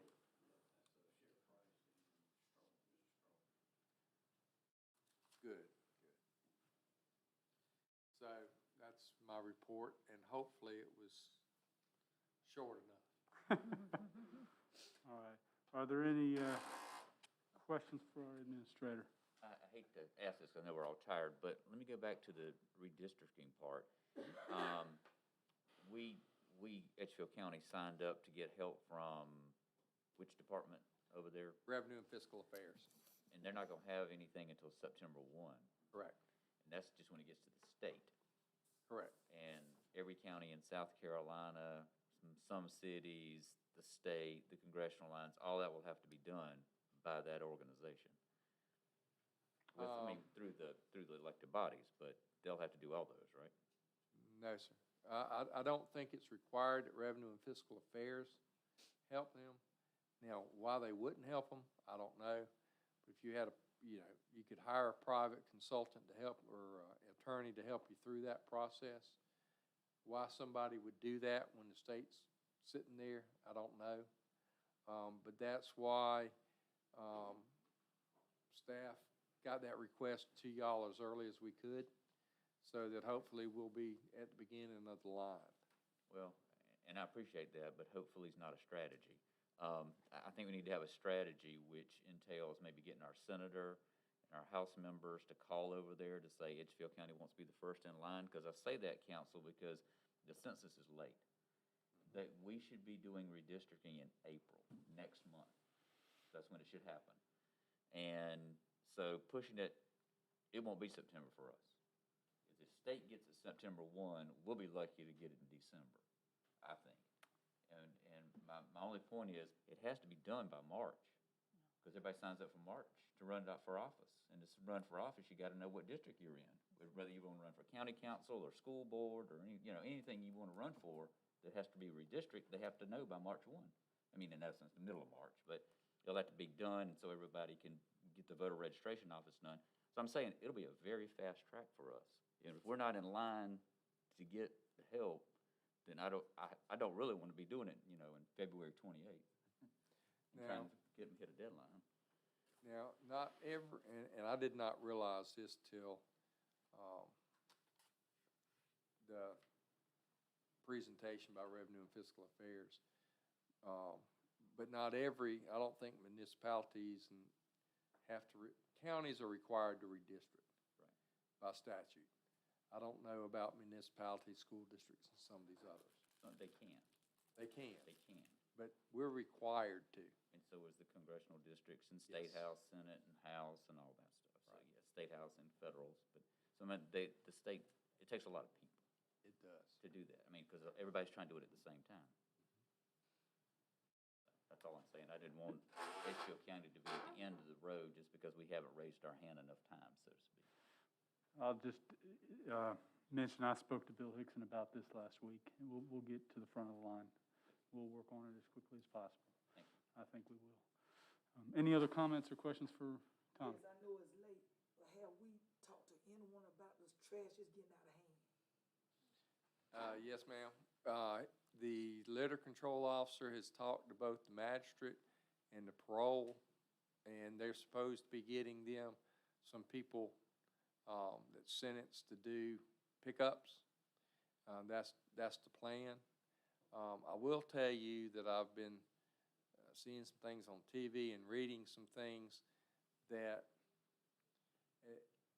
COVID has a lot of fingers, as Mr. Campbell told me one time. And nationally, we're seeing an increase in littering because there's more people eating out, there's more people dining in their car, consuming drinks in their car, and they're throwing the trash out. So, yeah, we got a problem. It's not unique to Edgefield County, but I anticipate our litter control officer getting somebody out there and getting that started. All right. Well, I will be very, very brief. I just want to say I am grateful for everybody that participates in the process. I think it's a good thing. I think council is very excited that we have slowed down the process, as is the Planning Commission. I think we are listening to the concerns constituents have. So we're glad for the feedback. These are exciting times in our county and in our state. I mean, what's going on is very exciting. And I think change is not easy, but we will get through it in one piece. I just want to kind of come alongside Dr. Kenyon in her comments about toning down the rhetoric and making it personal. Anytime change takes place, it's not easy.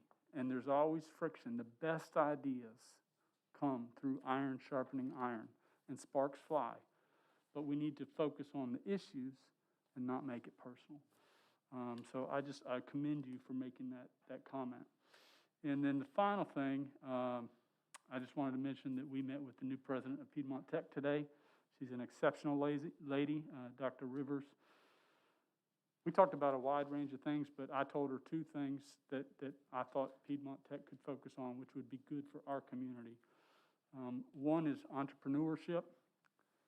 And we heard from Mr. Gilchrist tonight about the importance of entrepreneurship, and she's committed to that, and also cybersecurity at Piedmont Tech. And I don't know if you want to add anything else about that meeting. So with that, unless there's a question or a comment for me, I am entertaining a motion to adjourn. So moved. Motion has been made by Vice Chairman Talbert, seconded by Dr. Kenyon. Any discussion? All in favor, please signify by raising your hand. We are adjourned. Thank you. Y'all have a blessed night.